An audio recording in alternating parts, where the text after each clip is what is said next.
Yeah, I'm ready. Get it all open.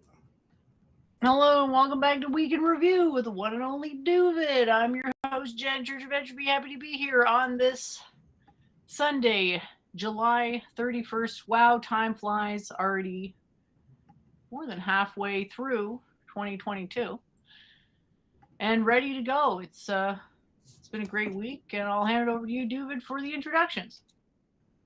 Yeah, thanks, Jennifer. Great to be back.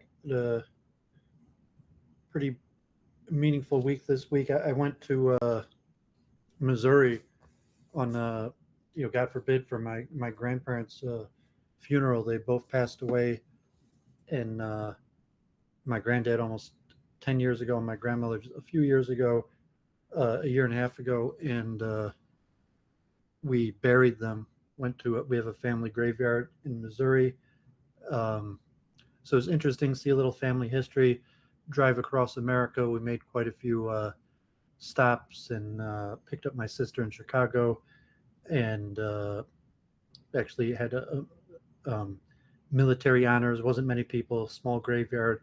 A few National Guards came out and played taps.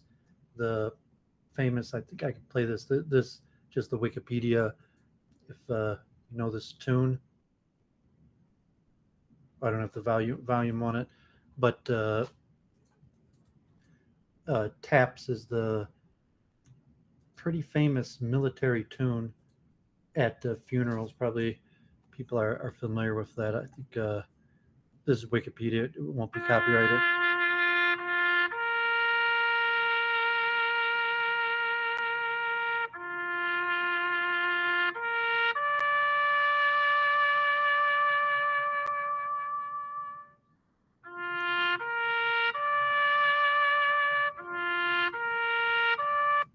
So it's kind of ironic, like the wedding tune, that this is kind of like the mainstream tune for funerals, especially military funerals, going back like 150 years. Um, you'd see the Wikipedia, David Butterfield, possibly, God forbid, was originally a drinking song, but has became known. But like the key, uh, if it's it could be in different key, B flat, but a morning tune. So maybe we'll talk a little bit about that and identity. So I wrote in my paper last week, William James, identity has three main factors: the I and the me.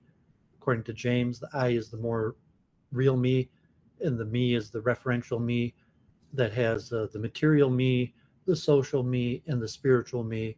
And the social me is the one that had, there's many selves as there are people who recognize one. The material me includes the basic physical characteristics, possessions, and family. And so, from the biblical perspective, this material me, like the second commandment, God is a jealous, angry God who punishes the children for the deeds of the father for 3 and 4 generations, but is trustworthy to reward the righteous for 1,000 generations. But this karma carries over for 3 and 4 or 7 generations. That our basic karma is our bloodline family going back 3 and 4, 7 generations. Different ways of understanding that, and I saw like my family, and God forbid, YouTube's not such a friendly place to give too much personal information. But I love my family. I'm a product of my family, but I believe in reincarnation, and my essence, my true essence, is deeper than that. That's just my material self. But the essential of my material self aspect is my family and my family history. So it was interesting thinking about that.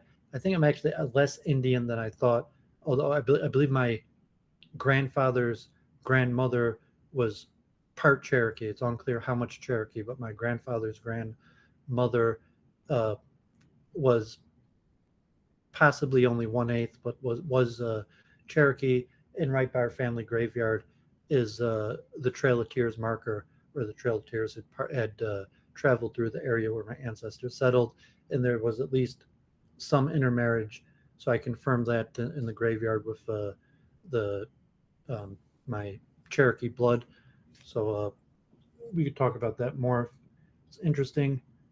Um, God forbid, um, the new Hulu documentary on Victoria's Secret about Les Wexner and Epstein and kind of the rise of the Victoria's Secret company. God forbid, I didn't watch it. Probably not going to watch it.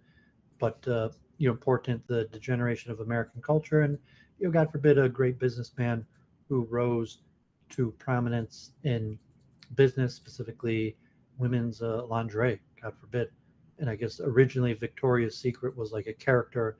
There was actually a Victoria, and then in the '80s already he gave that up and switched to something else. So we're still going to get to this Indian uh, in Western epistemology and metaphysics, but I didn't have any time to look at this week, so just keeping that fresh. Random, we're, some debates, some stuff to talk about. So Jared Kushner and his claims about the Israeli-Palestinian negotiations, and he claimed Netanyahu had agreed to a certain thing, and then went out into the meeting and did exactly what he promised he wasn't going to do. And David Friedman has a different account, but Kushner kind of says like they had made a certain agreement about what Netanyahu had agreed to. Uh, Specifically, we don't have to get too much into the Israeli politics in this. Someone really knows about that wants to talk about it. But basically, at the meeting, Netanyahu decided that he wasn't going to listen to Kushner, even though he'd given his word about what he was going to say, and was going to say something completely different. And Trump and his comments, and then Friedman, what really happened, but the level of negotiation, that is a strategy. Like we're going to agree what we're going to talk about, and then when we're out there, when we're live, and it's kind of too late. And Kushner was sitting there saying that he was, holding it, squeezing his fingers, squeezing the desk, ready to explode because, you'd see Netanyahu not keeping his word. But at that point, there was nothing he could do about it. And presumably Netanyahu, a shrewd politician, knew that he could tell Kushner whatever. And then when the time came, there would be him speaking, not Kushner. And it didn't really matter what he had told Kushner. So Kushner's book is coming out this month. It's not officially out yet. They're slowly releasing various statements. I tend to think Kushner was the brains, or not necessarily like the high IQ brains. Trump might have a higher IQ than Kushner, but the hard work, the engine behind the Trump administration, most of the victories and success of the Trump administration, at least in certain aspects, were including winning election in 2016, were probably due to the masterminding of Jared Kushner, who I generally take a positive view towards, although I understand the complaints against him. But generally, Kushner is the one I have the most favorable views to in the Trump administration. I'm going to look at this song, Working Class Hero, John Lennon, famous song, meaningful song. I was thinking about that. Active Inference Lab is back. So they had a stream this week, and wow, they had a whole bunch of them. It almost seems like a symposium. Yeah, I missed them. So maybe I'll start joining their panels again. But at least it'll be interesting content, good stuff. So look forward to that. So don't have much update on that, but they're back, and so maybe I'll start joining their panels again. We'll see about that. Daryl in the chat, no, saying I'm more of a Kushner. Like I'm not a political, but generally, if I had to give my most admiration, it would be for Jared Kushner, not Trump. And I think generally Trump winning president is majority due. I mean, obviously it was Trump who did it, and there's a lot of people who were involved. But I think that Kushner is the one who masterminded it. I started reading this. This is an interesting book. I'm probably going to take notes, and maybe I'll write a separate paper on this also. My last one on Mind as a Machine, A History of Cognitive Sciences, Margaret Bowden, 1,700 pages. So for those astute people, could look this book up. It's too big to share, but History of Cognitive Science and looking at the mind as a machine. So not too many reads on my blog, only 171. Actually, one of my smaller ones, So it could be a sign, Himsa principle not getting too many views anymore, or the mystical approaches. Kotov is almost over 1,000, but I'm going to keep doing my research and we'll keep on talking about it. Um, I'm going to look quickly at this song too, Hall & Oates, 1982, Man Eater. So because I'm going to look at um, Working Class Hero, I'll just do this very quickly. Um, I guess he worked with Edgar Winter, pretty classical sound. 1982, YouTube. The song has over um, almost 200 million views. So Jennifer knew the song, kind of like just like a pop song, 80s, interpretable words. I used to use this song about various like intelligent, aggressive, or ambitious women I knew, and you could interpret it multiple ways. It could be more degenerate, or doesn't have to be degenerate. Could just be more ambitious. You could look at it possibly Jennifer this way, or but it's more a disco song. She only comes out at night, the lean and hungry type. Nothing is new. I've seen her before, watching and waiting. Ooh, she's sitting with you, but her eyes are in the door. So many have paid to see what you think you're getting for free. The woman is wild. She's cat tamed by the purr of a jaguar. Money's the matter. If you're in it for love, you ain't getting too far. Oh, here she come. Watch out, boy, she'll chew you up. Oh, here she come. She's a man eater. So I was kind of like that song. I was thinking, I was on Claire's stream this week also, God forbid. And this woman got this girl. Did you catch any of that? God forbid. I didn't know. So Claire had like a 12-hour mega stream, and I popped on in the end, and she wanted to do another one.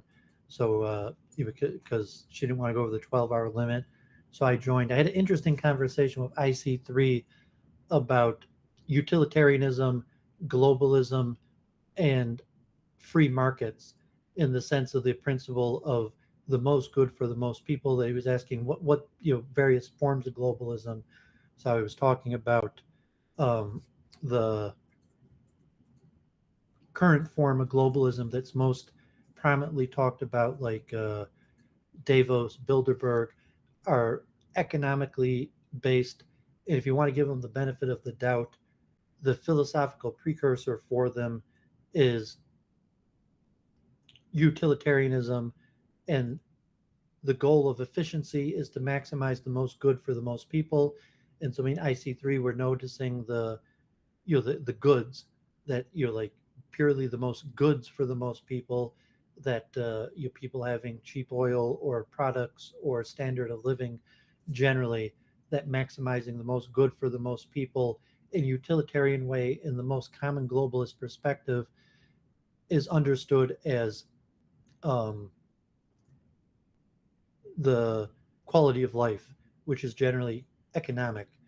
And Jennifer was on earlier today talking about morality and the Himsa principle, and I wrote on my paper in the Himsa principle, the utilitarian principle to some extent is the mirror parallel version of the Himsa principle. Instead of minimizing harm, is maximizing good, which could be different, because in that case, harm doesn't need to be minimized. Goods have to be maximized. So we're talking about the boom bust cycle. And you're that basically looking at an incidental overlap, not a necessary one.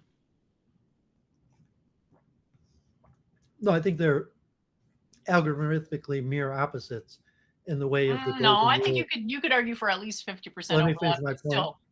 It's the golden rule phrased, don't do unto others that what you don't want done unto yourself, like the Himsa principle, or the golden rule, do unto others that as you want done unto yourself, as utilitarianism. So that just adding a not in it is the only difference, like a negative. So like you add a negative to utilitarianism, you get the Himsa principle. You add a negative to the Himsa principle, you get utilitarianism. So that was. No, I don't think it works like that. I think they're just different axioms, but they would have almost always have some degree of overlap in their actualization, I think. Is the negative or opposite of minimization of pain, maximization of good? Well, it depends how you define good. Now, you Well, could we were say mostly the for this. maximum We're good talking is the about. minimization of suffering. You could define it that way, but then you could define it any number of other ways, and there's always been a public-private good dichotomy in this mode of thinking. So we were hypothetically talking about globalism from the utilitarian perspective of maximizing good and the nature of the acceptance of boom bust cycles and group conflict being solved through efficiency. And so it was a decent conversation. This woman, God, this girl came in, and I guess she had debated on modern day debate and T jump and some kind of atheist, but she it was unclear how much she knew. And I were talking a little bit about systematizing atheist, like T jump and Molyneux, who are philosophically very similar but politically different in terms of both of them are atheists that think you could naturally derive morals and ethics, but T jump comes out on the left and Molyneux on the right. T jump's a multiculturalist and Molyneux's a race realist, even though they basically have the same axiomatic understanding of atheism with a materialistically derived system of Molyneux bills morals. himself as an ANCAP if that's worth, anything. That's his politics, though, not his philosophy. So I was making the point that T I jump and thought his Molyneux. philosophy was something equally, similar to Ahimsa was, gosh, I've forgotten it now. Doesn't he have like a one-liner for his morality as well? Well, I think it's he might not be as much as an atheist, but as an agnostic, but you're relatively materialism, um, atheistic materialism, deriving morals and ethics from natural law. And then his view on politics, and in that sense, he's basically the same as T Jump as opposed to JF, who is a nihilist. So even though they derive different politics, both of them feel that you could derive, like probably the quantum, or that you were debating. When was that was released earlier today? About 27 hours ago. Okay, so I mean that their Molyneux and T Jump's position is similar to uh, quantum, and as opposed to JF and his nihilism. This woman didn't appear to have a well thought out atheism. She's kind of like, well, prove God. And I tried to say that, um, I understood mind and consciousness to be the spiritual realm, Oh yeah, and it's like, non-aggression principle. Sorry, that's Molyneux's thing. If whatever. Anyway, go ahead. Sorry. yeah, I mean, non-aggression principle is also like the Ahimsa principle, utilitarianism, but It's really libertarian. not. It's really not. It may not even be meaningful at all because it doesn't define a point at which it becomes aggression. Like there's no boundary. I mean, Whereas something like Ahimsa, it's like, okay, I can suffer, other people can suffer, animals can suffer. It's not something where you just fall into an illusion that you have this perfect understanding. I fundamentally disagree with what Jennifer's saying. The non-aggression principle has the same axiomatic philosophical structure as the Ahimsa principle, that pain or suffering, it's not deriving it from scripture or from revelation, but saying that um, even if you can't objectively derive that pain and suffering is bad, that it's largely universally accepted that pain and suffering is bad. And so, as a first principle to derive moral, ethical, political principles, you use the minimization of harm. And so ahimsa has a different derivative. It's not derived from pure logic. It's derived from scripture and authority in revelation or memory. But the concept of the first principle of minimization of harm is the same thing in non-aggression as the ahimsa. And then if you understand the utilitarianism as the maximization of benefit as a direct reciprocal of the minimization of harm, it also, in an axiomatic way, serves the same function as the ahimsa principle, even though it's derived in a different If way. they're axiomatically equivalent, you ought to be able to prove structural and functional equivalence, and I don't think you can. We got three distinct things here. We got suffering, harm minimization, non-aggression principle, and maximizing of the good. I don't see how you could say that any of those three were in any way similar. They may not. They may have an overlap in their functionality, but I would I say don't they're think that makes them almost similar in their axiomatic. I'm not even saying that these things lend themselves to they're axiomatic almost I would decomposition. say they're almost even A to A or negative A to B direct correlates. I mean, the difference, ahimsa, because it's derived in a different manner. There's other principles that come along with it, as opposed to utilitarianism, non-aggression principle, libertarianism. There's not a whole host of principles that come together with it. Although, from most of the Vita, like I showed in my paper, ahimsa is considered one of just a handful of main principles. But we get more into this later. But I mean, even Jennifer's not, maybe she's disagreeing or not grasping what I'm saying, let alone certainly got this girl Claire Are we wasn't. like? Isn't it kind of good that we don't agree on literally every last point? Like, I'd be happy to go into it, but it's fine if we just don't agree, and you talk Well, about what happened on the stream. if we're saying I'm saying agree because I'm not saying my own personal opinion. I'm laying out uh, your comparative belief systems. So if you're disagreeing on your personal belief system, it's not a difference of does my personal belief system different from your personal belief system. We're talking about comparative religion or just the philosophy. So if it's We're just talking about comparing definitional, I'm saying implementational this is what axioms the and whether Stoics they're say, equivalent. We're talking and about implementing an axiom and whether it doesn't we're matter that the really words are disagreeing different, just the on result is on the same. on logic and structure of logical arguments. And if you're defining ahimsa, non-aggression, utilitarian, and maximization of Yeah, so if you're redefining put the term differently, to something it doesn't mean, then it means something else. That's true.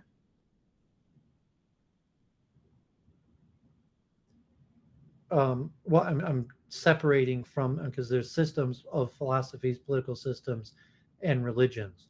So just separating them out as an individual axiom and comparing them, which you could argue you can't do, and that's probably the nature of your Jennifer's desire to disagree with what I'm saying. But My desire is not to say that we can and can't do things, but rather to make what we can do more accessible. And I think it's good to say there's three different things that sound similar but are quite different in how they work, i.e. their logic.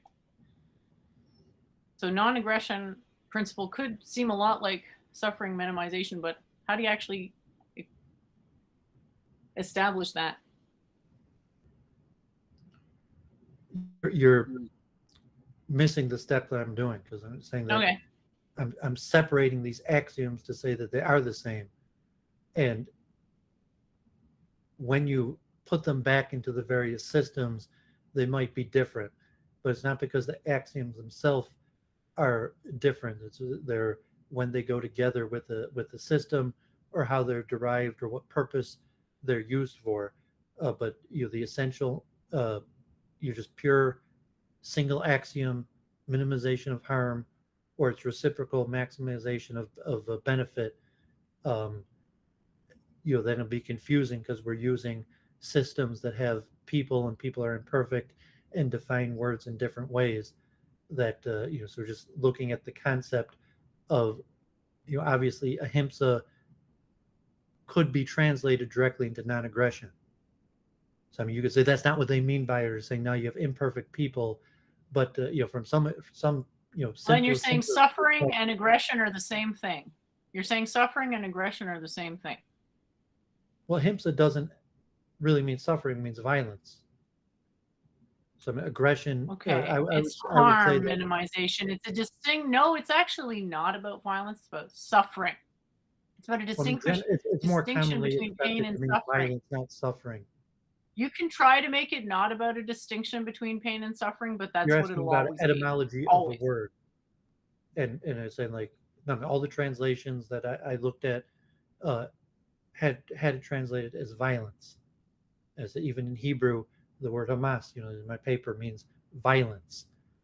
And so if your understanding of a core principle is suffering, um, it could be you're the one that's uh, adapting the ahimsa principle in a different way. But just the simple etymology of to say, I'm saying that non-aggression and ahimsa is almost a direct And now translation. you're saying aggression's the same as violence, if these Well, translations are right. the words have different meanings and connotations.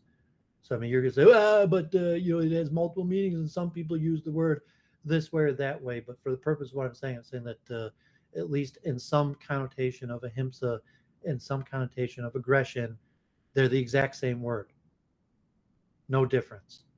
You say, okay, well, ahimsa has multiple meaning, and non-aggression has multiple meaning, but in some understanding of both the words, they do mean the exact same thing.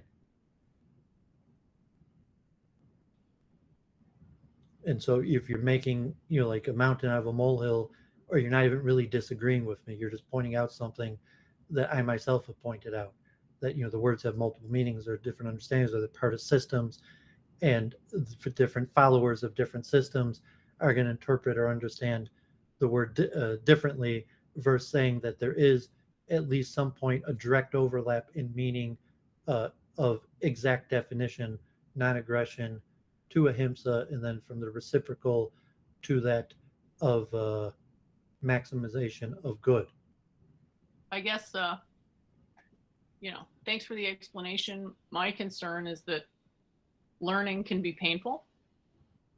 And Well, to it's painful equate for you the because pain of learning with violence, and then to things that equate you're trying violence to with attempt to badness do. is sort of counter learning things, Yeah, which I I mean, that's the want to point. encourage. It's difficult for you because you have an agenda, and so just to say, let's look at the definition of words. I mean, you're like the Frankfurt School, where you're worried about what's going to be done with the knowledge, as opposed to just a pure, unadulterated search for truth, and looking at definition of words. And so you get emotional or flustered, just like, oh, you define the word like this, as opposed to you just the theoretical search for truth, looking at the range of ways that words could be defined and the implications of the various way the words could be defined. So Sure, you're we could do making like a that whole too. thing out of something I don't even disagree with you about, but you're really trying to make some sort of moral teaching that is inapplicable, because I'm not trying to make a moral teaching. I'm just trying to make a structured point on axioms and derivatives. It was honestly really hard to follow you because at first it seemed like you were saying they weren't the same, and then you were saying they were exactly the same. So it was, yeah. You always Even get if you caught could up in try the to get same your thing. point across using less words, it is sometimes hard to track your meaning because you just take so many You always words get to get it caught out. up on the same thing, and it's like, the running or circling around on definition of words. Ah, So like anytime we do this, we could end up infinitely circling around the definition of words, as opposed to having some minimal range of definitions and moving on. So it's okay. We will likely never have all words defined to equally. We won't all agree I know on that's all obvious. words in terms of their definition, but I think we can get That's some words obvious. defined precisely. I don't That's even what's think we're at that point yet, but I think we could define some words really precisely so we know what we're referencing. I don't think we're at that point yet, but I don't think we could ever get to like all words being at that level of precision. no. I mean, no words will be at that words of precision. But it's saying you don't have to infinitely circle around the meaning of words to say that for the sake of a logic understanding, a deeper understanding, to give a narrow definition, even give a disclaimer that is a narrow definition, and that the word Sure. has multiple connotation of non-aggression, ahimsa, and maximization of good. Like, I And wish then I could express it better, and I don't like that you because you're not don't a react systematic well to thinker, it. You have to become a systematic thinker where you Sure. could just say, okay, granted this point, are we moving on like the flowing in the debate? Are we moving on further in this systematized this point, or are we circling around to another point? So when you become a systematic thinker, you'll work on that instead you're circling around where you're either furthering a given point and you're accepting something for the sake of advancing on one point, or you're circling around to a related point. And then if you're not clear to the audience what you're doing, it loses its value proposition to the person you're speaking with and to the audience because you're not a systematic thinker, or explainer or understander, and it's unclear what point you're talking about because you're circling back to uh, let's move forward in the understanding with the shared whatever possibility we could have a shared definition, or let me continue to advance my own understanding based on how I understand the word, or if you're just not even talking to how you understand the word of various schools. And then if you're going to do that, you have to be systematized, like multiple truth hypothesis, where you're very clear that the word has multiple meanings I and totally connotations. appreciate that. Do you have any idea how long that would take? My entire audience would be dead by the time I got through the beginning of the explanation. I No, it's understand actually it would be nice shorter. to have that. You I have mean, to it's strike because a you're not balance. a systemized thinker that it's How actually can the you quickest not way to think I'm a do it. systematic thinker? I feel like one Because of the we always most end up doing organized this, and people out there. um, but your thinking is really just not that systematized. I feel like my thinking is extremely, I call it logical. I'm sure Well, many would disagree, that's but for other people to to me, decide, it's not for you. systematic. I don't think you understand my That's for system other per people to se. decide, not for you. You could have your opinion on the matter, but reality is you should let other people decide that, not you. And that's why I taught you the flowing method as a way to systematize your thinking. And if you actually flowed your debates or conversations, you would see that you're not systematized. And we have demonstrated that multiple times when I've flowed your debates that you're not systematized.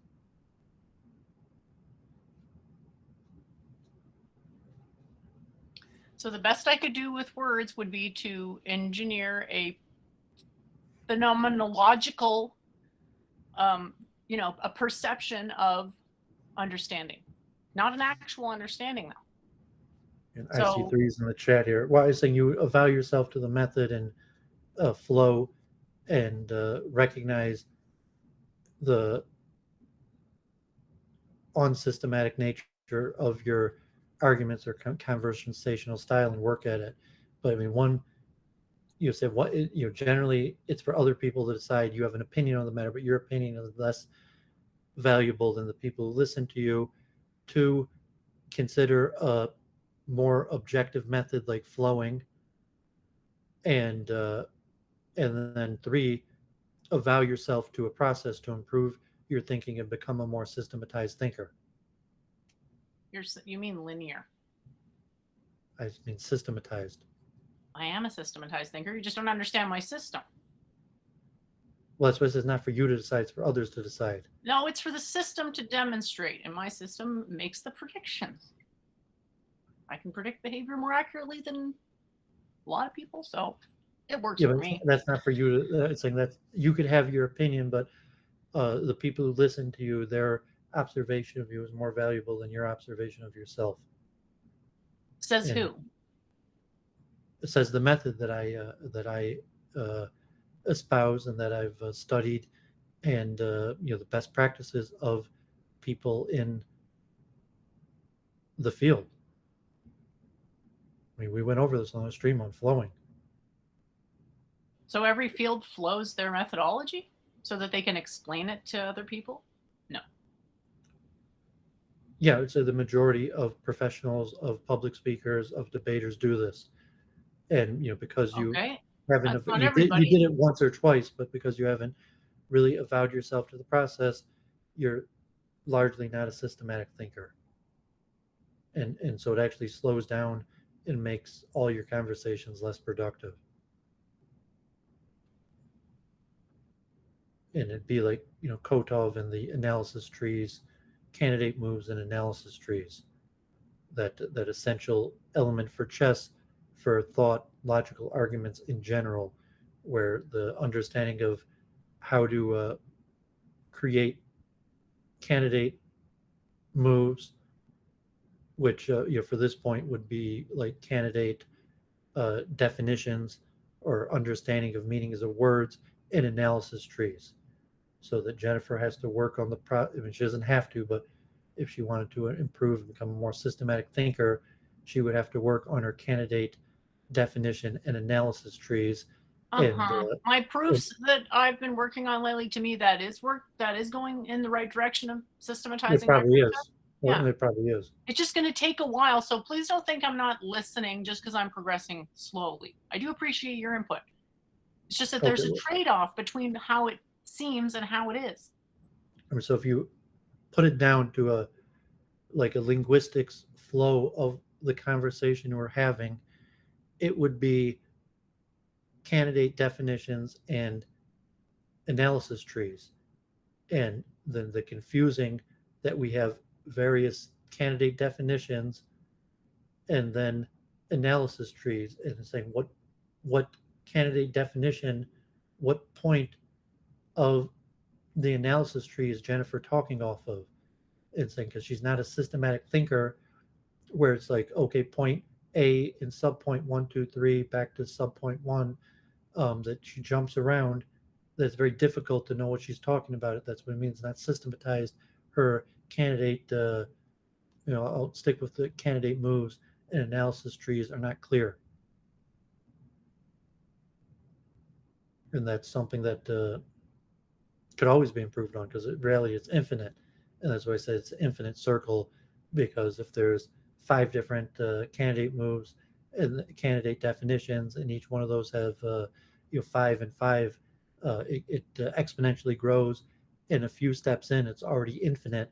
And then if you're jumping back and forth in an unclear way, it's just an infinite circle that has no benefit or minimal benefit in the terms like Kotov and the how to think like a grandmaster, in terms of you have to have well-structured organization of your candidate moves. And then it just sounds like you're trying to reduce everything to chess. And it's like, yeah, I get why you'd want to do that. You already know chess. It's like, it's not compelling, I'm afraid. No, thinking process. I just using chess, and that's why I said debate is actually, chess is just a game. But it would say a theory of cognition that this candidate move and analysis tree is, as a hypothesis, is universal to all thought processes, and the debate flowing is a direct parallel to chess candidate moves and analysis trees. So that's the flowing method is in essence the same method for chess as candidate moves and analysis trees to ideas and arguments, what we call the argument map. So IC3, welcome. We were just talking about in relation to this point on utilitarianism, and that's why we're an hour in or 30 minutes in already, because the complication of this topic of utilitarianism, non-aggression, ahimsa principle, and then where exactly are we, which candidate move or point on the analysis tree, and how do you clearly communicate that just me to Jennifer, Jennifer to me, and talking to each other, let alone the observers. So we go back to this and say, like, the more, and anybody could always be improving at this skill, but say to be a very good systematic thinker will probably be one of the best things you could do to benefit your future in this field. Okay, so godless girl, God forbid, I was giving my argument about consciousness and thought not arising from the physical, and I don't think her or Claire got it at all. And I could see, I don't think my dad got it. Like, it's a complicated thing to understand, and I don't think it's a derivative of intelligence. It's just a paradigm shift that is near impossible for people to make, to say, my consciousness isn't physical. That there's what are you talking about? Like, in a way that's inconceivable to them. And then I talked about karma, like I believe in God because I perceive that good things happen to good people and bad things happen to bad people. And God forbid, she gives the argument that basically, like, what are you talking about? I'm a bad person. I do bad things all the time, but my life's pretty good. And Claire like from or Godless Girl? now, this girl, God forbid, and she even like says she's a thief. She's like, and then she's talking about her legal trouble. I was like, God forbid, from what you're saying about yourself, you're saying you don't sin and get away with it. If you thought like you could sin and get away with it, just listening to you talk about yourself, to me, proves the point that you can't sin and get away with it. And then Claire was basically, but you're a Hindu, you're an idolater, and that's even worse than being a thief. So from Claire's perspective, um, I'm Even worse. though non-stealing is a no-hide law, the irony, yeah, Yeah, it's I brought that. I had to like force so her to it's denounce just thievery. I was like, uninterfaceable. Claire, will you denounce thievery? And she's, I had to like, force her to say yes, I denounce stealing. But then she's like, but you're worse. Hinduism, idolatry is worse than stealing. But yes, I denounce stealing, but what you're doing is worse. So that was pretty unfriendly. And then I get this message on Twitter from Ralph, and he's like, God, this girl destroyed you. And like I wasn't even trying to debate; I was just trying to have a conversation. And then I think Claire kicked IC3. God forbid. Oh, IC3 is not in the chat here. There's the chat on this one I was looking at. Yeah, I was So wondering what you were talking about. I guess you had fond nostalgia vibes from the Claire stream. Did you get anything out of that?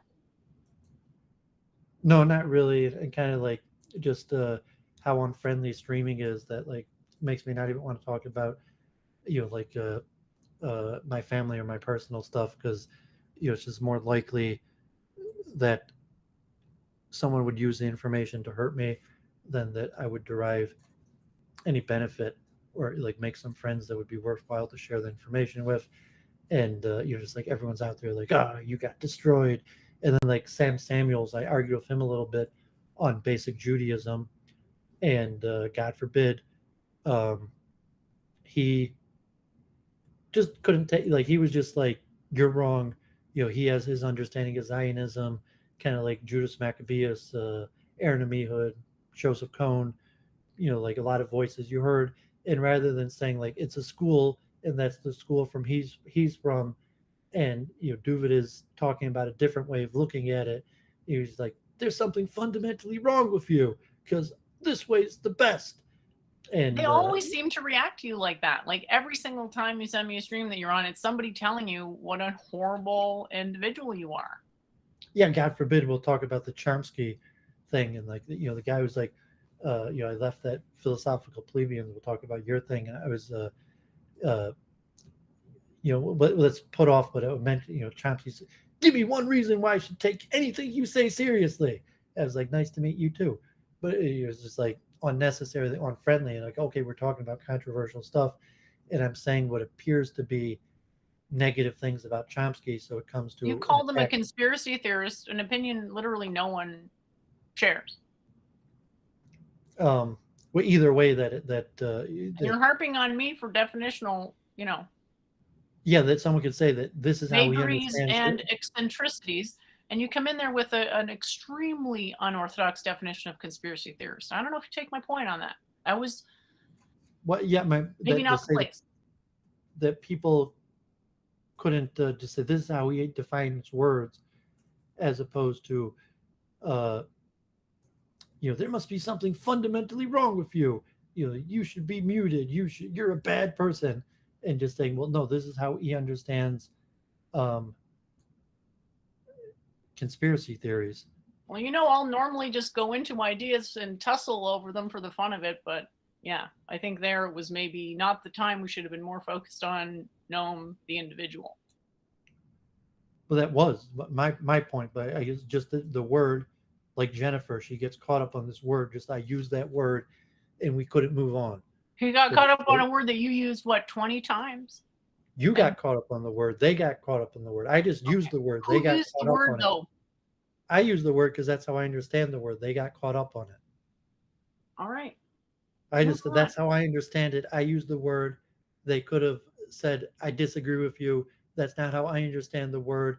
And I take that word as an insult, kind of like cult or something like that. And, but they got caught up on it and couldn't move on. Like, I don't get caught up on words like that. I understand that people use words in their own way, and just understand how are you using that word. And so they were kind of like Jennifer. No wonder she's in that group, that they just got caught up on it and couldn't move on. So I didn't even join the call. And so just quickly, God forbid Charles Moskowitz got COVID. So I hope he feels better. We didn't stream this week, so it's been 2 weeks. Hopefully we'll get back this week. And then just looking at Noam Chomsky, although he was one of the biggest names of the 20th century and of the 50s and 60s, he's not really a big name anymore. Even T-Jump's a bigger name. And you could see T-Jump's last videos, of T-Jump's last 15 videos, or 10 videos, Noam Chomsky is the second to least popular. And even the plebeians, philosophical plebeians, that they only got like a few hundred views. So at this point, Noam Chomsky is not that popular. Yeah, they got cross-streamed on a bunch of other channels though, so they did get a lot of views. That channel isn't very big. I mean, Noam Chomsky streams all the time, and his average viewership, a lot of the videos don't even cross 1,000, or if they do, in the low thousands. So at this point, he's not that prominent anymore. And that's why I was trying to explain. We'll talk more about Chomsky if you want, but and Jennifer actually got to ask Chomsky a question. I think she asked him about if there's anything that still surprises him, or if he could ask something to his younger self, what he would have asked him. And I guess he said he was shocked at the same thing, which I would rephrase to just say the lack of compassion. And to me, that doesn't surprise me. And he gave a story about Camp Masad. He didn't mention the name Camp Masad, but presumably it was Camp Masad, that he was at a kid when the United States bombed Hiroshima, and they announced it over the loudspeaker that the U.S. had just bombed Hiroshima. And he said the camp cheered, and then they went back to their activities, and that he was just shocked that that was human nature. And I guess today also, in terms like war and various things, that he was just shocked that's human nature, as opposed to Doovid is not shocked. Doovid accepts that as basically the essential human nature. So let me finish this stuff. So I'm not sure if the University of Michigan had the walkout of the white coat meeting on abortion. A pro-life professor who didn't talk about abortion, but the white coat ceremony. And so they'd walk out on that, big politics. Okay, so here's just some direction research for the more studious people here. So just tacit knowledge. I'm going to be moving into the science of expertise. So tacit knowledge or implicit knowledge, as opposed to formal, codified, explicit knowledge, is knowledge that is difficult to express or extract, and thus more difficult to transfer to others by means of writing it down or verbalizing it. And it's related to expertise. If expertise is somewhat you call like tacit or subconscious or preconscious, or how that's understood. So here is sports psychology. So there's a lot of stuff on the science of expertise, most fully developed in sports medicine, sports psychology training. So here was one. Wesley Davis had a whole bunch of videos on sports psychology that included things on the science of expertise. I watched most of those. Here was another one I didn't get to yet. Richard Keegan, who has Sully's in the chat if he wants to go over your thing. If you want to bring him on, you can. I'll be done in 5-10 minutes on sports psychology, specifically related to what is expertise. And most specifically, I was looking into transfer, this concept of expertise transfer. So what is expertise and how does it transfer? And so here's a doctoral thesis on the topic. So you can see it's not that much good literature on the topic. So these are recent, like PhDs talking about uh, tacit knowledge and transferability. If you say like, okay, IQ or general intelligence versus expertise, because intelligence is not expertise. Expertise has to be gained, and how much could expertise be transferred?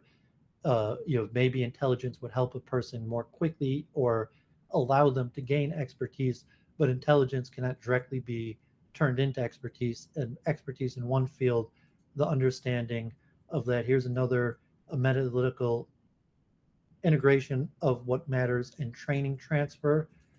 This related to professional fields.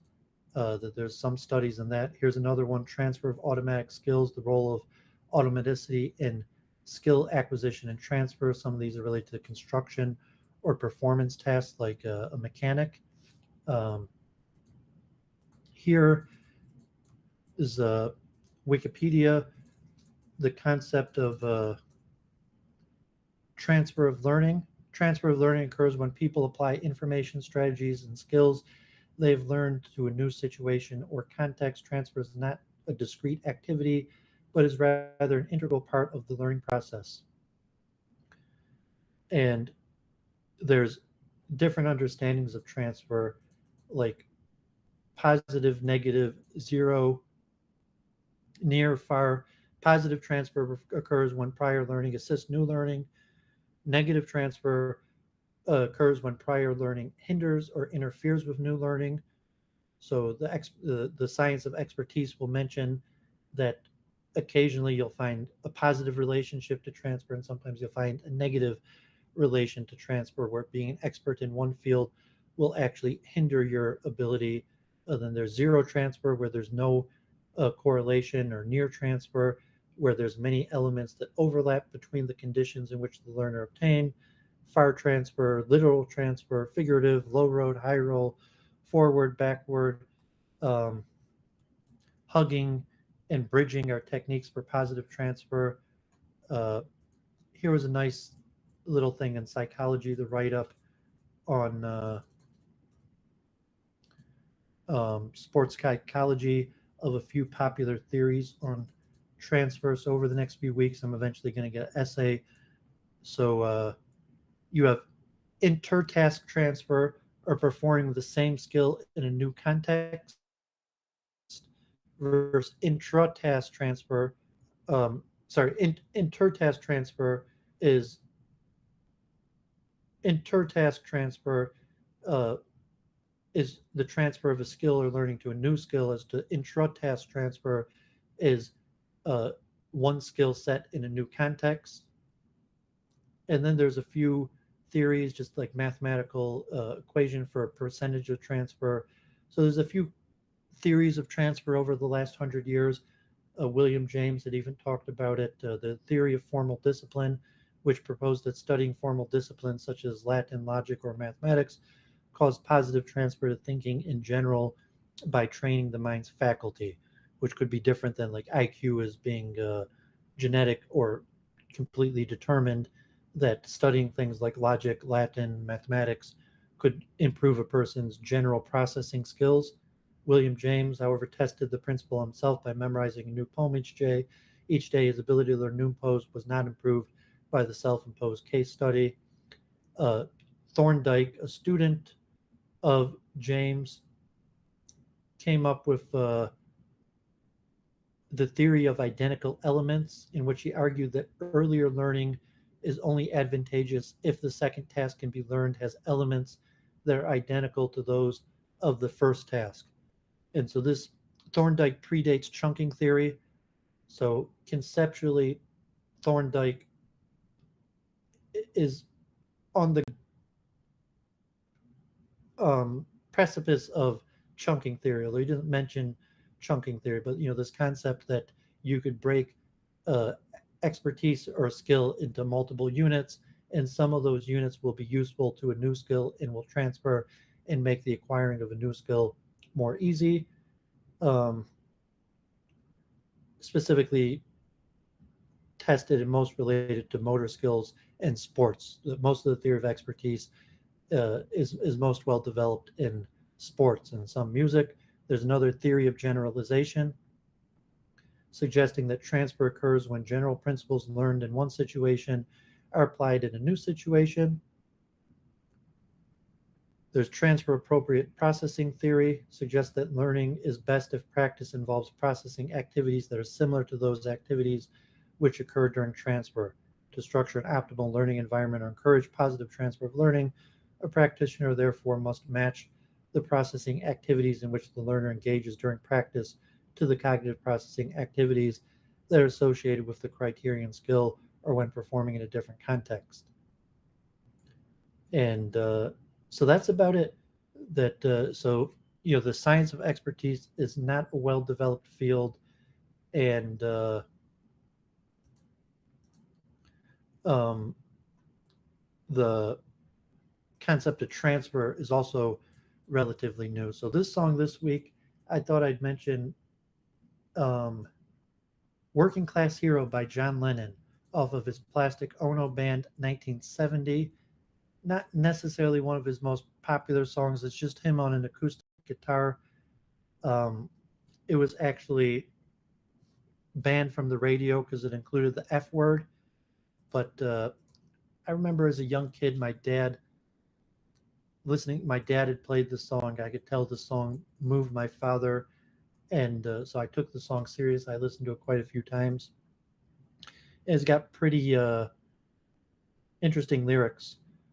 So I think they say it's in G minor. It's a pretty simple tune. I think Jennifer said she knew the song. As soon as you're born, they make you feel small by giving you no time instead of it all, till the pain is so big you feel nothing at all. A working class hero is something to be. So that's the chorus. A working class hero is something to be.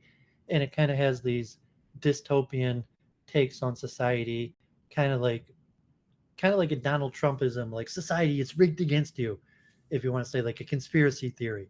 Like, I'm sorry, society is rigged against you. But in a way, pretty powerful. One of the most powerful statements of it, John Lennon's working class hero. They hurt you at home and they hit you at school. They hate you if you're clever and they despise a fool till you're so effing crazy you can't follow their rules. Working class hero is something to be. Well, they've tortured and scared you for 20 odd years. Then they expect you to pick a career when you can't really function. You're so full of fear. Keep you doped with religion and sex and TV. And you think you're so clever and classless and free. But you're still just effing peasants as far as I could see. There's room at the top, they're telling you still. But first you must learn how to smile as you kill if you want to be like the folks on the hill. Working class hero is something to be. If you want to be a hero, well, just follow me. Actually, this song makes me think of Noam Chomsky. Like in the terms that I said, I consider Noam Chomsky a conspiracy theorist. I would say Noam Chomsky, like conspiracies, are all basically just like John Lennon's working class hero. Like, it's rigged against you. They're lying to you. They're telling you there's room on the top, but there's only one catch. You have to learn. You have to be able to smile as you kill. They torture in 20 odd years, then they expect you to pick a career. And John Lennon is one of the most popular, powerful people in the world, thinkers, and so I would say that's common sentiment. 1970, pre-degeneracy. So it's just 60s counterculture criticism on consumer capitalism, culture in general, and I would like what I would call Chomsky's, so to say, conspiracies. All have the basic pattern of what John Lennon's critiquing in Working Class Hero. Okay, so I guess we got Sully here. So that's my week in review. There's a few things more we could talk about. Jennifer had her big debate with Sully, and I'm not sure if he heard of flowing or what I was saying earlier about being a systematic thinker and candidate moves and analysis trees, and just trying to move point by point in a way that has a value proposition to the person you're speaking to and the opponent, as opposed to like trying to win but trying to deeper understand these issues. And to some extent what you debated with Jennifer was kind of what I debated with Godless Girl on can you drive morality, what is the basic derivative of morality, and if you're a materialist, what method or axioms could you derive that could derive ethics. And unfortunately my interpretation, I watched it in 2 speed. I don't think you really got past the definitions, so it was like like a circle jerk around just the definition. So an hour and a half later, you're still circling around what these words mean, and it's not even clear. Like you could just say like, let's point to a magical debate that wasn't a circle jerk about definitions, please. My conversation with Ben Watkins, where even my conversation with JF on evolution, where we accepted terms and then debated within our agreed acceptance terms, like let's agree how we're going to define these terms, and then we debated within the narrow definition of the agreement of how we define the terms. I would even say the majority of my debates are like that. That it's one of the important things to do at the very beginning is to agree on mutual accepted terms, and then to try to keep the debate within the mutual agreement of how you're defining terms. And if you're going to make a point that goes off of it, that you would specifically mention that I know we agreed to use the terms in this way, but for people interested in what I think, and I understand this term to mean something else, not applicable to this point of the debate, but making a side point. And that's why. And just one thing before Sully can come in and say what he thought. Like honestly, the deeper the subject, the longer you have to spend on definitions. In case that wasn't clear, because the disagreements are going to be more substantial to the definition versus if you agree on all the definitions, how much can you really be said to be disagreeing about? So just want to put that out there. Many times you can talk about the debate. The debate about the debate. Woohoo! Measure limited debates. I'd say with me and JF or me and Ben Watkins, I don't think that took more than a minute or two. Just a discussion. How are we going to define? I feel like you just totally missed my point, but cool. Okay, I was just making the point that you can move past the agreement of terms very quickly. Okay, so welcome, Sully. So I'll take a few minutes. I'm listening if you want to brief the audience on the debate, or if you want to talk about the Chomsky conversation or any of those points. And or if you want to debate me on, you could talk about the debate with Jennifer, or if you also want to talk about Chomsky or my interpretation of the rise and fall of Chomsky, or Chomsky's importance as a thinker, and then his role as a dissident in what I would call conspiracy theory. Yeah. So I mean, I agree that debating on definitions is sort of fruitless. I tried to set up at the beginning of that conversation. So the thing is like at this point, I wouldn't even call like my conversation with Jen a debate. I think we were discussing certain ideas about morality, but I was expecting to debate somebody who was originally it was set up with another person who couldn't make it, and it was kind of last second that Jen agreed to hop in for that one. So I mean, I think I outlined at the beginning of that conversation like what the general outlook on moral realism is in like academic philosophy circles currently in the literature, and I think Jen's view about morality is a little bit different. At least I don't know what the connection is with like academic moral realism, the way that it's discussed. In terms of like talking about definitions, sometimes you have to tease it out, like what the differences are through the course of a conversation. And sometimes, if you think that you're at the outset agreeing on a bunch of definitions for terms, it still ends up being the case that through the course of that conversation, you're going to explore like nuances in the way that you understand those things. In general, I do think that talking about definitions is a waste of time. Because if the idea is that you can specify them, then, it's not even something that, when you take something like morality and you're discussing that broad of a topic, just giving a definition is not going to be sufficient to outline a theory of morality. Um, if you want to specify the things that you're coming up with a theory about, um, that's pre-theoretic, so it's going to be very general. There's going to be all kinds of disagreements about how to sort of characterize it later.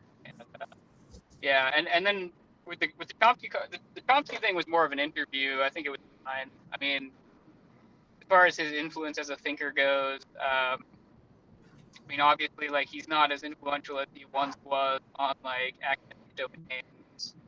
I think it's sort of subjective as to whether or not he's an interesting character.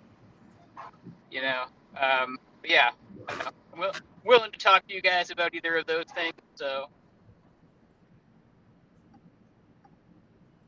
I thought it was an awesome debate because it didn't turn into a breakdown of communication at any point. At least didn't feel that way. I felt I learned some things. Yeah, I thought it was good. I mean, I think the view that I think we went into the view that you were talking about. Like, I think we tried to reach some mutual understanding about at least what you were talking about, and I sort of like think that we differ on, the idea of like universally desirable mental states and things like that. I think we ended up talking more about that. I think I did a bad job of outlining the differences between types of normativity. I probably should have done a little bit more to say what makes something a moral norm versus just a general norm or like other kinds of norms, because not all norms are moral, right? I think I was a little bit too general in application of the idea of like an ought statement. Maybe could have been a little more specific about that.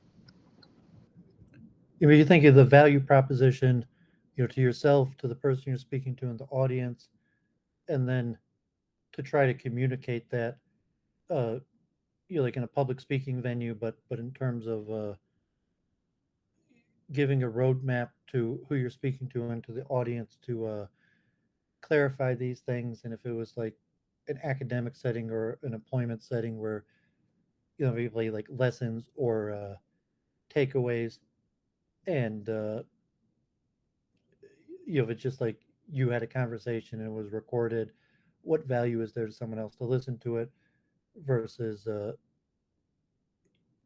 structured, systematic, and then sometimes like a lot of good debate. Most of my debates, I'll speak with the person beforehand about a generic structure of the main points so that you could move systematically and cover one topic and then move to the next with limited jumping around to facilitate easier comprehension to the audience.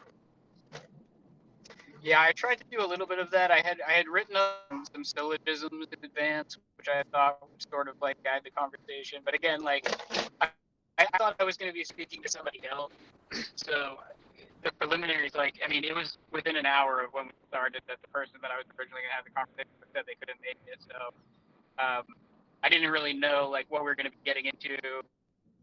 I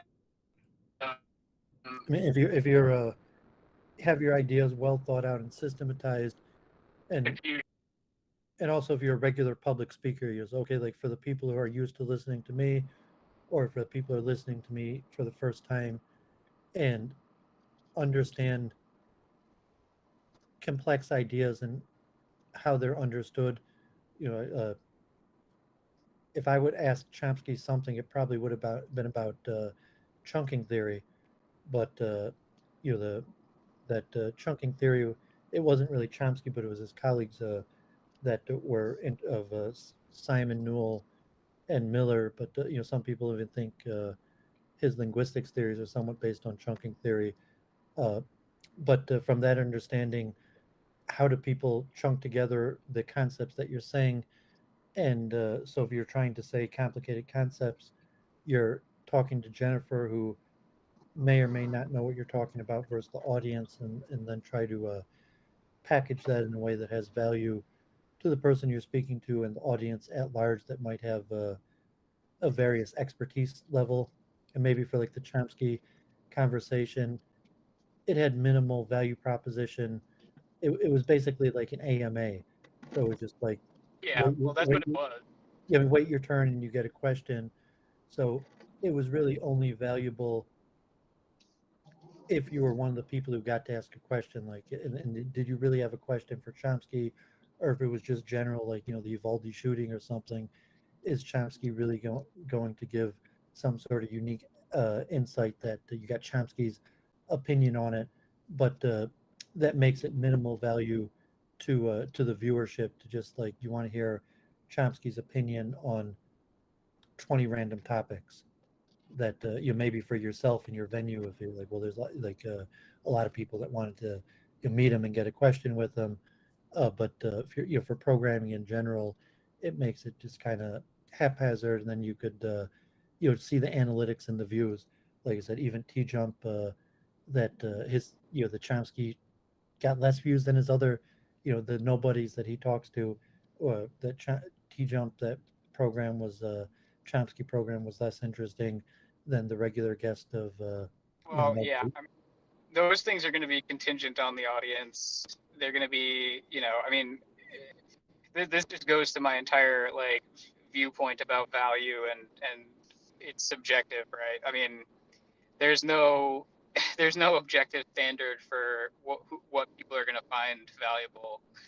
um, it just Well, depends on what there's people data. want to. It's like, okay, Yeah, if Chomsky has his famous lectures at MIT, like if Chomsky's lectures on universal grammar might have hundreds of thousands of views, a few of his big debates or conversations, but like, I mean, his main bulk of his research on universal grammar, linguistics, cognitive science, he might have more views than anyone else in the field, but it's a niche field that maybe only has tens of thousands, hundreds of thousands of views. Like I'm watching his um, college course from 1992 on the cognitive revolution, and it's got 8,000 views, less than 10,000 views. So it's a niche field that if someone was interested in it, Chomsky would probably be the person above all other people that they would want to listen to. But the fact is that there's only a handful of people that are interested in that topic. So if it was just like people who really were interested in philosophy of language and linguistics, then there would be no one better relatively than Chomsky to ask those questions. If it's just random political questions, relatively the value, um, so to say, would decrease, like like on the Uvalde shooting, like that. You're saying like, I got to ask Noam Chomsky a question about what we should do about guns in school. And Noam Chomsky, why'd you ask him about that? Because he's really really smart, and so he probably had something good to say. And like, okay, he's smart, and he thought about it and had a well thought out thing to say. But I'm making 2 points. So like, I watch intellectual content, Harvard, MIT courses.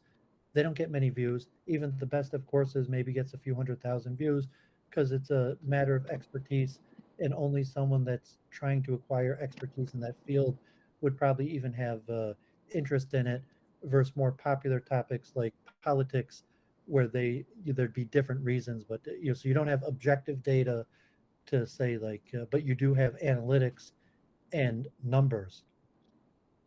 And yeah, so sure. I mean, but like, certainly there's a reason why Chomsky gets the number of views or book sales, or something like Trump, or name recognition and ratings, that certainly objective data. yeah. So I mean, if you go by sort of like interest and you're measuring like general interest in something, I mean, there's just music videos that have millions of views that people are interested in hearing. Um, Whether or not they have them, true, they're truly like more valuable if you're sort of if you're giving like a utilitarian analysis of how many people find something valuable enough to absorb. I just don't know why we would treat it as like a democracy, right? On that question, it's like, okay, well, if more people find something worth watching, yeah, for me, that doesn't mean that it's like inherently more valuable. It's just, It doesn't, but it's objective data. yeah, but like, what's the strength of that, right? Like, what's the force of that? Like, more people want to watch it. Popularity and interest, a measure of popularity and interest. Right. But I mean, sure, I can just agree with that. And if you're going to measure expertise, if you claim that Chomsky's not really an expert on politics, like that would be a more difficult statement to measure. And then if you're going to look at that, can you measure that from data? Can you give alternative reasons of, if you gave, well, how many invites does he get at institutes or views to hear his opinion about these issues? And you might be able to have alternative explanations of the data, but the data would still be semi-objective or even completely objective. I mean, I think if you're going to analyze whether or not somebody has good political analysis or something like that, it's less how many people agree with them or are interested in what they say versus like if you were to say if you were to look back on the things that they've said in the past, and like whether or not those things were borne out, you know, that would be a better. I don't think that the number of people who find their contributions compelling is a good metric to say whether or not somebody is, like, say, an expert on politics. You'd want to look at, is their political analysis accurate? Like, does it match with what ends up happening? And I mean, Chomsky's analysis, like if you go back to something like Manufacturing Consent, that's like an incredibly influential work, and it's borne out in terms of like what you see empirically. So whether or not a lot of people agreed with him or like at the time when that book was published originally, like found it interesting to read about, it doesn't have any bearing on whether or not his political analysis is accurate. Well, if he's like Nostradamus, he's been, he's written like 100 books. He's been preaching doom and gloom for, like 60 years.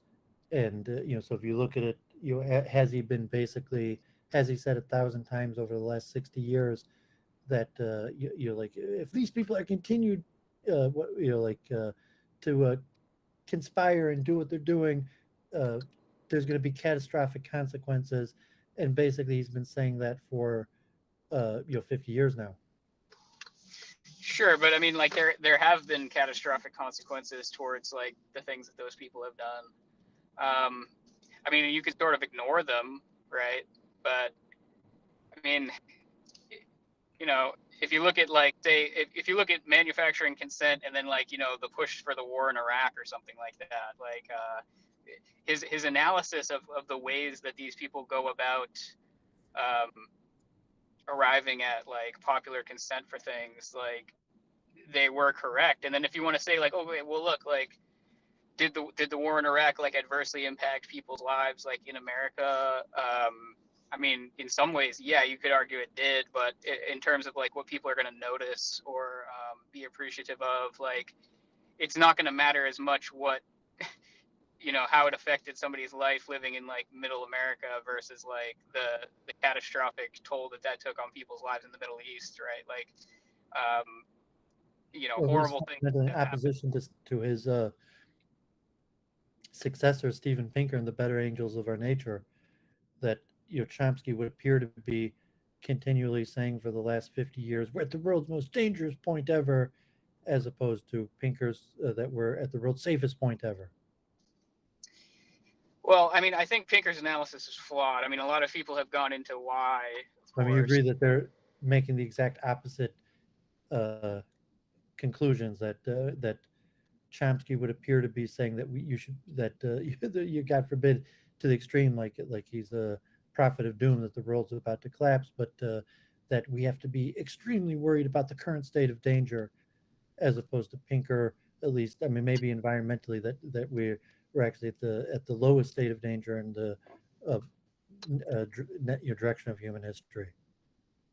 Well, I mean, I think that's clearly wrong, right? I mean, I didn't ask you your opinion where you come out on it. I was just saying that if you agree that that's a reasonable assessment of the two camps in the disagreement. So I'm going to say that you're on Chomsky's side and want to make arguments for him, that's fine. But it's just you agree with the analysis that that's the two different schools and somewhat the leaders of the two different schools. And ironically, it's Chomsky's own successor in at MIT or now at Harvard that is the leader of the opposing school.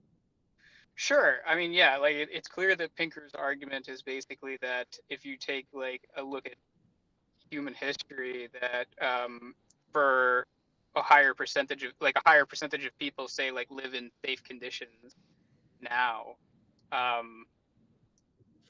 that what Chomsky wants to say is something like the existential risks for all of humanity that are posed by like what we have going on today are not matched in any sense by things in the past. Like, so the Civil War may have been the bloodiest war in U.S. history, and it touched like American communities in a way that a war hasn't since then.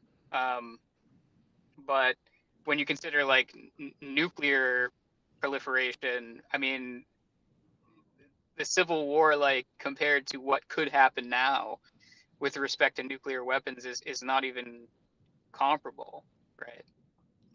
Or So even like, assertions like Trump is specifically dangerous or Trump is specifically less dangerous. I mean, if you're just making technology, the technology has changed, but that's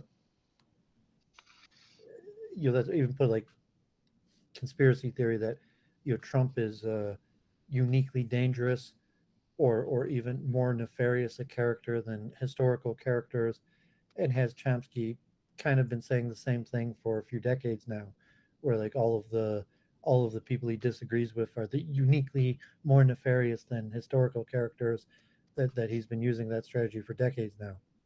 well, I think it has to do with the concentration of power over the sorts of technological elements that have increased our capacity for destruction, right?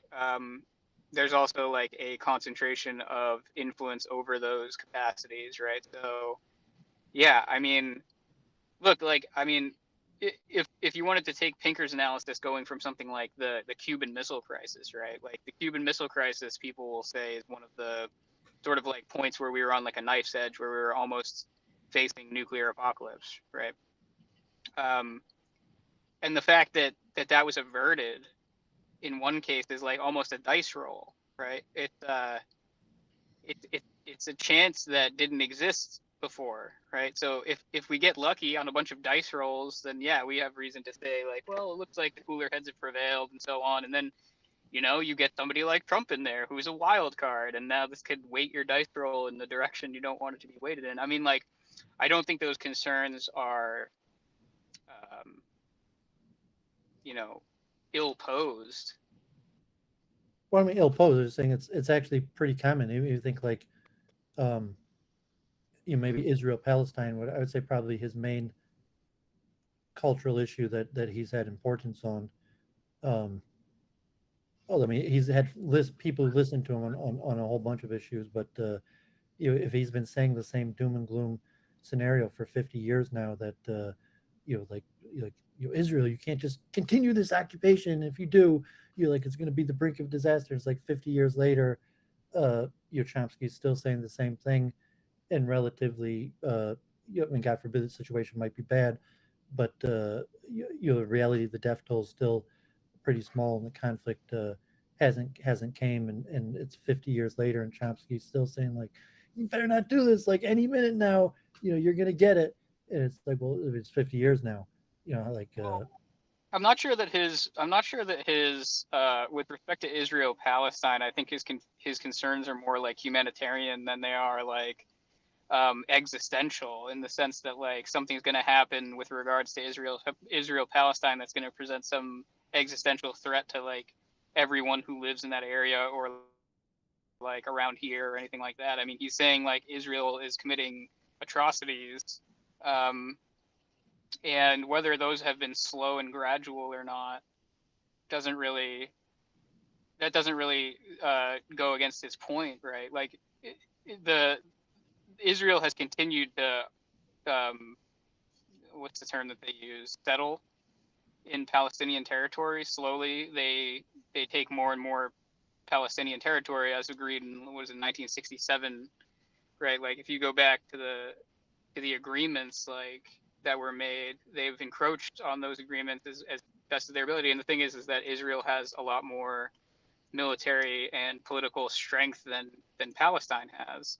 And I mean, the concern is that Israel doesn't want to coexist with Palestine, right? In the same sense that Iran doesn't want to coexist with Israel, right? And I don't think the concern was ever that, Israel is just going to start doing like a rapid genocide against the Palestinians or something like that. It's just that it's not better that they're doing it slowly, right?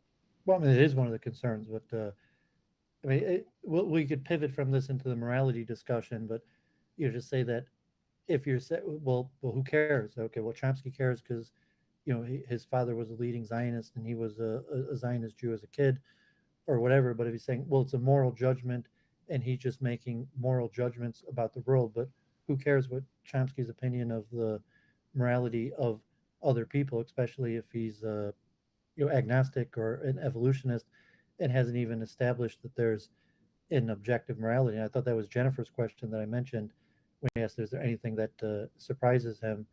And I mean, he didn't phrase it in a systematic way, but it sounded like he was saying he was surprised by humanity's indifference to other people's suffering, with his saying from the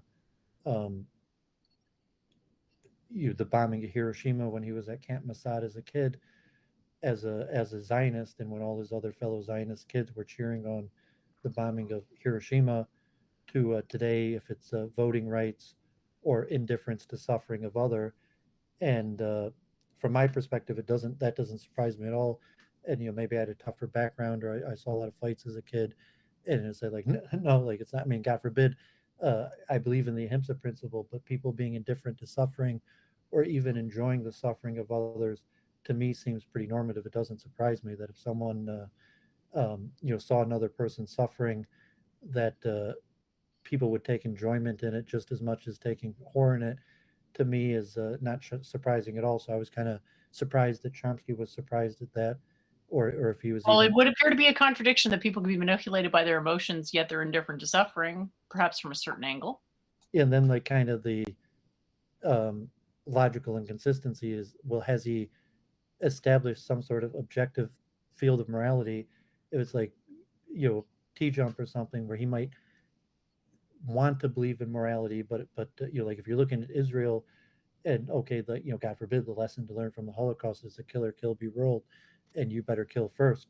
God forbid, and saying, well, there is no morality.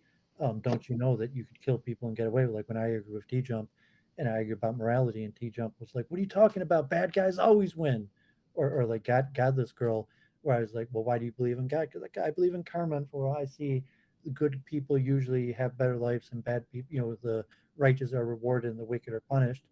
And so, T-Jump, I argued with him like an hour on that, and he was like, "No, the bad guys win," and like it doesn't work like that. You could do messed up things and get away with it. And so, if Chomsky has a well-established principle, if he agrees with T-Jump where the good guys don't win, and you'd be a fool or an idiot to think the good guys are going to win, and then what does he care about moralizing? If he's saying like you could do bad things and get away with it, what good does it tell you? What good is he doing by informing you that people are doing bad things and getting away with it? Which you might lead into your morality debate, where I usually talk about a proof of God, or argument for God. I don't proof of God because I don't think you could directly prove it, but that morality I would argue, has to be mediated in a non-material realm. And if there is such a phenomenon as ethics or morality, that the event, if you want to put like an event, like a physical event, action, reaction, of karma, can't happen in the physical realm, it has to happen in some sort of alternative realm that has some sort of control factor over the physical realm. So if you do bad things and the reason you can't get away with it is because it's mediated in a non-physical realm. And so if T Jump, like JF is a atheist nihilist, and he's saying, well, or Ben Watkins, where the fact is, like science, uh, the universe is indifferent to our suffering, that there is no objective good or bad. If someone gets killed and mauled or horribly tortured to death, it's not objectively bad from the material perspective. What you say, it's a product of mind, and if brains make minds, it's basically just a preference of an individual mind, good or bad. And if you're going to say that there's something objective about good or bad that is not a product of mind, it's something that's fundamental to nature, then how is that mediated? And so that's my argument for dualism, that it's mediated by non-material factors. But then going to Chomsky, where's his consistency? That you say that is Chomsky in essence one of the people saying that the good don't get rewarded, and bad people win all the time. And then if that's the case, why is he surprised by it, or why is he moralizing about telling us the obvious, that bad people are getting away with doing bad stuff? And if it matters that if it's a good strategy, bad people doing bad things works, and that if I were you, um, because I'm a believer, I wouldn't do bad things. But if you're not a believer, why would you be scared of doing bad things, or even desire to do good things? Do what works, and if you're not going to be punished for doing bad things, why not do them? Yeah, so I mean, I think that the basic, as a subjectivist, which I think like Chomsky would probably fall in line with somebody who's like an anti-realist subjectivist like I am, it's not a question of whether or not bad people generally win or good people generally lose, right? It's the question of if his surprise is just that more people, he expected more people to see things the way that he sees them, uh, then I can understand that. Well, I just think he said So he was surprised that people weren't horrified. Like, God forbid, hundreds of thousands of people were just killed in an instant, and yeah, his childhood peers were cheering and then going back to playing their games. yeah, and it is to an extent I relate to what he's saying there, which is that like it just seems to be common that people are sort of apathetic towards the suffering of others. For even take Um, enjoyment in the downfall of their foes.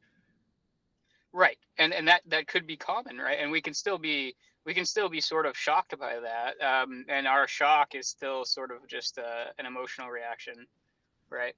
Um, But is it illogical, or is it doesn't make sense? That's why, I mean, you could give your little interpretation, but that was the point. What's the consistency in Chomsky's worldview, that he's moralizing about Israel's action, that he's shocked that people aren't worried about the suffering of other people, even though he doesn't have some sort of objective morality that people should be shocked or worried about other people's suffering. yeah, but I mean, like, even if he just has some subjective point of view about that, the view as a subjectivist is that that's all that anybody has, right? And it just whether Just or like the not, last time, I'll put this in, say, like, well, he's a Jew, and saying, like, even if it's what I was making about Israel, is saying, well, it's good for me. I'm a Jew, and we're on the winning side. So if he's not warning that, like, this is not going to work, you're like, Israel's going to have a downfall, and even though they might think they're winning right now, it's going to be a disaster, and God forbid there's going to be another Holocaust. Saying, versus saying that, well, you might be winning, but you're morally wrong, and even though you won in the moral realm, you lost. And so, does he have to establish, if he's not warning that materialistically you're going to lose, even though it appears that you're winning, and he's arguing that, well, you're morally wrong, and even if you're winning, you still lose. But how is that the case? That you still lose even if you won? I think it's just an evaluation of like the idea that, you know, if you had a world where, say, all the good people lost, right, and it was just evil just wins, like, period, right? Like, let's say at the end of time or whatever, that he's going to look at that as not a good outcome, and that he would think that the people that share his outlook are going to agree. But what else And is there according to to? what standards? Saying that is there such a thing? They're saying, well, he's a Jew, he's on the side of the Jews, and if the Jews win, it's going to be good for him. Versus the people who shared his outlook. Is there even such a thing? Outlook is a product of mind. Yeah, but it's like, the idea is that nobody has a standard by which they could say like that they're in the right like that. Everybody is just operating off of their own subjective standard. And does anybody actually believe that? Unless you're a dualist. I was saying if you're a dualist, like karma is a fact, and there's a recording and there's action reaction that's not mediated in the material realm, which would be my understanding. But I think that's why what Chomsky's not saying that. So what's the motivation for that? When saying you can't sin and get away with it. So saying Yeah, but objectively, it might look like like there's reincarnation or there's a stored karmatic factor, and even though you've temporarily won, there's some spiritual negative accumulation of energy that has to be conserved and will eventually come back to you. So well, is that do Chomsky's you just rejecting that saying, okay, like you killed the guy, there's no witnesses, there's no court that's going to be able to punish you, and there's no spiritual mumbo jumbo about like acquired negative spiritual forces. Like your side won, why aren't you cheering? Well, I mean, when you take sides, you're just saying that like you agree with what happens, right? Like, um, I don't see this. So if you Well, I want to think say like, agreement is a product of mind. So saying group yeah, identity, you could argue group identity. So like you say, okay, well, he's a Jew, and if he thinks that Israel's wrong, he's still not on the side of the Palestinians, or he's an American. If he thinks the Americans are wrong, he's still not on the side of the Japanese. And so his concept of good or bad or morality is just a product of mind, as where his group identity as an American or as a Jew is, so to say, reality. But you could argue possibly that that's also just a product of mind, but certainly it has more of a grounded reality than a worldview.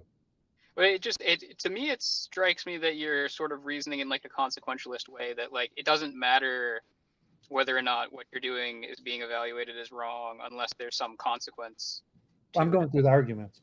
Okay, I mean, I'm telling you at the same time my worldview as a dualist, as a spiritualist, but I'm just to go through the consequences of the ideas and their arguments. So if we accept these axioms, not my worldview, but a materialistic worldview or some sort of worldview where that's why my multiple truth hypothesis. I'm not necessarily, I mean, maybe my bias. I am advancing my own worldview, but we're just analyzing different possibilities and the consequences of those ideas, or even the logical, and even so, like IPTFO Chomsky proved that there's a logical inaccuracy in his worldview. Not that that even means anything, just for the, for our own logical benefit, not like, saying Jennifer's arch and nemesis, the Gödel incompleteness theory. So like, but it's not like I actually don't have a problem with the theory as such. It is the misapplication of the theory to say something that it was never intended to say by its author. Yeah, I'm just saying that Chomsky has a hole in his worldview isn't really saying anything, because all people, if you analyze it, but I was just trying to analyze his worldview, and so even if he said, well, it's not really logical or consistent, his worldview, and be like, well, even Chomsky, one of the greatest minds of the last century, like of course, even his worldview is not consistent or coherent. Well, I mean, so I don't think he's being inconsistent to say that he's sort of surprised that more people don't agree with his. Did he say agree or that was shocked? I don't think he said that agreed. He said he was surprised by the indifference. He wasn't surprised that they didn't agree with him. He was surprised that they were just indifferent to the suffering of others. I mean, that's what I understood. I mean, you could look at the. Is that how you understood how he answered the question, or you think you said he was surprised? I mean, I would say I don't think he's surprised that people don't agree with him. I think he was surprised that people are just incompassionate. Yeah, and I mean maybe that's just to illustrate a certain point. Like I'm sure he's aware that most people haven't shown that sort of compassion in the past, and so it maybe shouldn't be expected. I'm sure he would agree with that. But if he's expressing that he's surprised that things have gotten to a certain point and that um, people haven't thought that it was a problem, right? Morally, it could be that he was just hoping for people to develop in ways that they would have realized that this is sort of like a moral problem.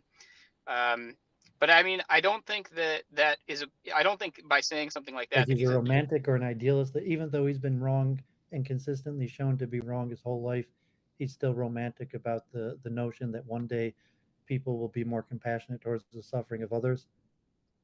yeah. I mean, And he's saying it like could be that, like something kind like of that. like as a romantic, and that he's saying like, yep, from the day I was born till today, people have consistently been incompassionate, but every single time I still hope that they're going to be compassionate, even though Well, every single time they're not. the thing is that I think that there are sort of like counter examples to that as well, where it's like if you're looking at the trajectory of progressive politics in the United States, like there has been progress made, um, as somebody like with his outlook would count it anyway, towards like things like voting rights for women, the civil rights movement, gay marriage, these sort of things. Um, when you see But they those, argue, was it progress or just his side won, like Israel Palestine, where like I was on the Israel side and we were just winning. If things flip the other way, and now we're not winning anymore, it's not like the Palestinians agreed with us. We just happened to have been winning. And same with civil rights. It's not like the majority of people were convinced. We just won, and still masses of people didn't like it and were fighting back, just like abortion. It's not like Roe v. Wade and everyone agreed. We just won, and now we're losing.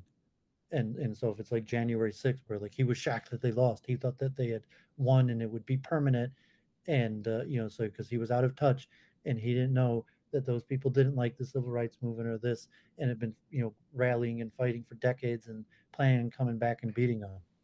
well, I mean, I think if you consider like the general outlook towards things like the Civil Rights Act, I mean, there has been a change in the general consensus towards those things. So to say that it's just like one side winning and that there's no, It's very um, how you say there's been a change in the consensus opinion of millions of people. How are you going to objectively measure? You say like no, there's politics and there's winning, and legislation was passed, and people obeyed the rule that they didn't like. Versus you're saying, I mean, we could talk about polling and numbers Maybe you two and should do a and debate data. about manufacturing consent. Yeah, I mean, you're talking about you're saying that Chomsky, he was like, even though he's a critic of critical theory in the Frankfurt School, Jen I put him in together with the critical theory in the Frankfurt School, but it's just like they won. It's not like they changed the hearts and minds. They just won, and it wasn't permanent. Now they lost. And yeah, like I you're mean, gonna say objectively, like no, no, objectively, I know the hearts and minds of hundreds of millions of people, and I'm pretty sure that the hearts and minds of hundreds of millions of people shifted. well, I think that, yeah, I mean, whether you want to do it by polling or whatever, that there was a much more broad consensus towards denying certain people the right to vote in, say, the 19th century compared with the 20th century. Um, there's You have definitely been, alternative analysis say that people generally follow rules, and consensus once they won and changed the rule, that a lot of people said that they support the new rule, but like in reality they hadn't really changed, or even to understand what does it mean to change, or is it something essential about the person and group conflict. So I mean there's a lot of presuppositions there of the nature of the heart, Brahma consciousness, the human mind, morality that you're making there to what are you talking about, consensus of I mean if you agree that it's contingent upon like we were talking the other day on the plebeian server on the heart, Brahma consciousness and a theory of mind, that for you to say this we would have to have some sort of agreement of a theory of mind, and that's the Chomsky, like at the center of theories of minds, and Chomsky knows better than anybody there is no consensus theory of mind. yeah, I mean, I think that's There might be can one, but it may not be speakable, so it operates, but no one's aware of it. Well, I mean, um, Chomsky's the one who knew the people that like he was one of the key figures of the cognitive revolution, that led to the the all these theories of mind. And that's why I say Chomsky's original theory of mind was largely rejected. And I'm sure Chomsky could encyclopedically tell you 100 different theories of minds and where they're holding in terms of the acceptance in the academy. But here you're telling me, like some, I kind of know how the masses of people feel on this issue. And it's like no, like I mean, use some of your intelligence. You have to have some sort of theory of mind to advance some sort of understanding on consensus feeling of how people feel or in their hearts and minds. I mean, I'm not quite sure. I think like it could be consistent with various theories of mind that like people hold the views that they hold, right? Like to say like, you take the landscape of different theories of mind and philosophy, they're all going to have some room for, the way that people are reflecting about certain, societal conditions, let's say. Um, Well, whether or you're not, going back to morality. So if you just say condition, people are well, no, conditioned to follow rules. And if it was in Israel, you would be conditioned to be on the Israeli side or Palestine or Nazi Germany or America pre-Civil War Act, America post-Civil War Act. People are conditioned to follow rules um, versus whether they even have a mind to how they use their mind to how they feel about the rules. To just say, well, people are conditioned to follow the rules whether they like them or not. sure, but I mean, If you win and change the rules, that's why it's winning, because once the Civil Rights Act was passed, that was the rule, and people face punishment if they didn't follow it. well, I think even to get to a point where the Civil Rights Act is passed is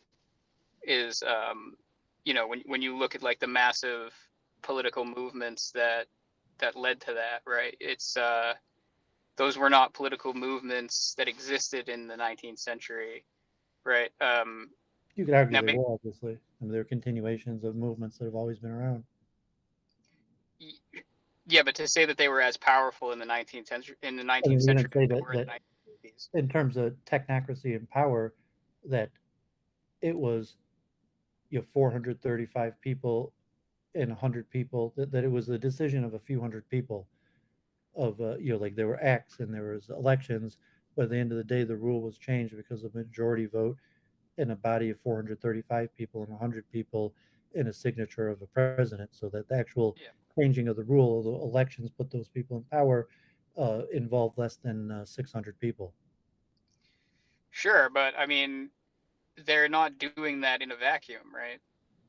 Well, obviously, but you're talking about I mean, you have to go back to morality and a theory of mind.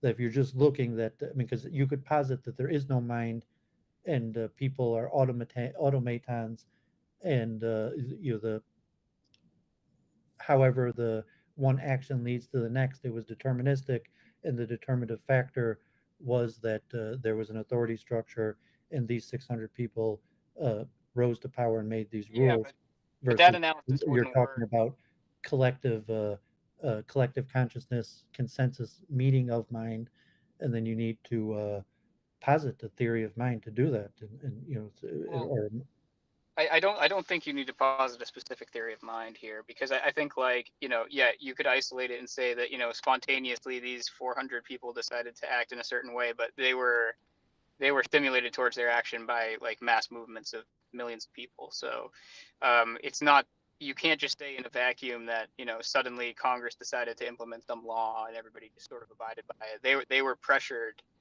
to change the law, running free right? will, say that saying if you posit free will, say no one had free will in the matter, and the historical important factor is the rule was changed, and now the limited factor of the free will is the following of the rule. Um, I mean, it Yeah, becomes but very difficult to. I mean, it's not impossible, but because it sounds like you want to talk about the mass changing of hearts and minds, and then get back to definitional, like what does it mean to have a change of heart and mind?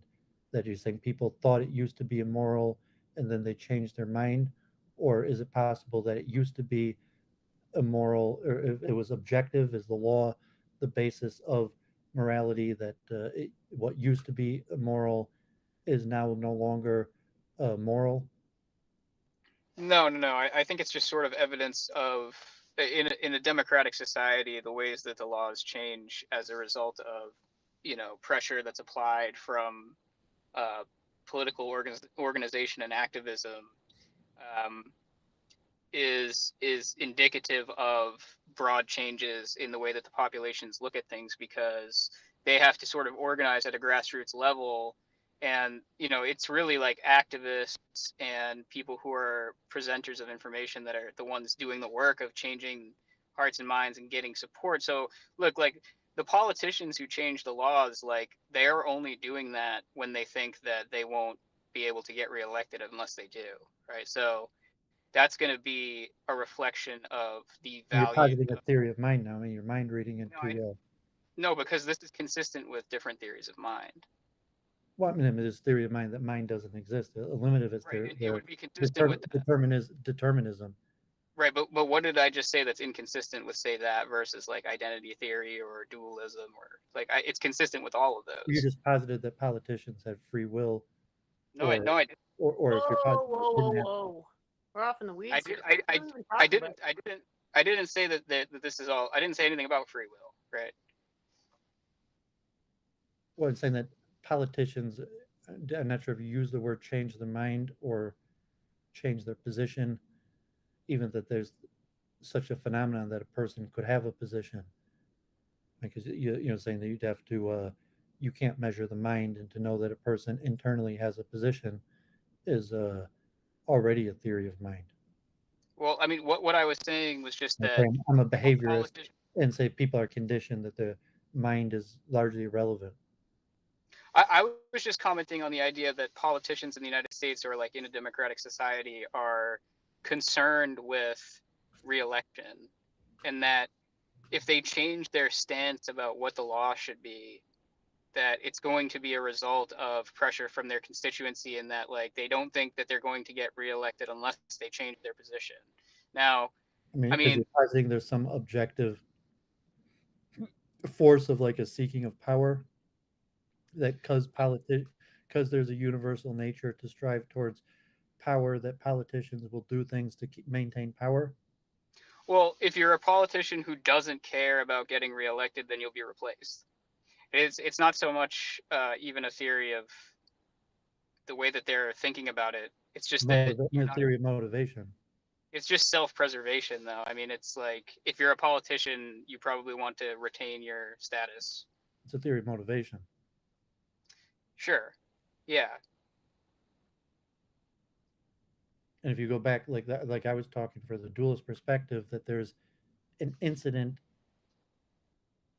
that will call, if it's, God forbid, an abortion or a murder or a racist act, that it's an incident that could be judged moral or immoral, and is that independent of the legal system, or if before 1973 an abortion was immoral, and then after 1973 it was moral or morally neutral, and now again it's immoral, or it was an absolute standard that it's either been immoral or moral regardless of the law, and there's two different standards, and if it's the morality independent of law, or they have a reciprocal uh, relationship, and if it's not, if it is independent of law, then how is it mediated in terms like a recording of the incident? So if there's like a murder and abortion, that the action occurred, and you're saying that there's a judgment, it was either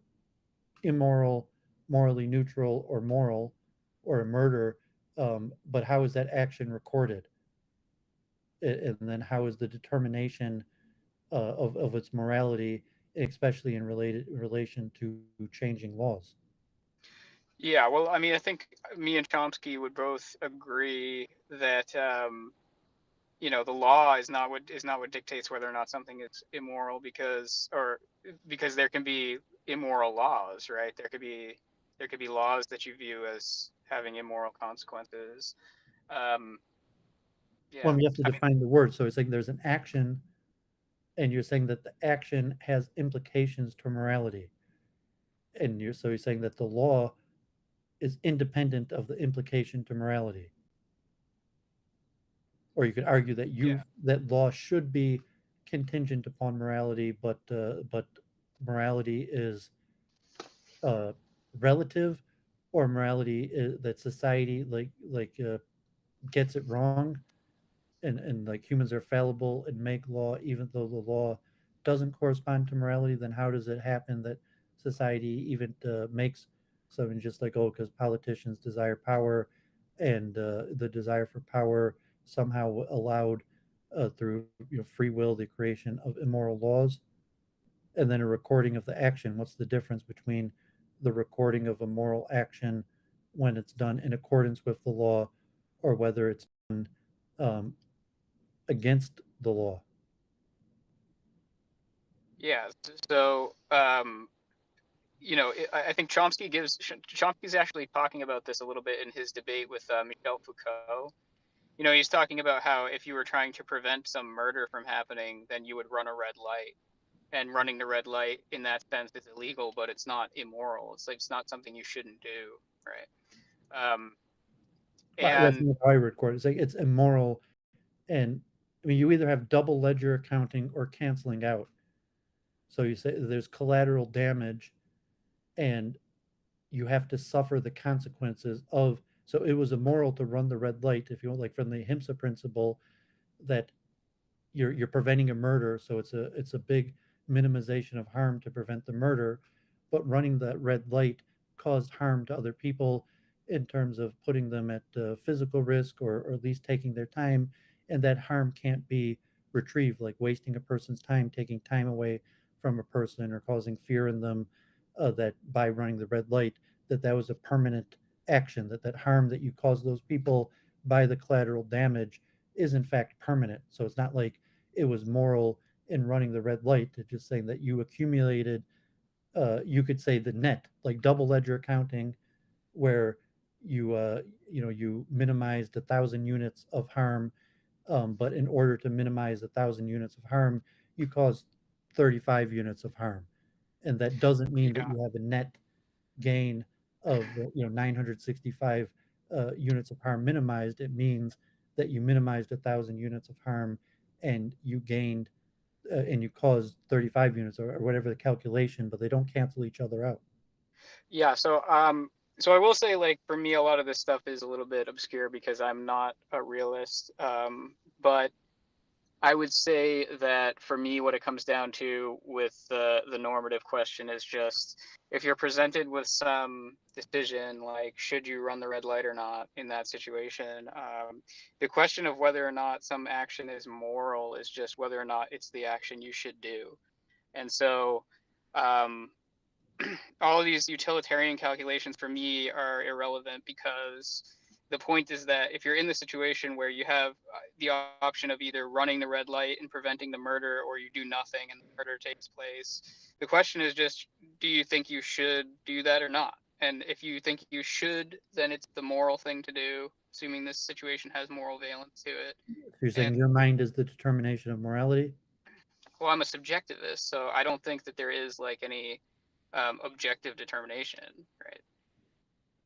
So I mean, you're a nihilist in that, and you're saying it's pure preference, that if a person Yeah, I mean, decides, if I'm a an person decides anti-realist in too. there, it's more because I want to take a person's stuff, and they kill a person just to steal their stuff, and it was moral to them because it limited their harm. That they're in less pain now, that they have more stuff now, or that the person they don't like is no longer in this world.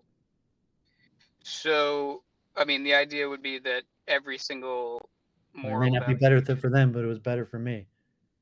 yeah, the idea is that every moral evaluation takes place like that.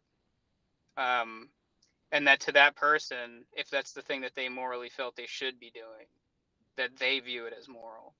There is no standard above that, right? Like, So I I mean, you could agree still with the say, essential tenet that the universe, or the essential laws of nature, are indifferent to suffering. There is no direct connection of minimization of harm. It's a product of mind, and that suffering in terms of natural law isn't bad. There's no objective negativity to suffering or harm. If I yeah, die, or all of humanity dies, uh, we might not want that or consider it bad, but it's just a product of our mind. It's not objectively bad. And even in terms of the ecology, it may be good. If all of humanity perished, it might be good. Sure. Yeah. That's So that's my view. so I mean, you take is an Israeli attitude or something. It's a kill or kill, be rolled. Better them than me. We Well, learned that's we just learned our lesson. Better them than me. that's just one lens, right? Like I don't agree with that, right? Like for me, I would value not harming people as much as we can, right?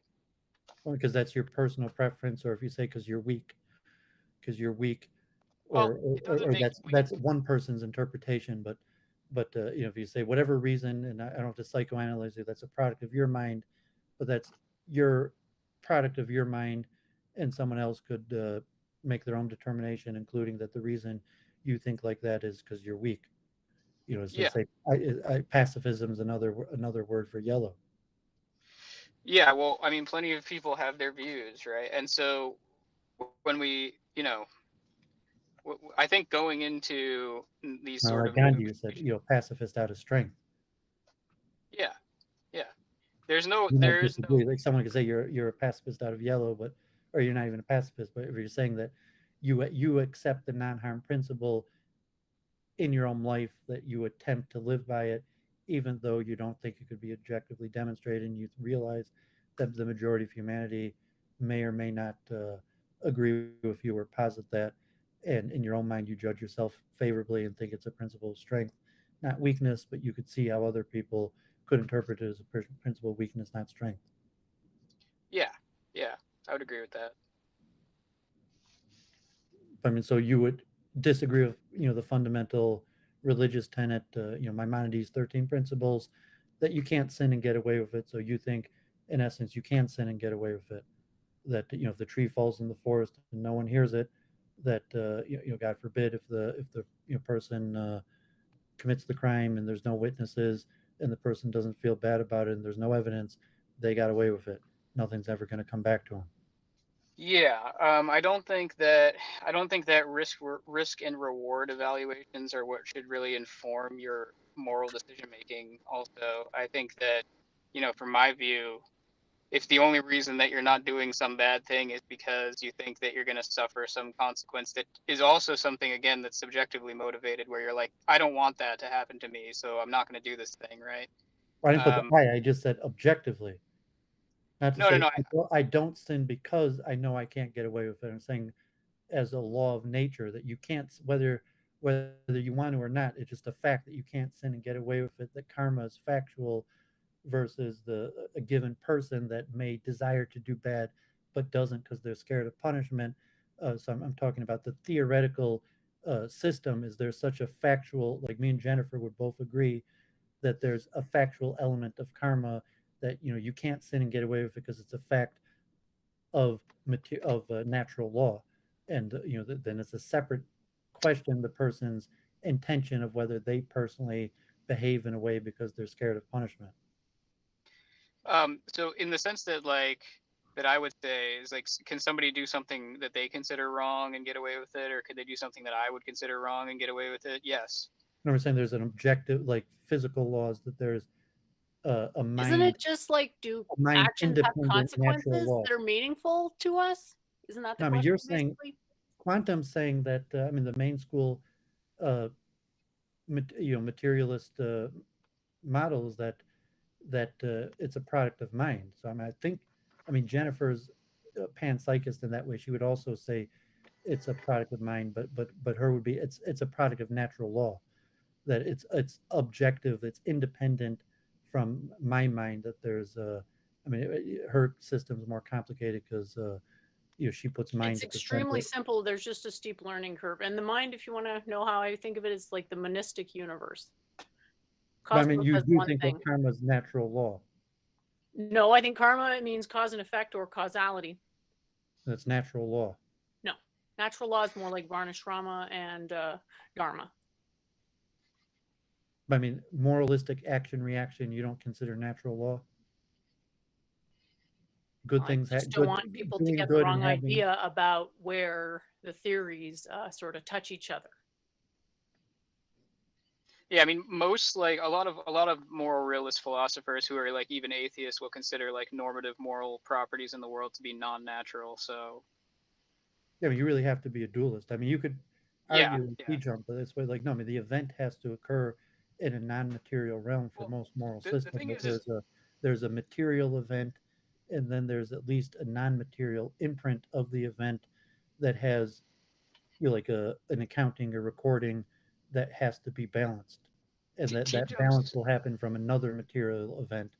So you know, if it's like murder or stealing or hurting someone's feelings, that's a material event that caused a non-material karmatic balance, and that non-material karmatic balance is conserved through a future material event. Yeah, I mean, T Jump's view specifically is like a non-normative view, which is like sort of tautological, and that all he's saying is that there are these things called involuntary impositions of will, and they happen, right? Um, he calls them immoral, but he doesn't give them any normative valence, right? So the the thing is that on a view like mine, I call it the best of both worlds fallacy. I think I made up the term, but I mean he's, Yeah, you're it's trying. basically the fallacy is that it makes the argument non-salient and therefore irrelevant, right? Because you're trying to satisfy every single thing. Well, he's taking from two different contradicting systems. So the best of both worlds They're not contradictory, fallacy but they is can lead he's to taking what he wants out of the contradictions if dualistic you system combine them. and trying to save it into the materialistic system. So it's the best of both world fallacies, because if he rejects the dualistic system in the spiritual realm and the event doesn't have a separate occurrence in the spiritual realm, but he still wants to adapt that same philosophy to to a materialistic system, I'm calling that the best of both worlds fallacy. I don't think his view is coherent, but um, I mean, you on my appreciate what view, I'm terming the best of both worlds fallacy that I'm directly claiming he's making? yeah, I think I understand what you're saying. I think like his view falls prey to the idea that I can identify anything occurring in the world as like immoral, right? And it would have just as much significance as what he's doing.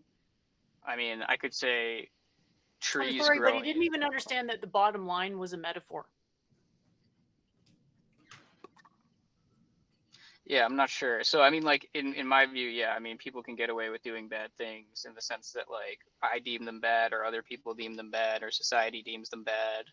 Um, People can get away with those things. I just don't see any sort of stance independent way of framing something as wrong.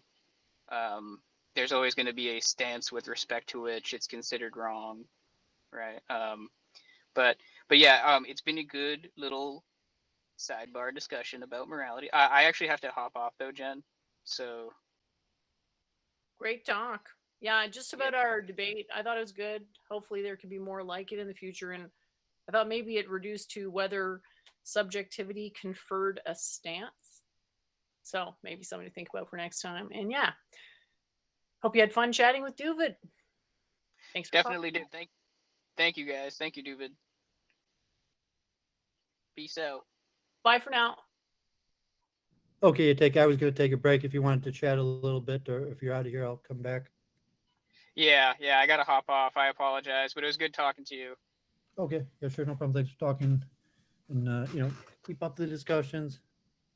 Yep, will do. Take it easy.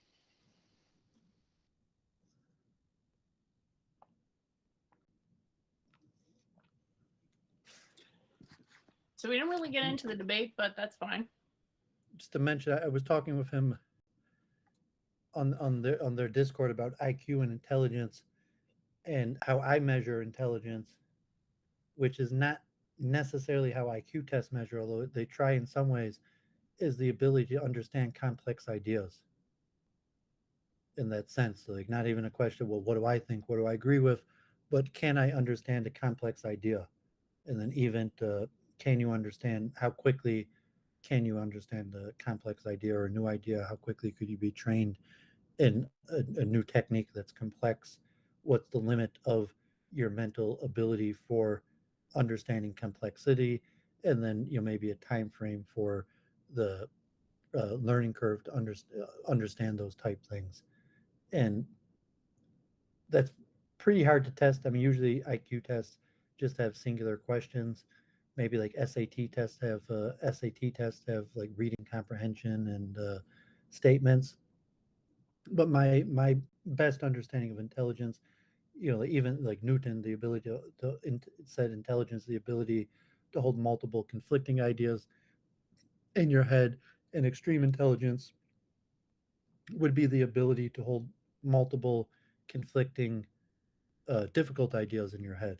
So, and like I was telling Jennifer about systematic thinking, and so if Sully's smarter than the next, the average guy, that's how I understand intelligence. I mean, he could quickly understand complicated ideas and keep them in his head relatively clear to not mix them up. To say, okay, this is this complicated idea that Doovid just told me, and I don't really agree with it, but I comprehend the idea, and I could keep that clear in my head at the same time as discussing other complicated ideas.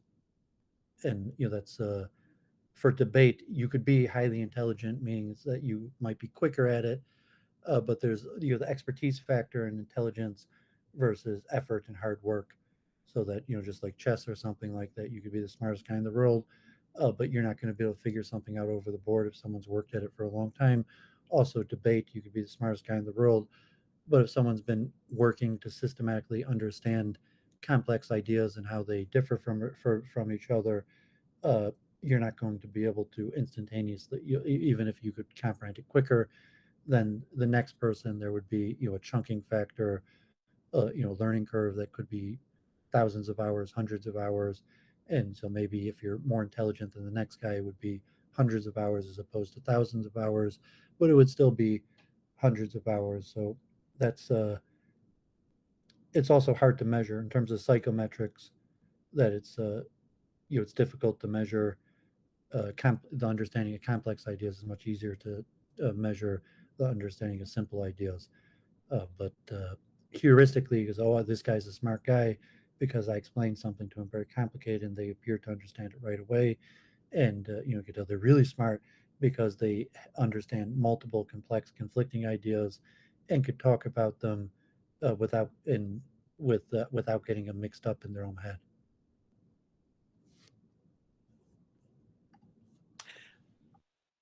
Daryl, you don't seem to understand that anything material would be completely not even under consideration, because I would have dismissed it as incoherent. So if there's someone who thinks there's a materialist model that's coherent, the burden of proof, as far as I'm concerned, is on them. There's not been a scientific standard that's been met. So you're going to tell me that if you take a fish out of water, it's hiccuping. I'm going to tell you, you don't understand what hiccuping is. Because if I go, let's think of the sort of opposite of that. If I go underwater, I'm not hiccuping. Might be gasping, might be drowning, but hiccuping isn't the word for what I am doing. So I said it to my ideas dad rather than this weird. It's intimidating. It's an attempt at intimidation. My dad's almost always busy, and so usually I don't have that much time to talk to him because we're in the car a long time. And he was talking to my mom like politics in general. He's like, these people are crazy, and some reference to something. And I was like, you could talk to crazy people, and saying like I've been doing it for years, and my sister mentioned something like alien. I guess there was a alienology or something like that. There was a word that used to refer to psychology that was like alienology, and it was specifically in reference to the study of abnormal personality. And so I said it's a diminutive because psychology is the study of mind, not the study of abnormal mind. But people who don't like the field of psychology, like alienology, because it was specific to abnormal personality as opposed to just the working of the mind in general. Like Chomsky, thought about the nature of language. He wasn't studying abnormal psychology. But that's same like you could talk to crazy people, you could understand crazy people, and you could even understand their ideas. And it's a nature of chunking theory, kind of like chess, where most people, weak players, have a logic to their move, and they just had a limited understanding. And had they saw deeper, they might have played a better move. But it's not that they didn't have a logic to their bad move; it's that their reasons, were limited, or they didn't see enough. And the chunking theory, like I was saying, for debate and flowing and candidate moves and analysis trees, would be a universal process. So it's like you could talk to crazy people, you could understand people who have incomplete, inconsistent, uh, incoherent systems, and even like Gödel, all people have inconsistent, incoherent systems, to differing degrees, and even the best of us, our systems are incomplete and incoherent. But the common mistakes that people make, like in chess or something, it's a common mistake that all types of beginners make, and here's the cognitive process of the learning curve of why they make that process. That really, if you're a guru and you're teaching people and you're freeing people of their karma, it's the cognitive dissonance, and you say, well, no, it's a common mistake, and here's a few general guidelines for why people make this mistake and how it relieves their cognitive dissonance, and should they choose to go on the path of enlightenment, even though there might be short-term pain from relieving the cognitive dissonance, how that process would look like, even like a Buddhist type thing. The person has to make the path for themselves. I don't think that's what Buddhism says. But Well, there's different everything else understandings. true. I just meant that people have to find their own path. You give someone guidance, but they have to find their own path in the cognitive process and dissonance. Yeah, the way I say that is you can curtail a bad, undesired stuff, but you can't force good stuff. That sort of has to come of its own volition. So that's how I sort of parse it. And I was thinking about some metaphors for induction when I had this convo, thinking like, is everything we do either induction or deduction? Does it fall into one of those categories? And if that's the case, why? And saying like, maybe build up some sort of computational argument for that. I don't know. I guess the idea is whether meta induction deduction is still just induction, right? Like, is it actually saying anything to make that distinction? But anyway, my couple of examples that I came up with were that language was, you get language through induction, natural language, because it basically starts with quote nothing, but it derives its own information basis. Yeah, I had something else to say, but I don't have my notes in front of me, so I just have to grab that so I remember to say it right. Go ahead, Doooovid. Did you want to say something?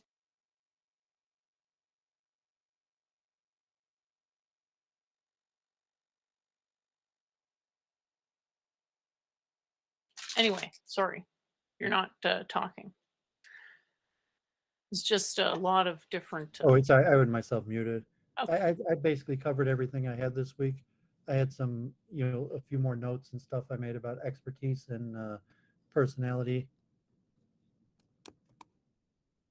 You want to go over that?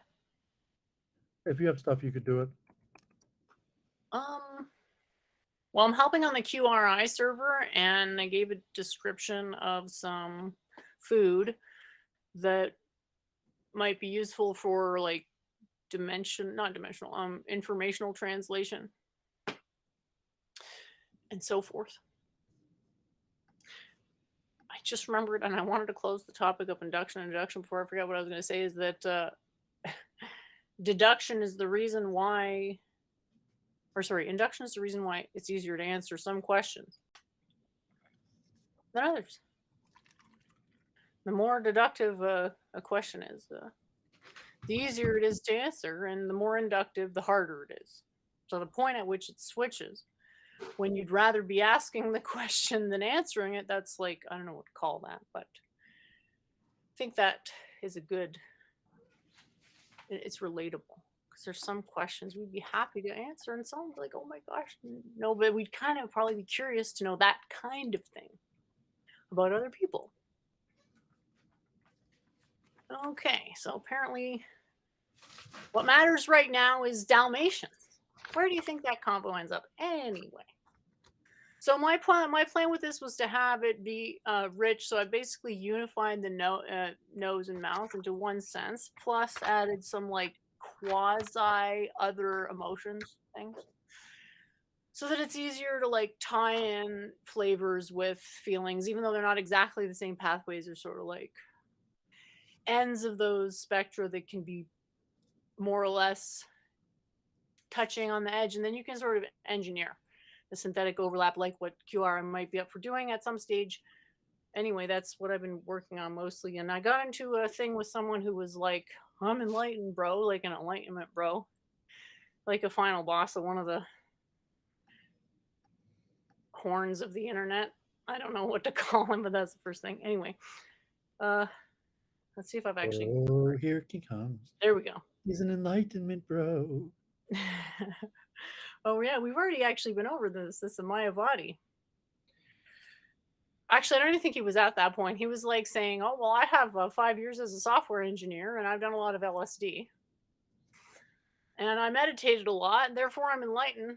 And since you don't want to do LSD, you're not enlightened, definitely." So it was just weird. He ended up leaving, which was good because he came in. He's like, "Do you want to measure my brain for how enlightened I am?" And yeah. Anyway. Okay, so I would honestly, if I were the people in the chat, I'd just give up that whole Dalmatians thing because that's not going anywhere. I never actually put this together before. Can you see this, dude? Yeah.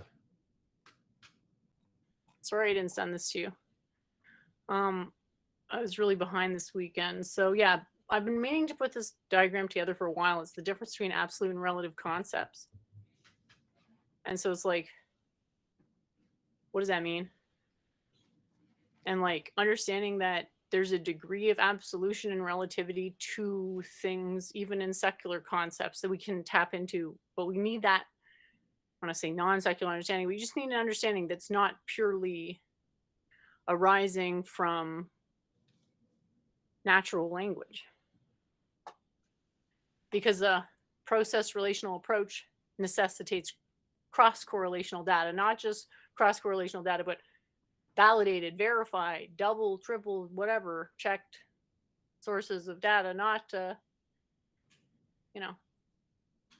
something that can't be distinguished from an artifact noise.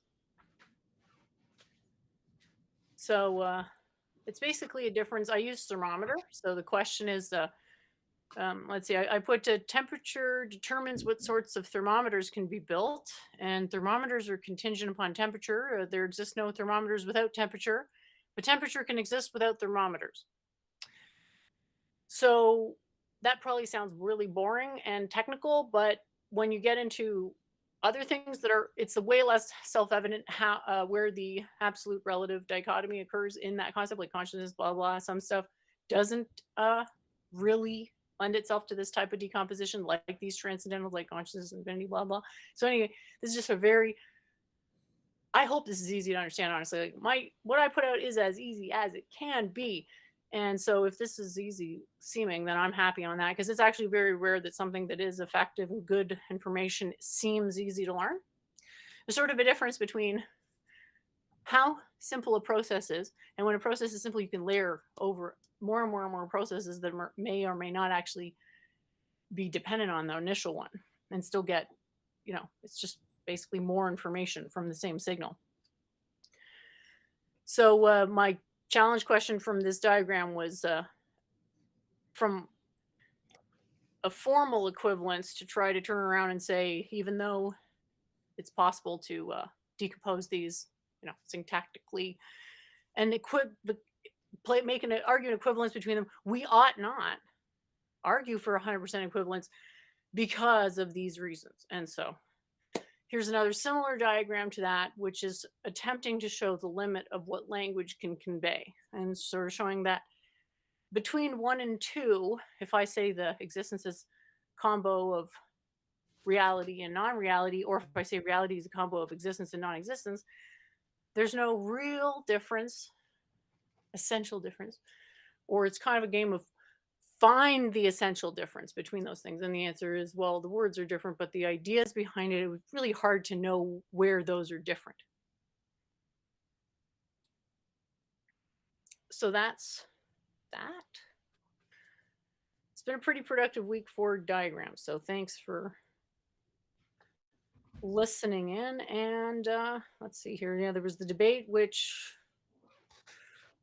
wasn't super technical. I don't know if it can be flowed. I don't think it was organized enough to be flowed because we didn't have any expectation that it was going to happen. So it was more improvisational. I thought this was really interesting wording.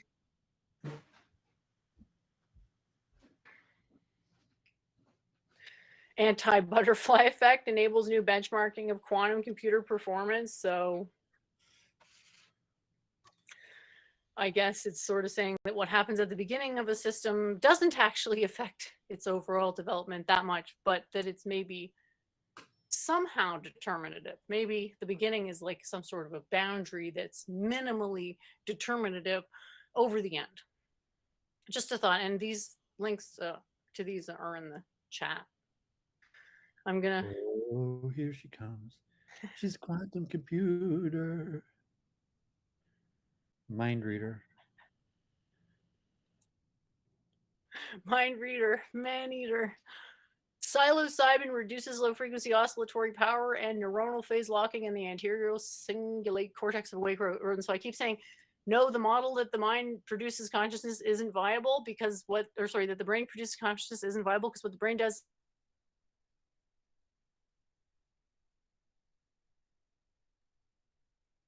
is a filter. It's not just a filter. So think of it a funnel because what is the shape of a funnel? It has a point. And that point is kind of like where the cogito starts to come into it. So what are these things that are acting electromagnetically on the quote brain doing? Well, they're deactivating the inhibition or the filtration of the brain. So that's what a lot of these research articles, like people say, oh, we understand consciousness so well, blah, blah, blah. It's like there's always still an interpretational aspect where it's like you're kind of assuming that the electromagnetic is a function or the electromagnetic information is coming from the brain. You can't establish that. And I don't know why people would think I would make this up. It's obviously a matter of inevitability, not desirability. But to think that one's own personal opinions as to how difficult something seems like it is mattering for a novice doesn't matter at all. It's the anti-matter of it. If anything could ever not matter, it's the opinion of a novice about advanced matters of science. Roboticists discover alternative physics. I love this, and I can't wait to see more of this. It's basically like reverse engineering laws of physics based on like AI. And here's what it came up with. And it's like, it's doing some sort of a decomposition, and it's always finding different numbers of variables. And in a fire, I think it found 24. And anyway, it's really interesting. People can check it out. And this sort of came out like almost seemed like perfect timing.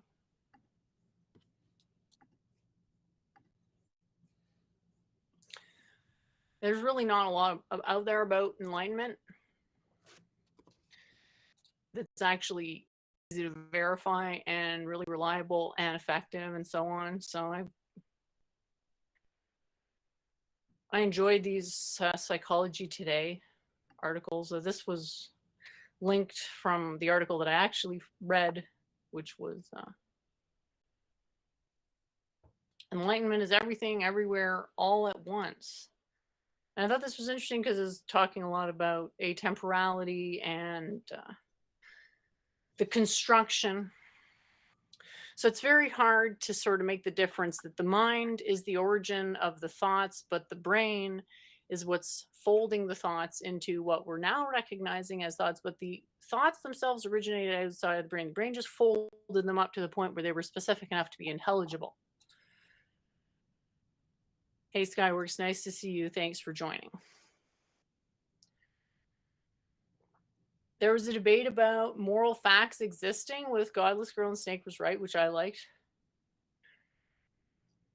I like Snake's arguments. Let's see here. The people can check that out if we're interested. I don't know if you like. I doubt that you watched that. I sent it to you though. I think Which one?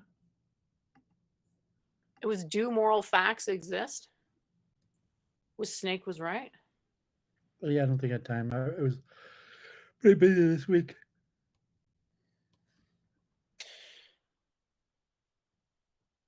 Yeah. And plus, you talked to her on, or did you talk to her on Claire's?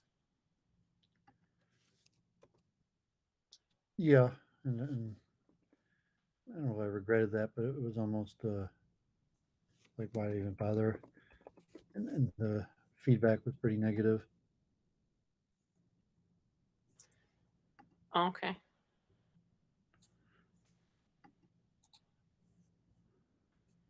Yeah, well, anyway, quantum computing, a field that relies on the principle of quantum mechanics to calculate outcomes, has the potential to perform tasks too complex for traditional computers and to do so at high speeds, making it, in some ways, the new frontier for science and engineering, right? So once we understand that temporality is looser, then we first realize that temporality is actually something that's rendered as opposed to intrinsic. You have more freedom to discover and control various machines.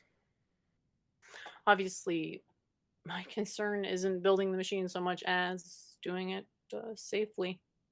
And understand people want the freedom to discover stuff. I just want to say, hopefully, let's keep it in safe boundaries, please. Anyway, thoughts, Daryl, not things. I think a multiplexer or a fountain is kind of the best way to describe the mind, and the brain is really an amplifier and also a reducer. So that's where it's reducing the field of consciousness to form thoughts, but it's also expanding the field, or it's receiving an amplified signal because it's receiving all the signals coming from the sense organs. So it's like feeding that information into the mind.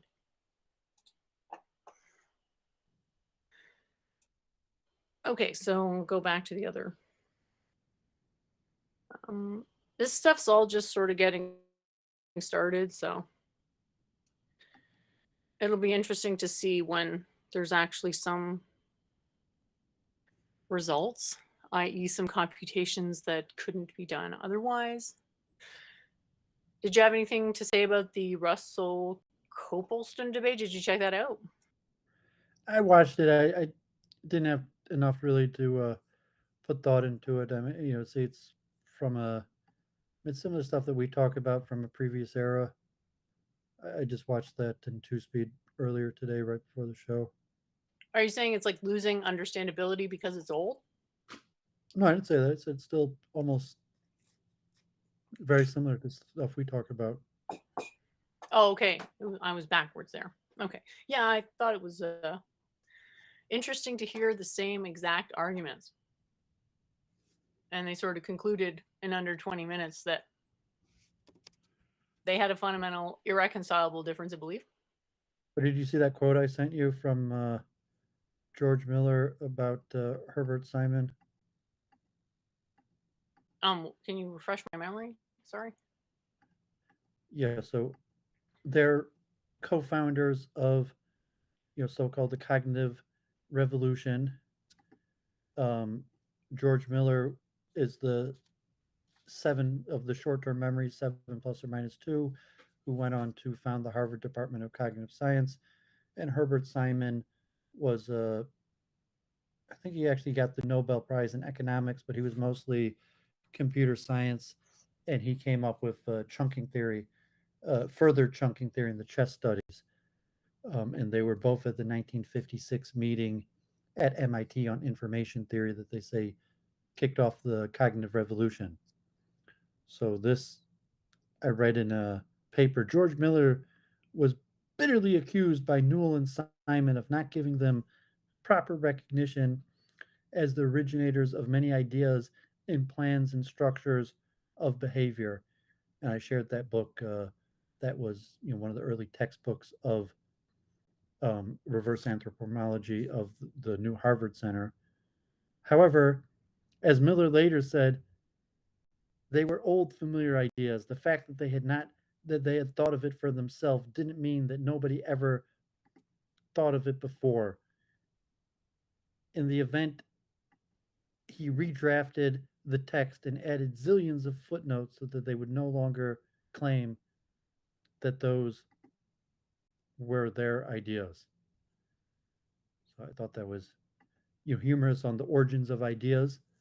So Newell and Simon, so Miller basically reverse anthropomologizes computer processes for the new form of cognitive science, and a lot of that was in papers that Newell and Simon had first wrote, and they said, "You're not giving us enough credit." And so Miller, the academic, thoroughly researched the origin of those ideas and did not credit Newell and Simon at all because none of them originated, and he found earlier sources for every single one of them.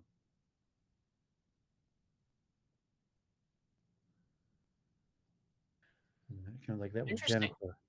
It's like, they're not your ideas. I will find an earlier source for it, and I will give the credit to the proper source, not you, the earlier source. Possibly an argument for not taking credit for your own ideas. Well, you say that people had egos, but the due diligence. So not necessarily, but like the credit, like, oh, you should get a Nobel Prize, you publish, it's all about the credit, the ego, and separate. Like, no, it's about the search for truth, but the due diligence is the origin of ideas and the historical analysis, and say like, well, you mentioned your due diligence was not enough because you did not properly source the origin of those ideas. And that implies sourcing them would be coherent. The due diligence is really never enough, but so at some point it's sufficient. It's sufficient when you've done more than anyone else, or it appears you've done more than anyone else, I suppose. Well, sufficient due diligence is relative. So you're saying that it's sufficient when it's relatively sufficient, that meets the criterion for publishing.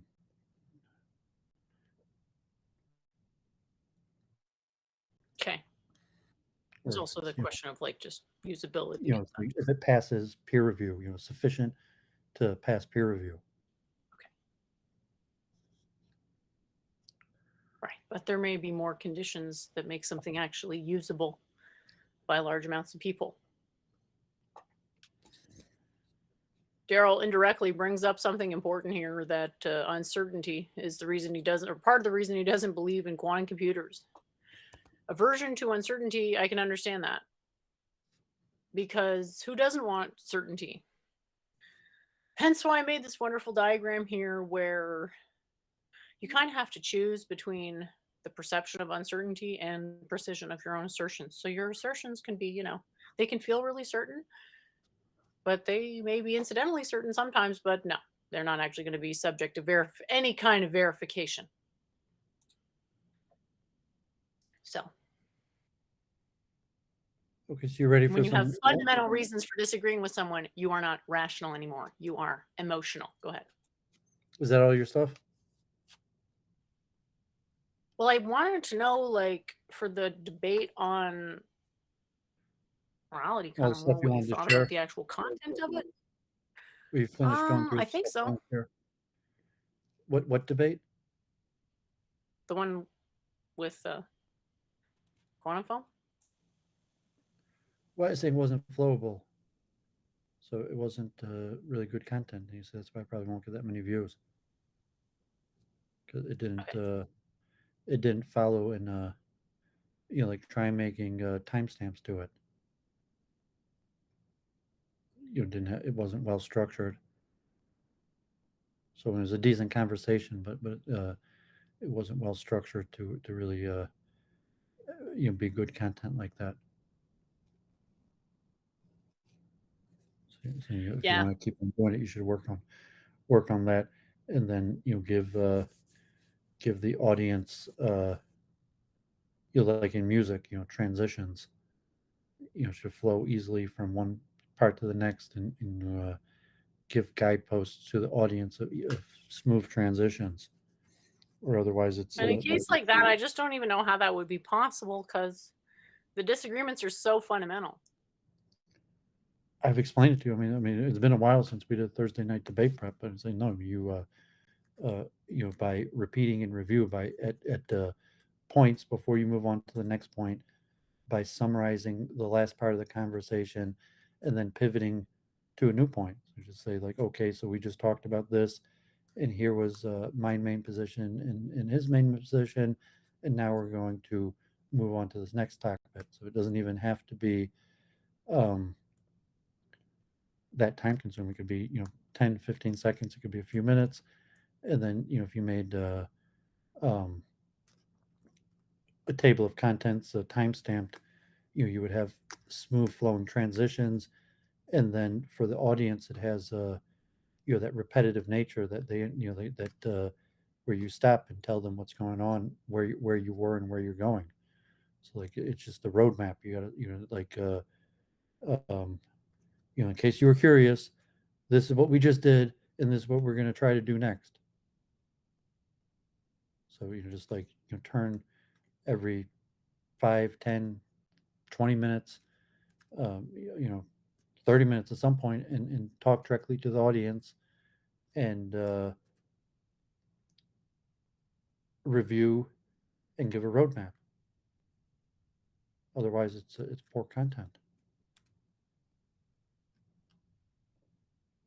And then Well, basically, you're saying you that work all the better. content on modern day debate is poor content then? Well, it's pretty structured. I mean, generally, because they have an opening statement that some's better than other, but some of their free conversation is better structured than others, and some of the people are systematic, where it's saying, okay, opening statement, 10 minutes, 10 minutes, and the person say like, well, I'd like to address these points. These And then debates tend to be more conversational than adversarial. I'm not That's saying just how it is. adversary. I'm talking what are you getting to? Is saying roadmap. Give a roadmap to the audience. That's what makes easier flowing content, makes smooth transitions. Nothing to do with Who's going to give the roadmap? Because if I give it, that's sort of infringing on my time to actually make arguments. So unless the moderator wants to do that, kind of beyond my control to institute that on that level. Though I take your point. I'd no. rather have I was actual questions. yeah. I mean, Doovid. We made state championship. We had a national quality high school debate coach said, use your time. It's that important. Invest, that it's worth the sacrifice of your time to do that. We didn't even have times. Okay. Saying even if you had a timed We conversation. didn't, though. It was a free-flowing exchange, which I that remember would have my caused an Israeli, awkward interruption, and I don't know how you can't my understand high that. school Israeli debate coach yelling at me till I almost cried, until I gave a proper introduction and roadmap. And I will do that the And minute he we're yelled sitting at in a me till I formal debate. almost cried. The And minute we're sitting in a David, formal debate where there's a when I was formal a scripture freshman in outlined high in advance, I school, will be doing that. How about that? and my That assistant was Israeli less formal. debate coach yelled at me till I almost cried. Give reviews, recaps, and roadmaps. And like, do it again until you get it right. Do it again. Not good enough. Do it again. Horrible. Horrible. Not good enough. Do it again. Almost sounds like you were traumatized or something. I was, but I had, thank God, I had a my Israeli assistant high school debate coach who turned me into a championship debater by yelling at me till I almost cried. Okay, well, other side to that is that the knowledge can be so terrifying that adding on anger, it makes people averse to the knowledge. So that's where I wouldn't be. It's like even in a formal structured debate that where you only have a few minutes, it's worth And the less time you have, the less of a roadmap. You're saying if you have a 4 minute or a 10 minute, the roadmap will be proportional. And saying if you have a There's as many summaries as there are interruptions in the flow, and there were very few interruptions in the flow. But I guess what I could have done is after Nirvana interjected, I could have summarized after that, or perhaps ask the moderator to summarize next time. yeah, and smooth transitions, and then you demonstrate. Saying like, okay, like, Nirvana's he's a nice guy, good host, but like, like I'm talking directly to the audience because like like that's what you got to turn directly to the audience where now you're not talking to your opponent or the moderator, you're talking directly to the audience and you're recapping and giving a roadmap, and you're giving it to your opponent. So after you've given your open introductions, that the roadmap is useful for the person you're speaking to, but it's most useful for the audience. Is saying, well, these are the major points I would like to discuss, and it doesn't have to take more than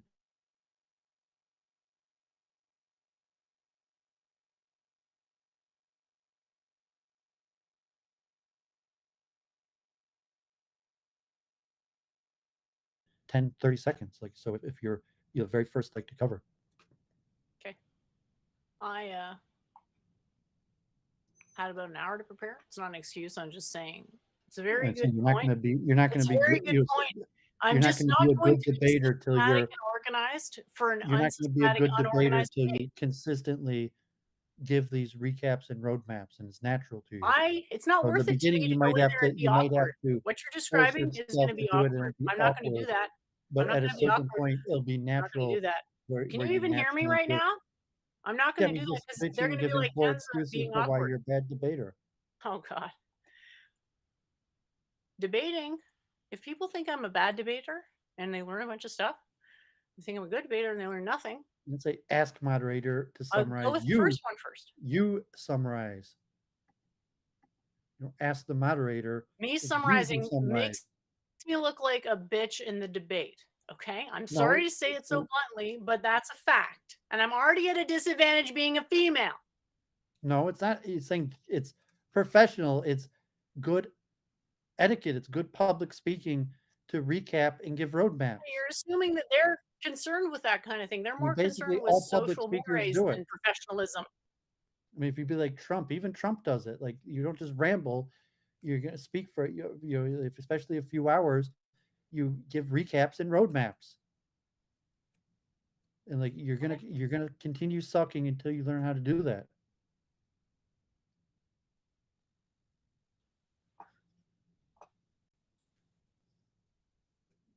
Okay, so we've got only one vote, but it's no for should the moderator summarize. So clearly people aren't decided on this. Not the moderator, you. I'm the one who voted no. It's because it's not the moderator who summarizes, it's you who summarizes.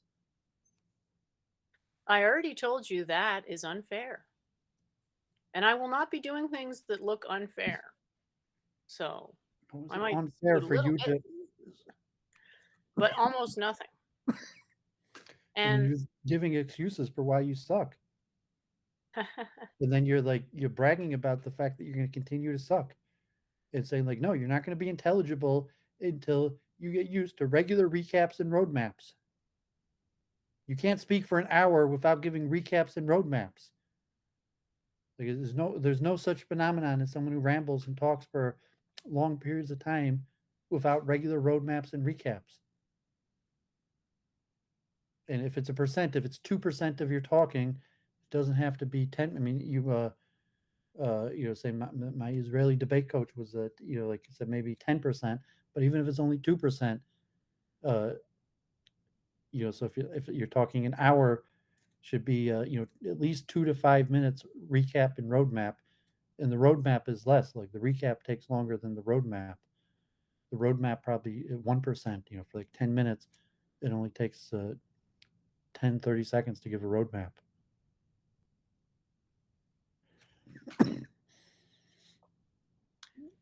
And chances are you don't know what you're talking about. If you can't give a roadmap, you probably don't know what you're talking about. Like I when am you not start the limiting talking, if you don't reaction know for what you're how going much to say, cooperation happens in it's an probably not exchange. that good in the first place. I'm not the So limiting so factor for the you level show of the command of the cooperation in an topic exchange, okay? by before you start giving a roadmap of what you're going to say, then saying what you're going to say, like you gave in the roadmap, and Do you then know what a giving a recap. hostile witness is? Do you know what that is? A hostile witness? You ever heard of that? Yes. So if I judge an interlocutor to be a hostile witness, I will not deal with them in the same way as I would deal with somebody I thought was coming in good faith. This completely irrelevant to the roadmap and recap. It is when it's hard to get a word in edgewise, and I'm being edged out by monologues that have no clear interjection point, no clear point, and That's why can't be usually the made sense of roadmap is in a done. long time.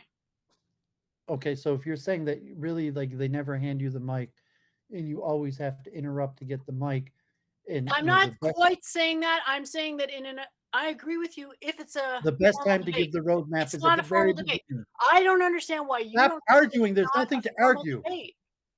Why There's don't no you argument understand here. that it's not a This formal is debate? like if you don't want to do it, don't do it. You know, it's in my opinion, you're going to continue sucking until you do it. And saying you give the roadmap at the beginning. If you have an issue where like they don't want to let you speak and you can't give the roadmap at the beginning because you have to you know butt in just to get your voice, and therefore you're never going to be able to give the roadmap. But you give the roadmap at the very beginning. It's the first thing you say. Maybe the second thing you say.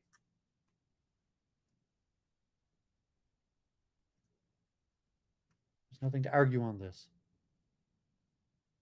You want to give excuses for why you're not doing it, or somehow are you disagree, or you're trying to defend your poor performance. God forbid.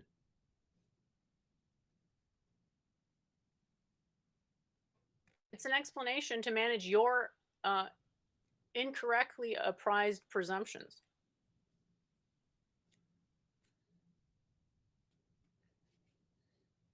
And it seems impossible for you to understand that that wasn't a formal debate, and for me to treat it like one would be a I don't want social to hear faux your pas. excuses. I told you, like what I had to say. If you don't want to take the advice, you don't want to listen, fine. I mean, there's nothing to argue about here. Well, I agree with you. There's Do you really no understand that it's a excuses social faux pas? for your like mediocre performance. Okay, you think it was mediocre. You didn't say why, other than I didn't interject to monologue about something that everyone would have thought was awkward. No, But can you now accept my you point can't that it even would have been a faux pas? properly because you didn't give roadmaps and recaps. You can't even properly say what I said. That's simple. It's not complicated. Roadmaps and recaps. It doesn't need to be rephrased into your poor understanding. Just say, for whatever reason, you didn't give roadmaps and recaps, and therefore your performance was mediocre at best.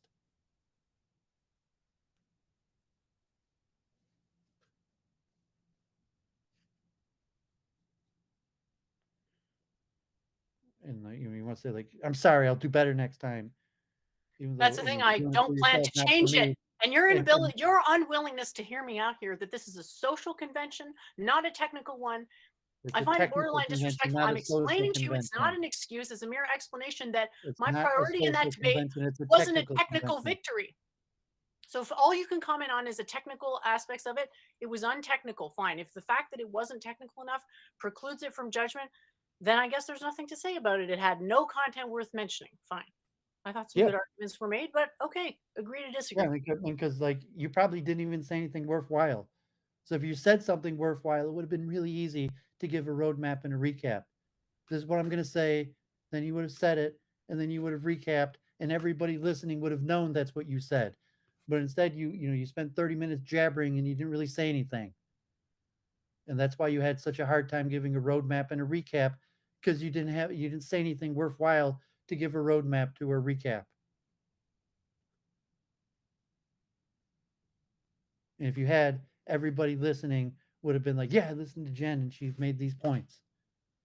There were inches. I learned something. She said this, this, and this. Instead, they were like, I heard her ramble for a few hours. I don't know what the hell she said. It was so unintelligible. She couldn't even give a roadmap or recap. Let alone like you give a false roadmap and recap, where you opened up claiming this is what you're going to do, and then you gave a recap at the end, claiming that you had done it even though you hadn't. So I mean, that would be at least something where you could, people. She claimed that she was gonna, explain these concepts, and then she really didn't do it. To verse, like, I don't know, she rambled for an hour. I have no idea what she said. I don't even know what she thought she said.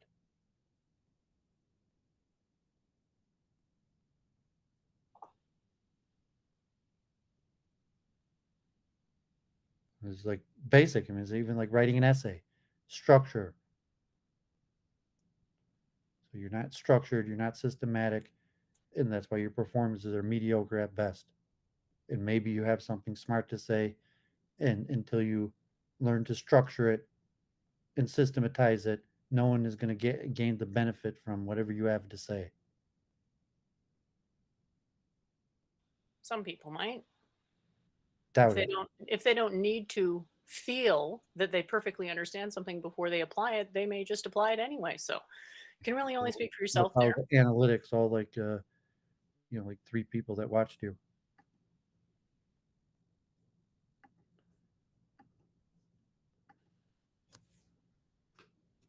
Well, I suppose I could try to map out the logic of the debate, but we're not using the same techniques. Consistent advice for over a year now. You're still not doing it.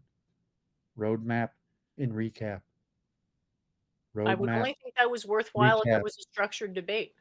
I don't know how many times I can keep saying it. How many times do I have to keep saying it? She's going to give a roadmap and a recap.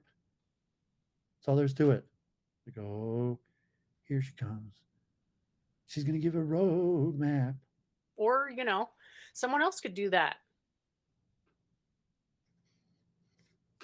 Because I am not going to break conventional protocol, and it's pretty mean for you to ask a girl to do that, given how much flack I already catch. Some bullshit. There's nothing to do with being a girl. There's no. This is. I don't normally make a big deal about, protocol. But don't pile on more fucking social mores you can't give a roadmap. I mean, what? Like, it just sounds like malign pathetic bullshit. Like, what excuse could you possibly have that you can't give a roadmap to what you're going to say? You're like, oh, I'm a girl, I can't give a roadmap. Or in the debate? You're talking about in the debate or after? Which one are you talking about here? You still don't know what the hell I'm talking about? Well, it sounds like you're talking about in the debate, but I just want to make sure. And where in the debate? Would you give a roadmap? Are you asking, why didn't I give a roadmap? Are you honestly not listening? You can't even tell why didn't I where you would give the roadmap after the debate? Where do you give the roadmap? Where do you give the recap? Is it not obvious? Have you not been paying attention? Obviously, you give the roadmap at the beginning and you give the recap at the end. Right. And sometimes if it's a long debate, that's you'll split in some roadmaps and recaps in the middle. But obviously, you give the roadmap at the beginning and the recap at the end. That wasn't the question. And there's no reason being a girl so I don't know why any excuse why you can't give a roadmap at the beginning and a recap at the end. I thought I did. You're saying it wasn't good enough. I'm saying fine, but your criticism isn't specific enough to be useful, and it just sounds like ranting or venting, I guess. Because you're arguing, you could have just said you had to argue on a simple critique. I just don't want to seem rude for ignoring it, and I have my reasons, and you don't want to hear them. It's like it's you could have been like, no, I gave a roadmap, and these were the points that I made. And I'm not going to engage on that level. I'm not going to engage on that level. I'm sorry. That's the clear call level of engagement. I'm not going to engage on that level. These were the points that I made. And you can't tell me a concise, I made these points. I want to discuss this and this point. And so it's still now, you can't tell me what were the points that you made. I haven't tried to. And I'm busy defending arguing over nothing. Or mischaracterization of what I did, which was how crappy your debate was. It was 2 hours of arguing what it is that you're asking, which is decomposing the logic. This is like your debate. You and I don't use the same strategy for debate. How do you map out a non-strategized debate where two people use incompatible strategies? How do you map that out? Yeah, so you just argued over nothing. You didn't make any points. I thought a lot of points were made. Like what? And they were good points. Yeah, I made so many good points, I can't even name one. I'm sure I could, but right now I'm flustered and not gonna Yeah, I mean, so many good points. I improvise can't even something name so one. abstract as to remember that. So Well, now abstract, I've been being like like 2 serially hours, I can't even name antagonized one for good point I made. a while to have to defend against these what appear to be insane allegations about a debate you didn't appear to understand anything in. And so, is that the case? You didn't understand Well, anything you're that was just said in so that debate? smart that you're so smart that the people who have no can't understand it's because they're dumb. It's not your The point part. of that debate wasn't Your actually to further a public understanding. So I accept that it was probably incomprehensible for most people, but I felt like given the audience, that's what they wanted. That's the what people who were audience? There was watching no that. audience Okay, there was hardly any audience because the people who were watching it were the ones who because it wanted was it to poor go into that content. level of detail. There was no audience because it was poor content. Okay. I mean, you keep working at it and saying like, take some basic advice. I don't know what the hell you're arguing about. You seem to think there's only one way to debate, and if you dissent from that, then you're a bad person. And I'm saying, like, No, it's that's not a not clear. moral judgment. I didn't say you're a bad person. I said it was a poor performance. It was a low You said quality there's a debate. good. I didn't talk about Doesn't morality. I make said you a good or you bad think there's a person. good way. You think there's only one way to debate, and everything else is not correct. I don't No, there's agree with plenty of that. ways to debate, and most of those include the vast majority of debate strategies include a roadmap and a recap. Formal Of the ones, 100 and that different wasn't formal. methodologies So that you sure, could choose to debate, I would say 90 plus of them include roadmaps and recaps. they're the formal ones, not the informal ones. Just like of the 100 different ways you could write an essay, almost all of them include a thesis statement.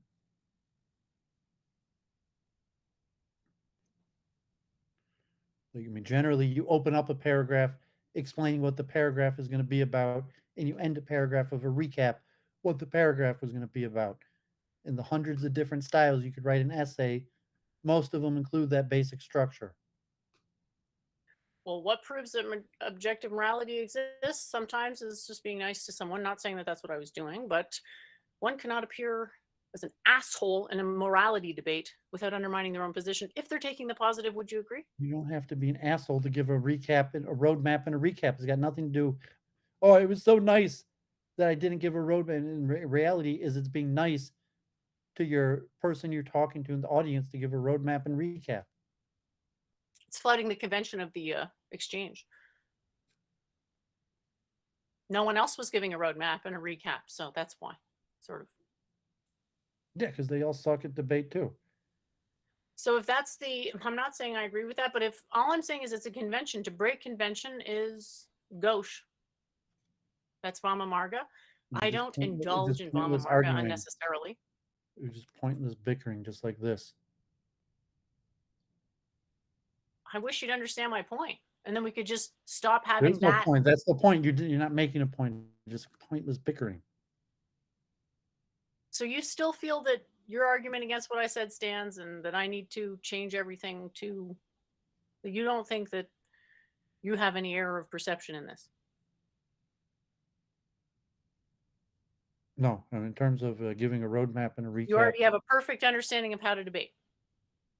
I'd say perfect understanding. Enough of a understanding. Okay, so what's missing in your understanding of how to debate? There's a lot in saying this. Now we do a stream on debate now. I'm saying something basic about a roadmap and a recap.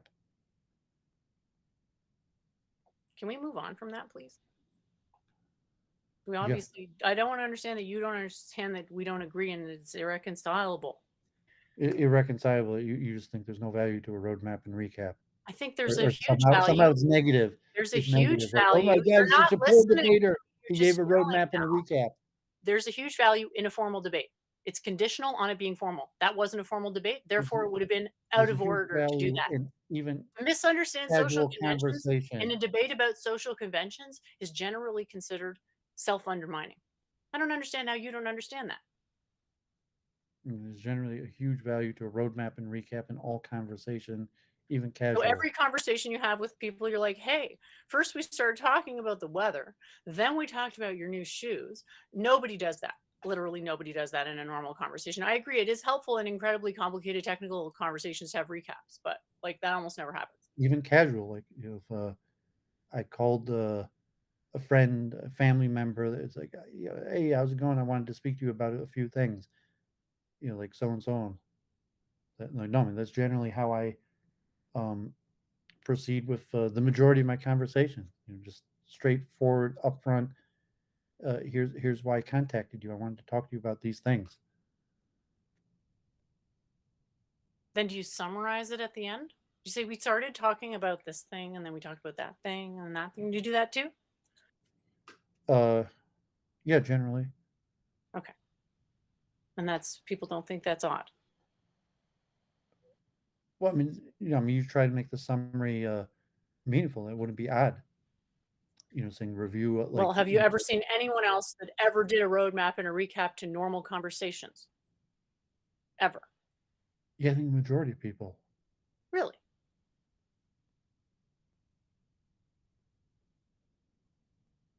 Can you give an example? And people might like small talk, like oh, call you up, like, hey Jennifer, how's the weather? How do you like that concert? And you say, well, why'd you call me? Saying like, it's okay, like I called you because I wanted to ask you, how do you like, the weather, or you, but yeah, in general, like takeaways, like you open up like the reason I wanted to talk to you, and then closing the conversation with some sort of minimal recap in the event, next time we meet.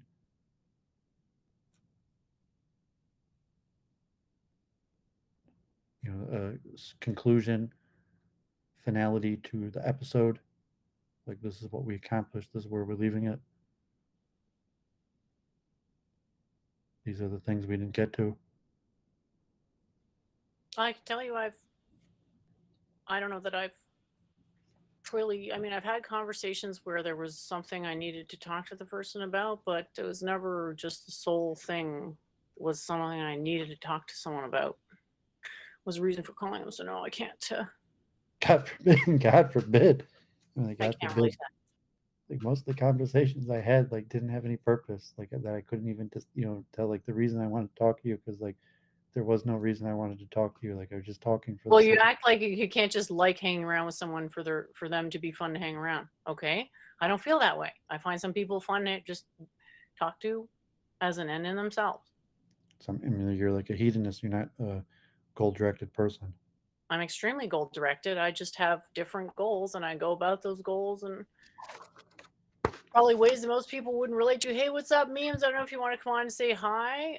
Yeah, I have methodological approach. I just have a lot higher acceptance of uncertainty. And if I'm like even a tiny bit uncertain, I just will leave the door open because then it's a lot easier to have to decondition something that is actually like falsely yoked versus just in a range. Hey, memes, I've been wanting to talk to you about this, this, and this. And just like, hey, memes, like, like, how's the weather? What's going on? Like, what's the first thing that comes to your mind? Be like, no, memes. I've been meaning to, like, ask you about this, this, and this. And then over the period of the conversation, you make sure to, ask them about that. And then if they're important, you recap at the end. Or it's, oh, like, I'd wanted to ask you, like, we got to go, but next time, like, we'll try to, get to this and this.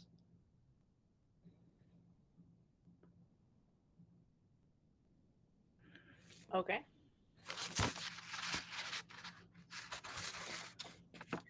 I've been getting a lot of, it feels for me like I've been getting a lot of progress, but I can see why you wouldn't think it would. I don't think that this kind of feedback is really, I don't want to say it's making me less amenable to changing. I don't want to say that, but if anything, that's what will happen. Also referencing the Yeah, I mean, God forbid you're content with mediocrity, or you're adamantly opposed to anything but your mediocrity or goal directed behavior. You fight it like the plague. God forbid, I will not have goals. You will not get me to make and try to accomplish goals. I will just continue to do what I want when I want, even if it has no purpose. Oh, my current goal is to help the QRI. That's coming along. I published a video of a conversation I had there. So, I mean, you're sort of presupposing a lot of things. You're saying, number one, debates actually change people's minds. Number two, the debates that change minds look exactly like this. And I'm saying that's not a reasonable presumption. Very minimal, just saying roadmap and recap. A lot of ways debates could look that include a roadmap and a recap. So you're just never going to take my It doesn't even retort that if necessitate it's an it lets you change unofficial minds. thing that I don't want to do that It's because just good it makes me structure in terms of uncomfortable. being understood, whether you change minds or not. That you were understood, that you made some points. What does it mean to be understood? That you had a few ideas you wanted to share and you did it successfully. Like you gave the roadmap. I wanted to convey this, and this idea, and then, at the end you recapped and you said, hopefully I was successful. But I already know the ideas that can help people. I can't convey in words. I want to convey the ideas that can help people, but I know those can't be conveyed in words. So that's sort of the balance I'm trying to strike. Well, that's the problem. So, okay, I mean, we're not making any progress here. So I'm just repeating myself. The progress, I think, would come from addressing the substance of the arguments, of which there were many. But if that's of no value, then that's fine. We don't have to. I haven't systematized a list of the arguments, and I may yet do that if something you think it's worthwhile. Argumentative talk because you enjoy hearing your own voice. Well, I was asking if you think it's worthwhile for me to go ahead and summarize that debate. Or roadmap it, I mean. Map it out. Or you just don't think it can be done? Or you could try. You could try flowing it. Yeah, that's what I meant. Do you think it'd be worthwhile? Because I mean, to me, it wasn't formal enough to justify, but I could give it a try. I mean, if it had any value, it's probably flowable, and like, yeah, I mean, you definitely probably would gain and learn from improve your performance by. There's probably nothing more you could. Probably the single most thing you could do to improve your performance is flowing it, and so if that's your debate, you should flow it. You value yourself to the process, you'll see results, you'll improve. Well, Meme said he wanted to come on, so he can. And as far as the other, was there anything on? I feel like there was something on Theology Unleashed. Did you catch any of that this week? Jimmy had the show, but no, I didn't gain anything from that. Like I watched in 2 speed, or like the sound quality, just it was like, oh my god, I know, it's 2 terrible. hours of babbling that I'm not sure I gained anything. Finding the sameness, essence, bhakti, and world religions. So no, I didn't have any comment on that one. I did have some notes on personality. Oh yeah, we can go over that if you want to. So I'm going to try to do. I might do a live stream going over some of my other essays and talking through some of these theories, maybe towards the end of this week or next week. And this essay probably will come out towards the end of next week. It's pretty complicated.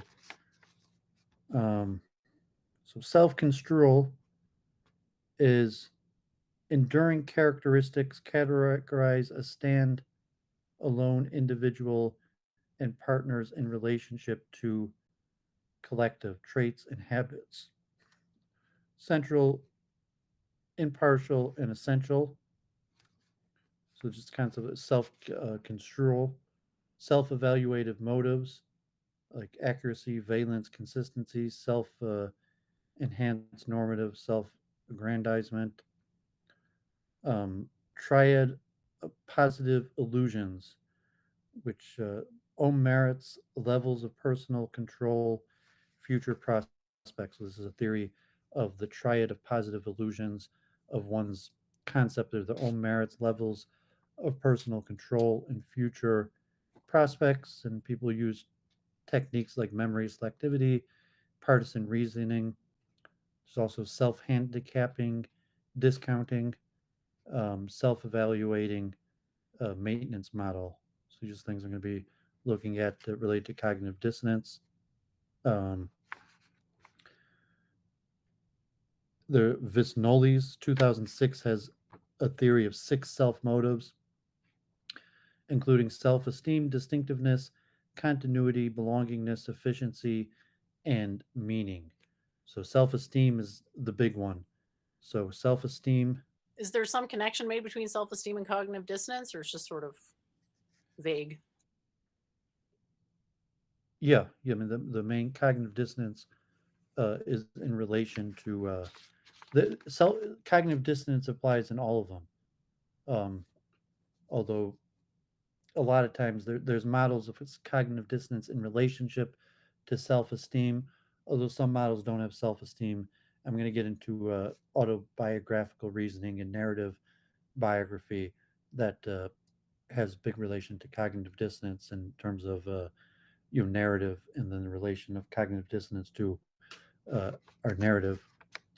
Self-esteem contingency, base feelings of self-worth on external sources such as performance, outcomes, acceptance, achievement. Your self-esteem discrepancy could be implicit or explicit. Implicit is automatic, non-conscious, and learned through repeated associations over time. Threat detection, defense strategy. So cognitive dissonance would definitely relate to self-esteem discrepancies where there's a mismatch between the person's um, base feeling of self-worth and the external sources, or things like performance, outcome, acceptance, and achievement. So there's Eudaimonic identity theory of self-discovery, which to some extent goes back to Aristotle, and discover personal potentials, chasing one's perfect purpose in life, finding opportunities, um, as opposed to hedonism. Hedonia, belief one is getting important things one wants and certain pleasant effects. So for Aristotle, actively expresses virtue best uh, within us, excellence. So there's the diamond, which is the true self or self realization, and that's through eudaimonia, which is self-discovering, who we really are and reaching our full potential, as opposed to hedonia, and a person just trying to uh, fulfill certain desires, which comes into the main Erickson theory, and Marcia is a big psychologist who advanced the theories of Erickson on self construction, selecting from among arrays of possibilities particular elements deemed valuable in the self discovery process of Maslow, 1968. Self actualization, ongoing actualization of potentials, cap- capacities, talents, fulfillment of mission, fuller knowledge of, acceptance of persons' intrinsic nature, unity, uh, synergy within a person, integration. So, to people Eastern leanings, this might sound kind of basic, but in the Western canon, there's some precursors in Maslow, but it's more humanistic psychology of Maslow and Carl Rogers. So Maslow, 1968, peak experiences. So this is interesting, leading up to the theory of expertise. Most intense, most at one with oneself, joyous moments at life. And then there's the flow, 1990. We've talked about this before. Chixton Neely pronounced the name of the researcher on flow. Flow is the merging of action and awareness. Uh, Concentration at task at hand, loss of self consciousness, transformation of sense of time, feeling of control of situation with objective risk. A consistent predictor of flow is situations with high level of challenge to which a person has high level of skill, and that could lead to ever increasing risk taking to accumulation of more talent, and then the accumulation of more risky situations to apply the talent.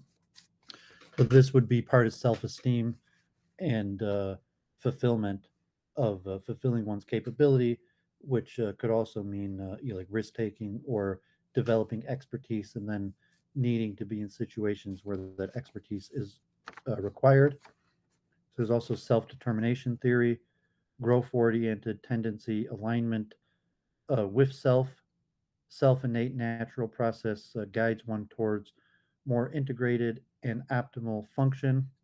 So Erickson and Marcia, you have the exploration commitment from self-determination, where we explore different possibilities and then commit to some of them. They could be intrinsic or extrinsic goals. Motives for this could be self-esteem, continuity, distinctiveness, meaning, efficacy, belonging, identity, images of oneself as represented in cognition, emotion, and discourse and identity motives, tendency towards certain identity states and away from others, which guide process of identity definition and enactment. So these are kind of loose. So I'll probably do a stream just talking about this stuff to try to organize it for my next essay, and because they're just a bunch of loose theories. Some of them maybe make more sense to someone who has a background in like you Judaism, Kabbalah, or Vedic thought, but just how it comes in the academic Western canon. So this is the more interesting stuff. I mean, it's all interesting, but this is related to narrative identity, and it's a related field of narrative identity that people call autobiographical reasoning. So, autobiographical reasoning is a process of thinking or talking about the personal past that involves arguments that link distant elements of one's life to each other and the self in attempt to relate the present self to one's personal past and future. So that's Habermas's definition. Um, Erickson stresses individuality versus belonging, and that autobiographical reasoning serving a function of the psychosocial identity, synchronous self sameness versus flexible adaptation to situational requirements, and the diachronic self sameness versus change, agency, feeling at home in one's body, and self esteem. So there's certain problems that autobiographical reasoning comes to solve, which is this question of the psychosocial identity of individuality versus belonging, uh, diachronic self sameness versus change, an agency versus feeling at home in one's body, and self esteem. So that's kind of the autobiographical reasoning comes to mediate these dichotomies.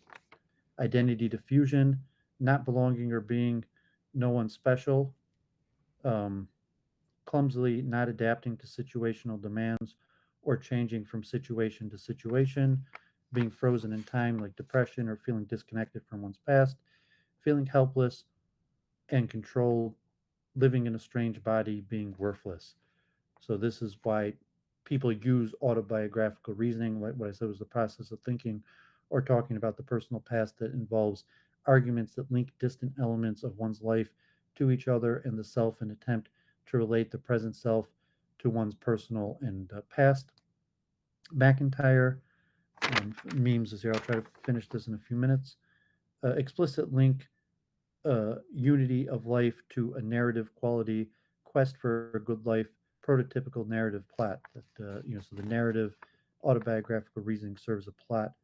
Um, Ricker talks about sameness, prime instance, keeping one's word, past self who gave the word, and the present self who kept it. So autobiographical reasoning, my identity, I am who I am because I gave my word in the past, and I'm in the present the person who kept my word, whether it was a commitment to myself or a commitment to others. Narrative links, uh, per, uh, permanence of character between present narrator and past protagonist, or for whose action narrator is responsible.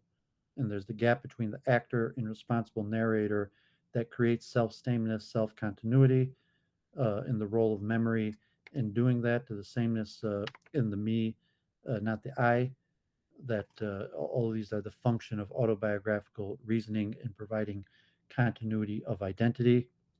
Um, Conway Pierce, the theory, hierarchical nested autobiographical knowledge based with motivational states and personal goals. Select and distort personal memory to render consistent with personal goals to increase personal sameness and time. So they're looking at the personal goals as the definitive motivator in the autobiographical reasoning, that the person constructs our own autobiographical reasoning to in tone with our personal goals, that the reason I am who I am is because I had these goals, similar to like my word, the person who gave my word and kept my word, that I am who I am because I'm the person who had this goal and either failed or accomplished that goal. Conceptual self consists of convictions about stable traits of self and future goals.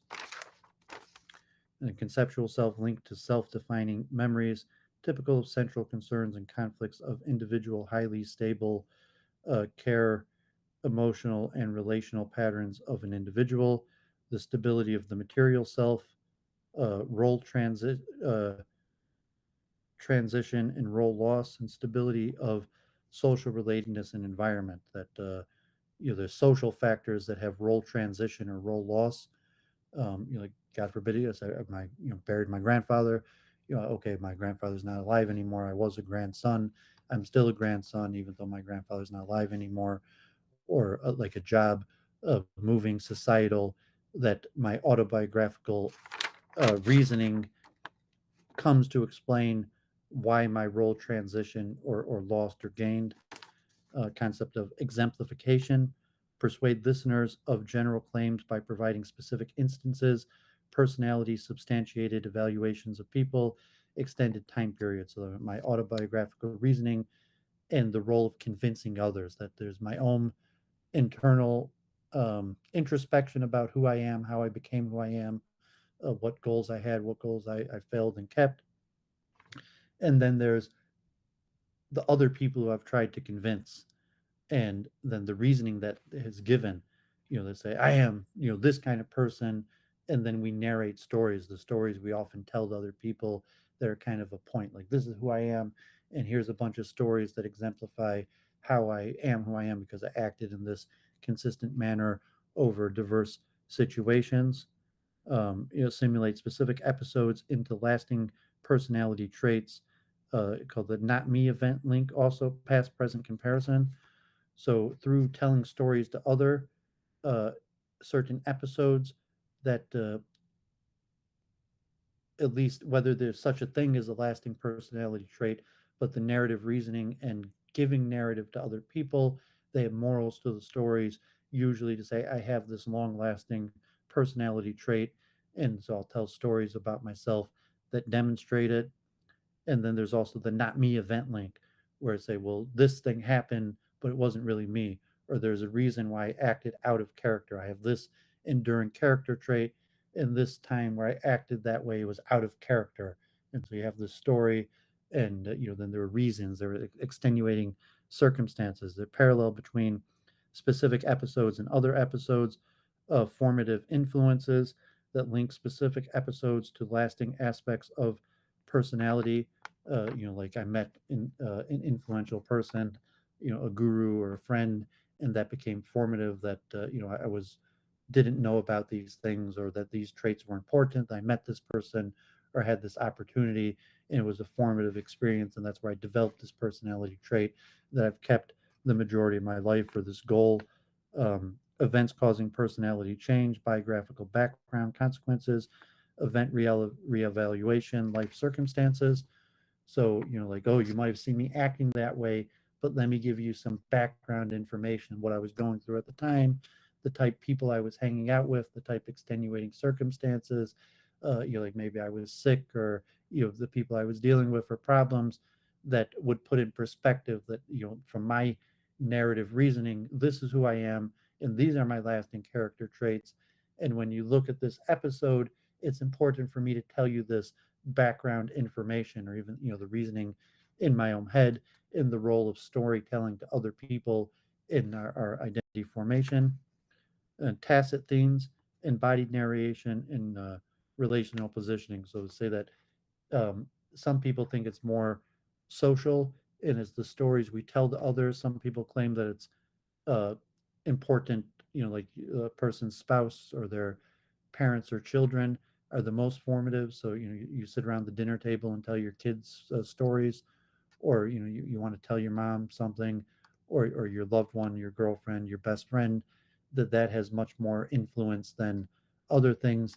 So there's actually studies on that done in terms of narrative identity, which have the most influence, or whether it's telling stories to specific people or to large amounts of people, or whether it's more tacit and an internal process of narrative reasoning that doesn't have to do with telling other people, or not even conscious processes. Passaparthi, so identity is a problem that needs to be solved. Identity needed for meaningful relationship bonds. Like I can't be friends with Jennifer or Memes unless they understand who I am, and they can't understand who I am unless I tell them stories about myself. And the purpose of those stories is to teach some sort of lesson of enduring personality traits that I have. That okay, this is my friend, associate, that is definitive that they have these enduring characteristic traits, and I know that they have these characteristic traits because either we've jointly experienced stories, so either I heard him tell this story, or we jointly experienced things, and then there'd be a normative, so okay, like me and Jennifer were in a debate with Norvin, or Luke Ford, and we might have a different understanding, but we came to a normative understanding where we give a similar narrative, where we both kind of agree that I have this enduring personality trait, and this experience that we both went through and were both there at the time could tell a consistent narrative that has the same punchline that we both have agree on enduring personality characteristic traits. So autobiographical reasoning maintains bonds despite substantial personal change, makes life story into identity, but it's not enough for identity. Hence, you have tacit, interpersonal, relational orientation with narrative identity, and then the body there and then narrated in the body now. So the question, I'm telling you about something that happened in the past that was critical in my identity formation and what I went through then. So I'm telling my body now about a body then. I'm telling what I was feeling then, even though I may not, telling the story might evoke the feelings that I had then, but I'm in a situation that's different. And so all these have factors, and some of those even been tested on their level of identity formation. Um, so those were my notes this week on narrative identity. So I'm going to try to structure that for an essay. I'm probably going to make a stream and try to go over these in a more systematic way and show some diagrams and kind of like multiple truth hypothesis. There's lots and lots of theories about identity. The identity comes popular with Erickson in the 50s, where he starts talking more about identity than self. And then you have a whole bunch of theories of identity formation, a lot of them on narrative identity. Some people call it autobiographical reasoning or narrative reasoning. Um, Autobiographical reasoning or narrative identity, they're very similar.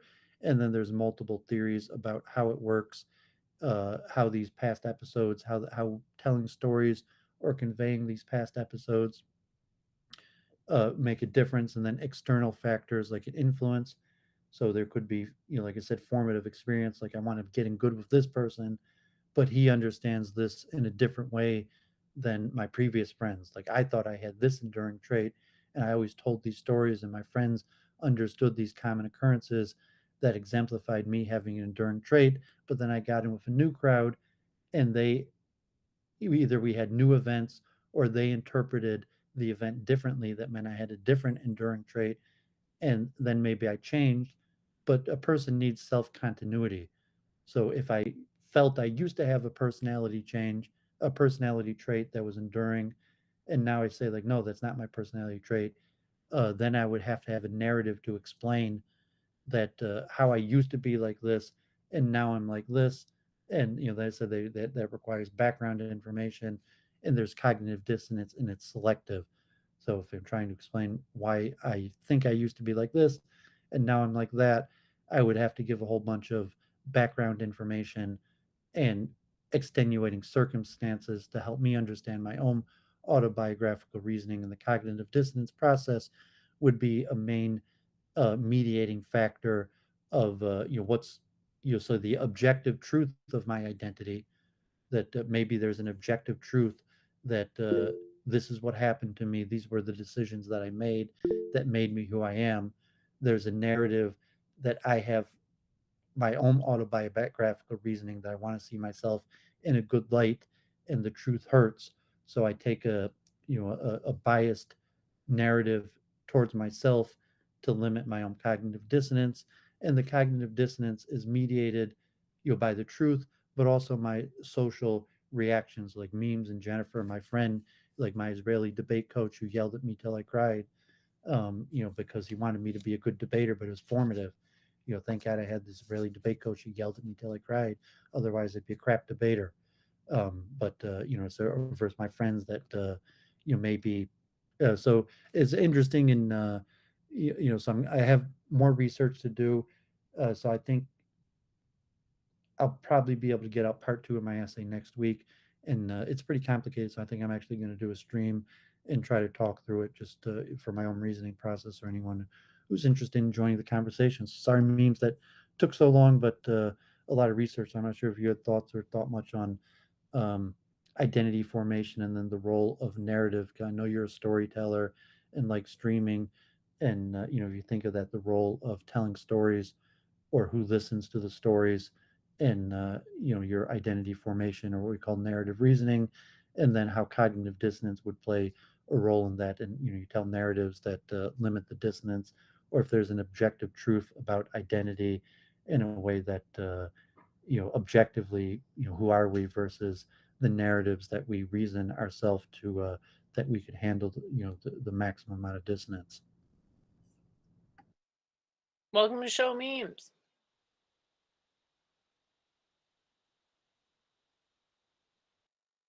You're muted. Did you want to say something, Memes? I don't know if you had to hop off because I heard some noise. I assume that's coming from your Oh, end. no. I Oh, apologize. I had to visit a little Scaly's room there for a second, but I was gonna say, Doovid should totally work for Blinkist or create his own Blinkist competitor there, because his ability to summarize things and just basically, as far I as I can see, a know. very honest thing. Dude, I'm looking at all those books behind him. I'm like, the amount that he consumes, I'm like, it's basically, well, if you're gonna list the main points of books, I really don't know anyone that does it better than Doovid. Oh, that's for sure. No, it's a talented skill, but no, Yeah. Thank God to my Israeli debate coach who yelled at me till I cried, and I didn't want to have to yell at Jennifer till she cried, but you're trying to get her I didn't cry. to give I know you mean roadmaps it in and a loving way. recaps. I'm never you going to hold it guys, against you because I know you care about me. I'm never going to hold it against you, but I do hope at some point we can, whatever. Go ahead, Memes. you two complement each other so well. Just because I'm looking at the interaction and everything, and it seems like there's such stress. But just as an outside observer, just watching it, I'm like, this is fascinating. It reminds me of like two of the most brilliant people I had run across before on the internet. One is my web administrator, and the other, God rest his soul, was one of the greatest OG internet trolls ever, because he knew so much about so many different things. They were arguing about something about, I forget what it was. It was about coding or something. All I know is I went to Merriam-Webster dictionary, more of the US dictionary. I looked up the definitions. I'm looking through, I'm like, okay. And then I went to the Oxford English Dictionary, which is more of a British thing, I believe. And I looked it up, and I'm looking. The definitions were very slightly different. I think like on the second one there. And depending on, just this is my opinion, but depending on which dictionary you were literally going by, that person was just a little bit actually more correct in that instance. And that's what it kind of reminds me of. It's like you say, being able to communicate these thoughts and everything, one word can make a huge difference. And then whatever the word is being said, then it just goes through the perception filter and everything. And we're freaking limited in what we can actually sample and try to figure out and everything. That's why I'm like, I kind of like listening, and I'm like, well, if people are afraid to say things because people might think they're kind of crazy or stupid, I've been known to do that. So all I know is I grew up, it's like, Yeah, don't get me wrong. Like sticks and stones can break my bones, words can never hurt me. I sit back and I acknowledge that words can hurt my fifis. That totally is a thing, but it's like, but can I learn? If I'm wrong, let me know why I'm wrong. Was And it that's the what, truth itself that hurts? So I mean, the dissonance of, oh yeah. saying you have your narrative If you have a reasoning shield up, about if you're your not acknowledging it, identity, yeah. that okay, I think this is who I am, and obviously I am biased to see myself better than who I am, or better that I could become. It could go the Uh, other way too. but you're saying the social, it's psychosocial, that there's a feedback between how other people perceive me and how I perceive myself, and it's really the truth itself that hurts, and the truth is filtered through through other people's reaction, and that's the dissonance, and of the level of just like you're saying, like okay, like how'd you become, let me tell you a story. Okay, the reason I am who I am is because like I got to tell you the story, and the story is going to explain to you of why I am who I am, or these formative experiences or these background information, like boundary conditions, or just extenuating circumstances that I had to deal with, and doing the best I could with the circumstance. And then, well, the truth hurts. Like, what if I told you that you didn't have to become like that, and it was because you made poor decisions, and the reality is the extenuating circumstances weren't that extenuating, and it was really just poor decisions that you made. And from the sort of like free will perspective, and then goals, like saying, well, the goals that we achieved and failed, and so I might have forgot about all the goals that I wanted to accomplish and didn't, and I might have came up with a narrative that explained, like I accomplished the goals that I did because I worked really hard and am awesome. And the goals that I failed at because of extenuating circumstances that were beyond my control. But like the reality now, the truth hurts. And Oh, person A may have never considered that. That's the thing. But the thing is, like you said there, Duba, for me, at least, I've made a lot of excuses in my life and everything. And I sit back and upon self reflection, and I find it interesting because you were touching upon different levels of introspection. I feel like that was one of the most useful and, in some ways, maddening things I ever really kind of learned about. Because I always thought, I'm like, well, if this happened this way, this happened this way, how could I do it? And I would attempt to compute how this would happen. I'm like, well, that's going to happen on like an atomic level, so I can't figure that stuff out and everything. And it really bothered me. But then I went to like, was it in like an abnormal psych class? It's like, here's introspection and everything. You look into yourself. Why do you do that? So it's kind of like I could see how that could bring up like a multiple truth hypothesis. Like if I happen to choose this path, if I chose it's this path, psychosocial. So I mean, you was introspect, it? then you tell stories or hear stories tell about you, and you match them. So I mean, you could meditate, and I have this vision in my own head of who I am, and then I think, oh, the next time someone asks me, I'm going to be able to explain. Like memes, you just don't understand. But now that I've thought about it, I'm going to be able to explain it to you. Now you're going to understand me. And they say, no, it didn't work. I tried to explain myself. He's like, nah. And so like, does the truth hurt in that sense? Like, why did I? What really happened to me that I was able to achieve certain goals or fail other goals? And it's a psychosocial process. Like say, it's introspection and the reaction from other people. And so I'm focusing now on narrative identity and autobiographical reasoning, and it's mostly considered social. So you might introspect, think like, wow, like what happened to me, and like, okay, like me and Jennifer didn't know you as kids.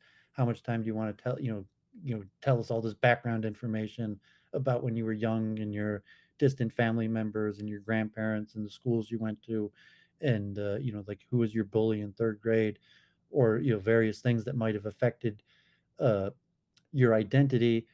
uh, Those are uncomfortable for people. That's the thing. That's the thing. A lot of folks, I feel like they kind of shield themselves from that.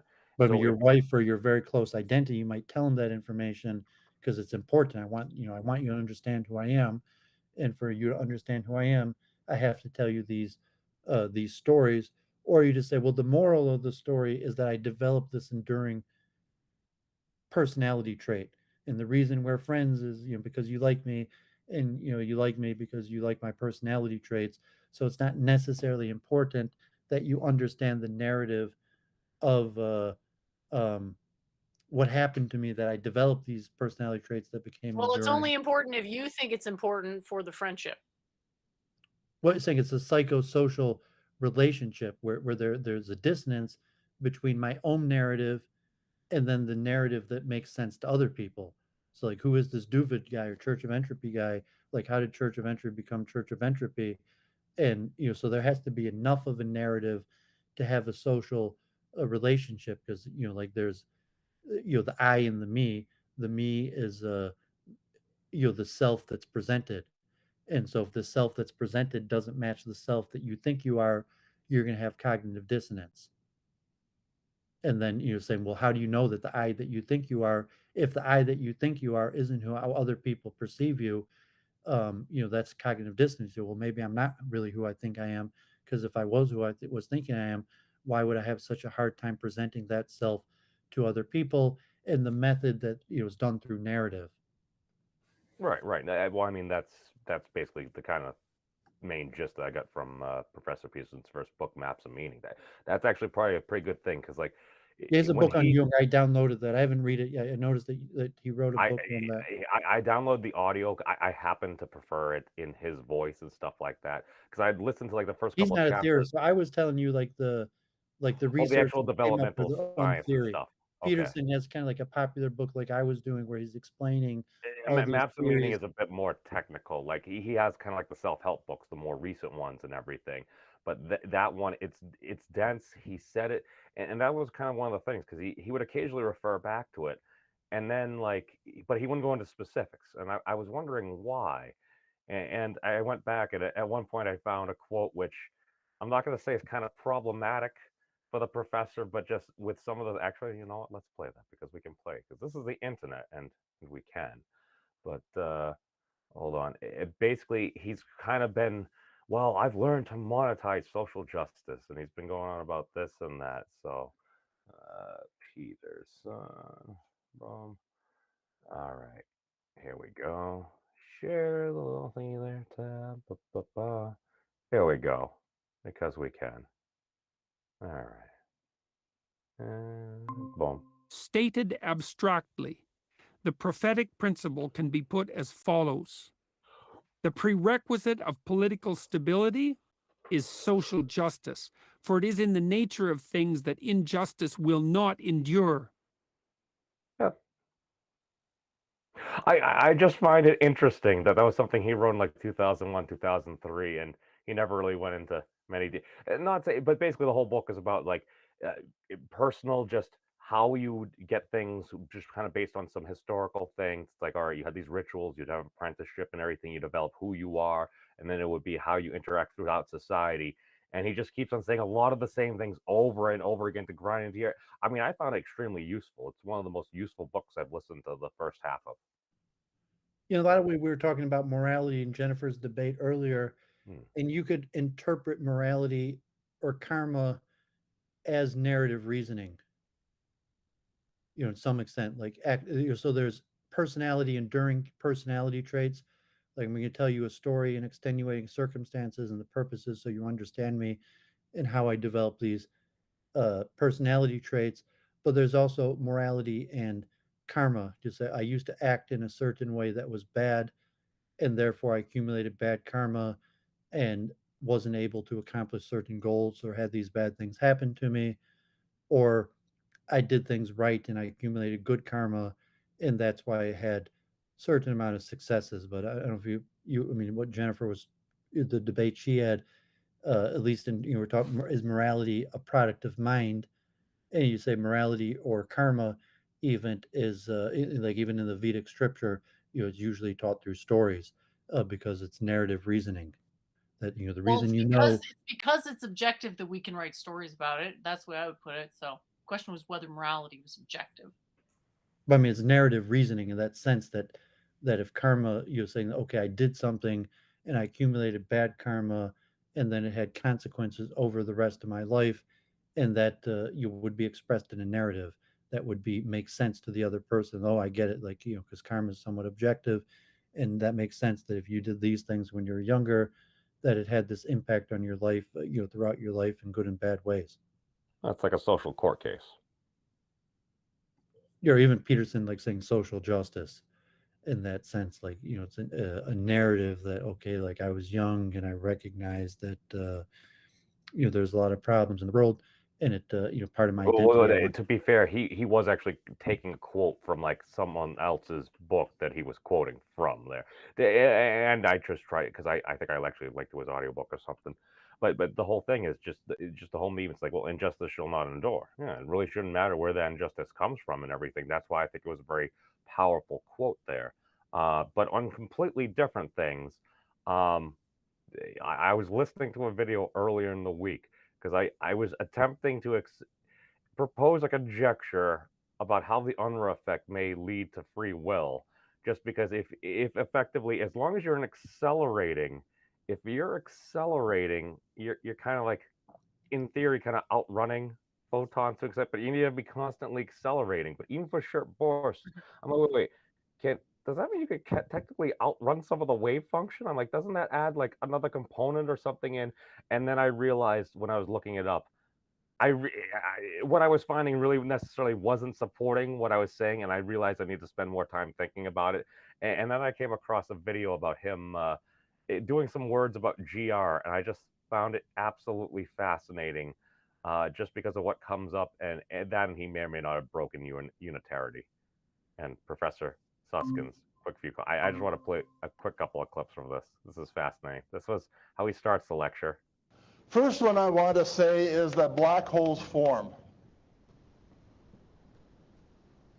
So there's been a steady stream over the last 30 or 40 years of people who continually talk about, well, perhaps black holes don't form. We have people like Mottola, Okay, so Visser, he's saying that there isn't agreement. Mather, here we go. and locally, Okay, so he one agrees or doesn't doesn't know. agree. I don't want to watch this for that long. I don't know about you, but I don't really want to watch this for that long. Is he saying they're real or they aren't? He's saying they form, but give me 90 seconds. Give me 90 seconds. That is the apparent horizon for a black hole, or is one of these stupid apparent horizons which mean absolutely nothing in space-time, because that basically depends on whether or not this apparent horizon actually. Yeah, I'd just like to stress that even if we didn't go in mind, all of these high L modes have some probability that's not zero to tunnel through the angular momentum barrier. Yes. So their wave function is going to develop a tail outside of the black hole. And if we assert that these are in the Hawking state in the infalling vacuum, then that alone would destroy unitarity, if only by a little bit. You don't have to. I don't mind unitarity being. I don't think there's anything terrible about unitarity being destroyed. I don't even know what unitarity means here. But why did you give? Sorry. Basically, the whole point of the lecture is about like potential firewalls and stuff. It's like you can't necessarily figure out what's going on like beyond it, but somehow the information is actually retained. Basically, the thought is everything is essentially entangled at like every point. That's essentially unitarity as far as I understand it there. But what he's saying is there might actually be, and again, this is just what I took away. There's a certain scale where, okay, we might still, the information is still there. Where exactly it is, again, just based upon his lecture here, which he says, again, is not complete, is absolutely fascinating. Just two more, just quick clips. Give me 1 minute. That, in fact, Jim Bardeen has recently been thinking a lot about the whole firewall issue and black holes. And one of the ideas he came up with was, let's assume that at the center, at the singularity isn't really a singularity, but is some finite point in space. Oh, so instead of 1 minus 2m over r, basically he's incorporating things from a bunch of models back then.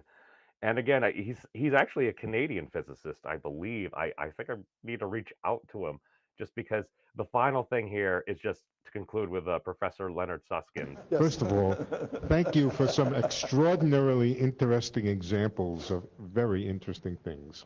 I really love them. In particular, I love the example of the decoherence without energy violation.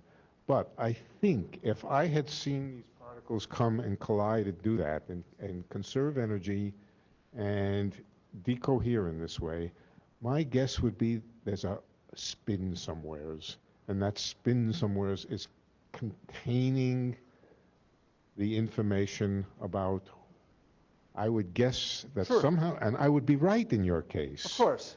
So I am guessing then, if I were to see the same thing outside a black hole, I would guess that I would guess there are microstates of the black hole containing that information. So what I'm saying is your example is a beautiful example. Sure. Of what, though? Basically, he goes on, it's like, listen, this is a bunch of different stuff I've taken from a bunch of different places. It's not complete. There are problems. But I just find it fascinating that basically what you were talking about in the chat a little earlier, I was getting the vibe, at least from listening to the whole thing, of that kind of sounds like what he's talking about. Basically, you end up having like a boundary state where it's like, all right, there can be communication, but it's literally a state in like perfect balance. So it's kind of a firewall, but if you can break unitarity, technically you don't even need a firewall. So it's one of those interesting things where it's like I feel like these are the parts of like physics where it's like, this is very hard. Let's go do some other things right now. And then you just get like an OG like Unreal, which literally still he's a dude that happens to be alive that still has an effect named after him. That seems to be so fantastical. You're like, What's go the on, sir. fantastical effect? It basically the boundary states somehow between the microstates they end up lining up to essentially create like perfect harmony or something. That's what I kind of took away. Oh. I don't know how it happens, but I'm just Carol like, says pure speculation. What goes on Right. in black holes? You might as well talk about a Fantasia world. I mean, the brooms actually kind of scared me in that. So, Well, what would you say to that? oh, I mean, my base assumption at the moment is you end up having matter end up achieving some level of what folks might call, I wouldn't even say superfluid, I would say hyperfluid at that point. And What you is just the have difference then? Because the oh, superfluid already has a lot of the properties. energy density. You energy do realize density. anything observable isn't actually going to be a superfluid. So why That's do what we it- need something even more abstract than something we can't even observe? Because it has more energy density to it. Why? Is there a rate? Is there like a limit on how much energy density a superfluid can have? No. Well, again, pure speculation. But I'm thinking that's So the you Planck keep mass. saying that. It's like, I don't know why you keep saying that. It's like the argument is what matters. Speculative or not, it's about the argument. It doesn't matter. All cosmological arguments like this are speculative. We can still compare them. Right. No, it's Planck mass divided by Planck length. That's the thing. If you achieve a density of that level, so basically 10 to the negative 8 kilograms divided by like 10 to the negative 35 meters, something like it's negative 35 meters because that's space parameter.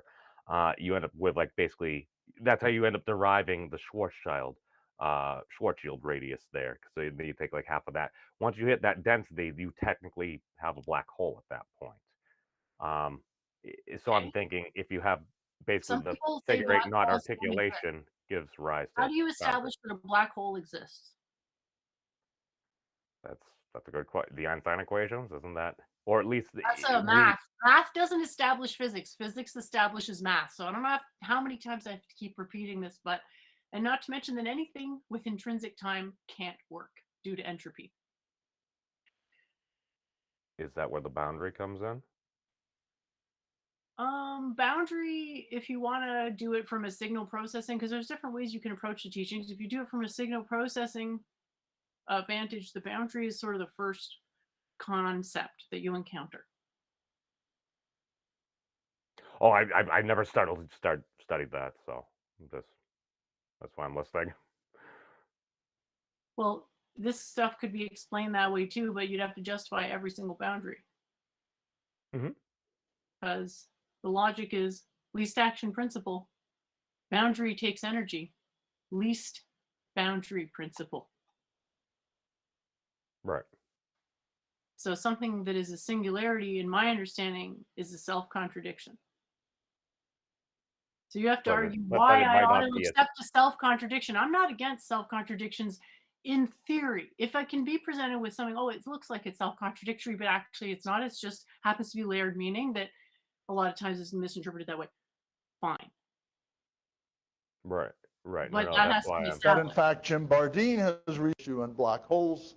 black hole. And And Again, one of he's the not, ideas he he came believes up in black with holes. You understand? He believes in no, black no, holes. So if you're but invoking a black hole, you're invoking infinity. was, What is the fallacy? let's of assume invoking that infinity? at the center, at the singularity isn't really a singularity, but is some finite point in space. see that's the claim, because for the He's arguing articulation, against that claim, though, isn't he?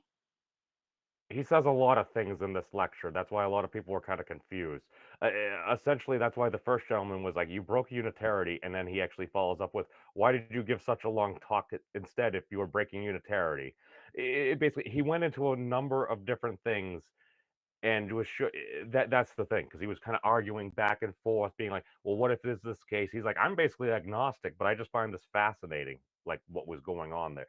Basically, because if you were to take that, if it was just a point, that's essentially how you geometrically devise like the hyperbolic figure eight knot and stuff. It starts with its actual 000 point, or however many zeros are in that frame there. So you basically just have that point, and if that's a fundamental wave action of our realm of persistence, I mean, if you got a lot of stuff there, I mean, isn't it going to try to do like the simplest thing?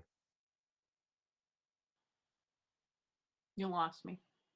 The theory itself contains an enormous number of boundaries and straight line, all of which cost an enormous amount of energy. The cost must always be justified. I don't have these problems because I don't reason with constructs that don't exist. Because I understand that if you do that, you are always going to be clunkier than someone who doesn't. And I just don't want to let someone have the edge like that.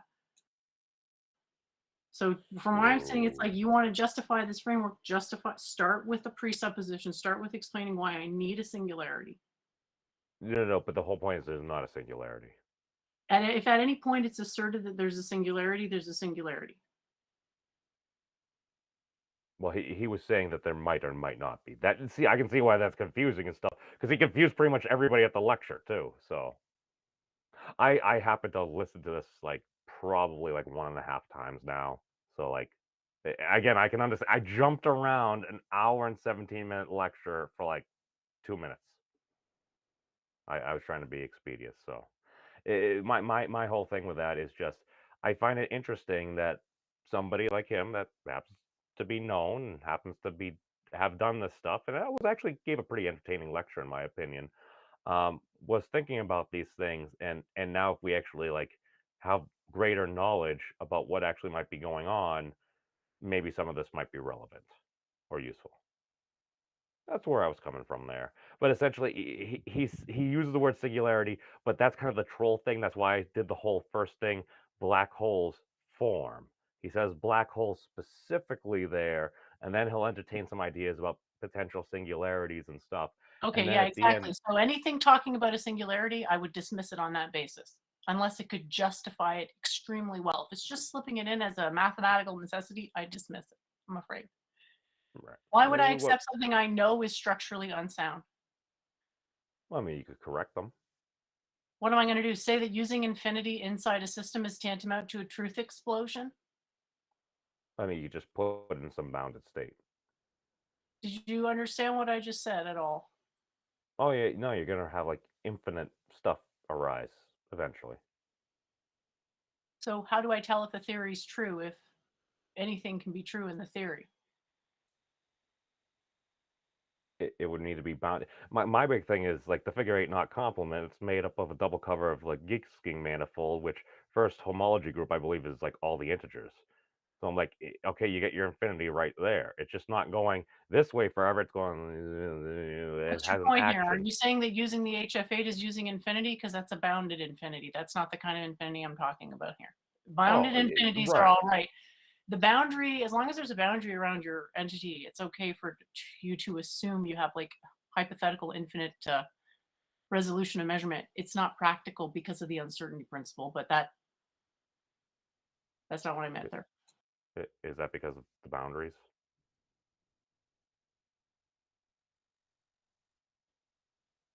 No, it's because of logic. You Okay. can't have infinity Oh yeah. Well, I'm just arbitrarily saying. in a model. I just remember, and again, just take my situation. I'm gonna give a real quick 15 seconds of my narrative. after I come across that thing, and I think maybe talked to him maybe once at one point, I did a video where I was attempting to explain away singularities, and I think he liked that. I think that was the only thing of mine that I, except maybe having him on, that he had ever actually liked. Um, I'm just saying that if this is actually a way to help explain via being bounded and stuff like that, that's why maybe boundaries and perceived firewalls are important, and that's one of the reasons why I brought it up, because I thought it was kind of cool. Needs to be explored further. I haven't explored it further, but that was probably one of the most fascinating things I did during the week. Oh, and I went to a concert. We saw Rob Zombie and Mudvayne, and coincidentally, the head singer of Mudvayne, who was basically wearing, like, I don't know, death metal clown makeup with a blue mohawk. Some of the things he was saying about the heavy metal community and people coming together. All I know is I'm sitting back. I'm like, what? Why is it the guy in like death metal clown makeup and a blue mohawk is sounding like what I would like to see more sane politicians be, at least promoted more, as like a feeling of unity and together. I just found that was interesting. That's all I got.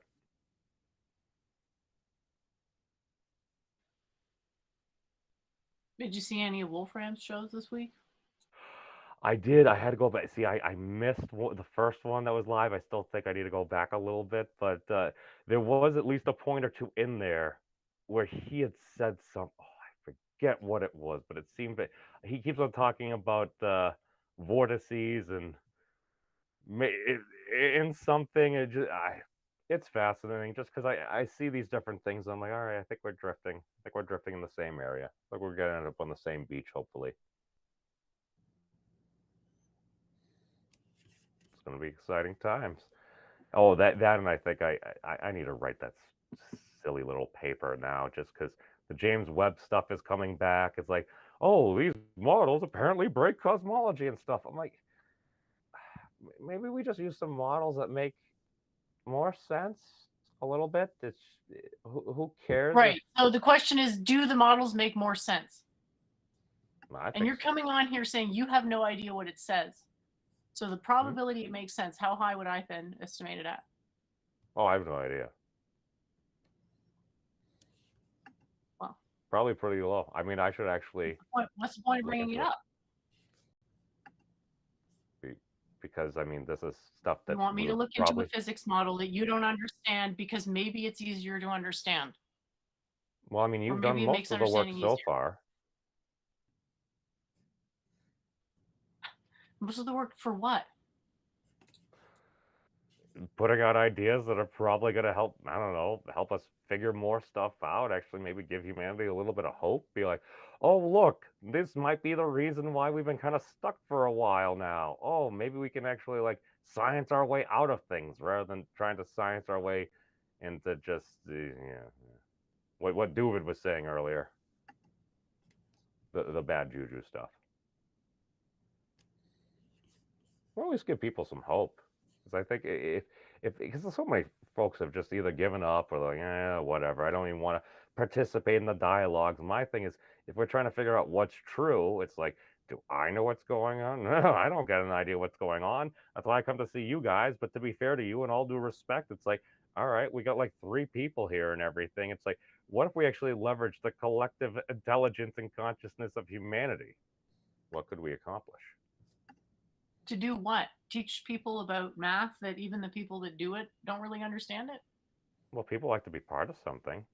Well, in that, if we could actually get it more relatable and stuff like that, it's like, okay, you see all these fancy things, okay, here's a final Kamehameha, or here's some projection of energy via something, I don't know, Charizard's emitting this. It's his flamethrower is, I don't know, 26,000 joules or something like that, and let folks actually make it relatable. Because realistically, that's probably how I actually learned calculus and stuff, was trying to maximize my damage for a particular situation in World of Warcraft. I'm going to follow this particular build. There's going to be this particular sequence of events in a scenario here. Okay, I can have this crit. Is there actual spell resistance? Would I rather have spell 2 hit and everything?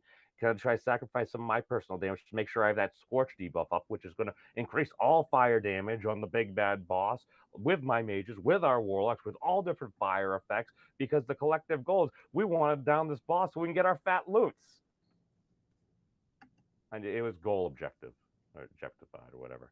I'm just saying, if we could actually make this stuff fun, and we could actually help people give credit and stuff like that. Like I think that would be a better world rather than being like, okay, I'm going to work in academia and everything. I'm, I might, I'm not saying this is happening, but I might purposely not read other people's models because if I read it and I'm aware that this exists, I totally need to cite them and give them credit. And that might take away from some of my academic clout or something like that. I'm like, who cares where a good idea comes from? Are we stifling ourselves on purpose? I'm like, these are the things that bother me. It's lack of efficiency. And I say this as an inefficient person.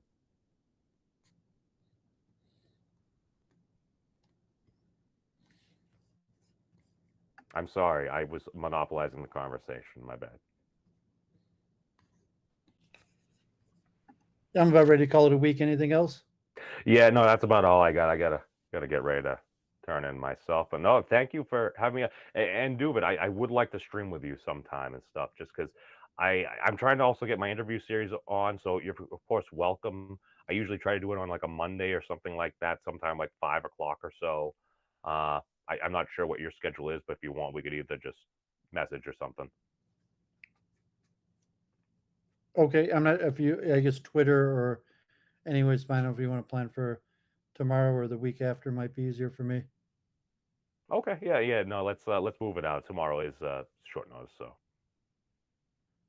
Okay, good. Anything else you want to talk about, Jennifer? You're gonna keep on rambling? Probably not unless there's actually questions, and it doesn't look like there is, so I wouldn't know where to take it from here. I guess I'm just like thinking You want to go memes. It over would be some of the nice if stuff you here? had an actual goal. Well, I'm just saying it's hard to think of how I can assist you. I don't know what your goal is. Oh, So if I could get a better idea of that, it would be helpful. And yeah, thanks for the awesome show, Doovid. Looking forward to the next one. See you next Sunday, and perhaps we'll see you streaming this week. And we'll keep an eye on your channel. Yeah, because this next essay on identity is pretty complicated, so I think it might help clarify it, at least for myself, to try to talk it out and then watch myself back just to organize my thoughts. So, yeah, thanks for doing this again, Jennifer. Nice talking memes, and you reach out. I'll be there, and have a great week, everyone. absolutely. Take care, my friend. So yeah, you don't have to answer right away, but if you have some, the benefits come with understanding. It does not appear you understand any of it, which is fine, but I can't validate effects without you caring about understanding stuff. I want to understand stuff, but my response, which I do have an answer to your question, it's the most narcissistic answer, but it's an answer.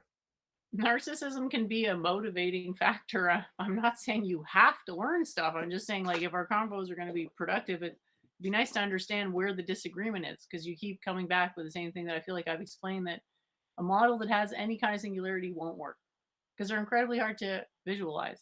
They're almost impossible.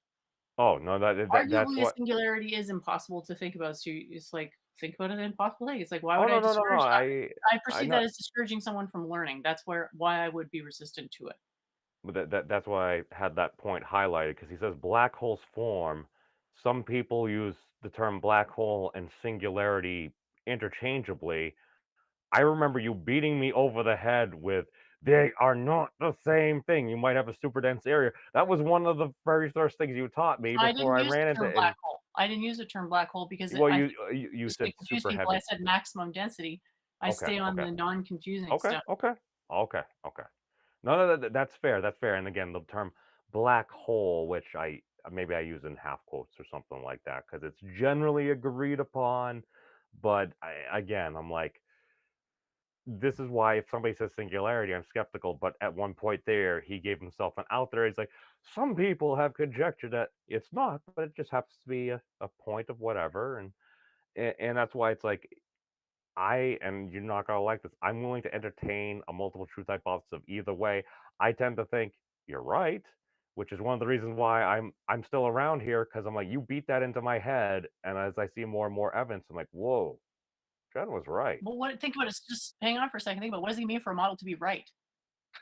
What does that even mean? It has Think about it. maximum explanatory power for like Well, a no, lot less like because if all that a model is explanatory power, then language is a model. it is, but it's Language is not a model. unless we're using model to be totally general, which is fine, but are we going to agree that that's what we're doing? I'm not saying you have to answer right now. I'm just saying that, like, Oh no. Well, I thought that was what Stephen Wolfram was trying to do with the Wolfram language. He was kind of like trying to bridge the gap between computation, which is very often just kind of like mathematical and stuff like that, in a way that's more of a natural base thing. See, I thought that was his whole like goal in order to like make the world a better place. That and he's done well for himself. So, but awesome. Well, I mean, it can work. It's a great goal. So we're looking forward to we're talking about that. nonetheless, massive objects. That's a Yeah, I great was just one. laughing. I was just chuckling at what he put there. Everyone's got their own theory of mind. Everyone, not everyone's got their own theory of physics, but I think everyone pretty much has their own theory of mind. L- So let me conjecture this as well, because maybe it's the same thing, but I remember your response to it fascinated me. What if it was a maximum information density point or something like that? Because I'm like, all right, if you got all these stuff and things going on, I'm like, yeah, I don't know. In my mind, I'm like, is that a save point? Is that a save point where something was going wrong? It's like, oh, we exceeded some bounds. Quick, let's fix it so things don't get out of hand. I it's don't know. structural. Have you heard of Taoism? Yes. That which is the Tao cannot be spoken of as the Tao. I don't know the exact quote, but basically, like, that which is the information maximum cannot ever be uh sourced. Like, you can't get it's not equational, but you can equationally recurse closer and closer to it. And as you actually recurse towards the actual Tao of it, it came up localized monad, you'll get an information cresting, like an acceleration of information, a deluge of information, which then caps off at 3+1. very good. It doesn't just go on forever. But in one way it does, right? Like, there is a sense in which, like, light can sort of always be brighter, but why is that irrelevant? What? Hold on. Isn't the Tao like how old is it? How old is it as a system of thought, or like as a It's principle? system of thought, system, no, I have or no idea. both, I have no both. idea. I'm just throwing it out there as an example. Like, I could come up with other Is it examples. more I than just thought 100 years ago? Taoism is, I'm pretty sure, more than 100 years old. Yeah. Okay. But the concept is That's, sort of,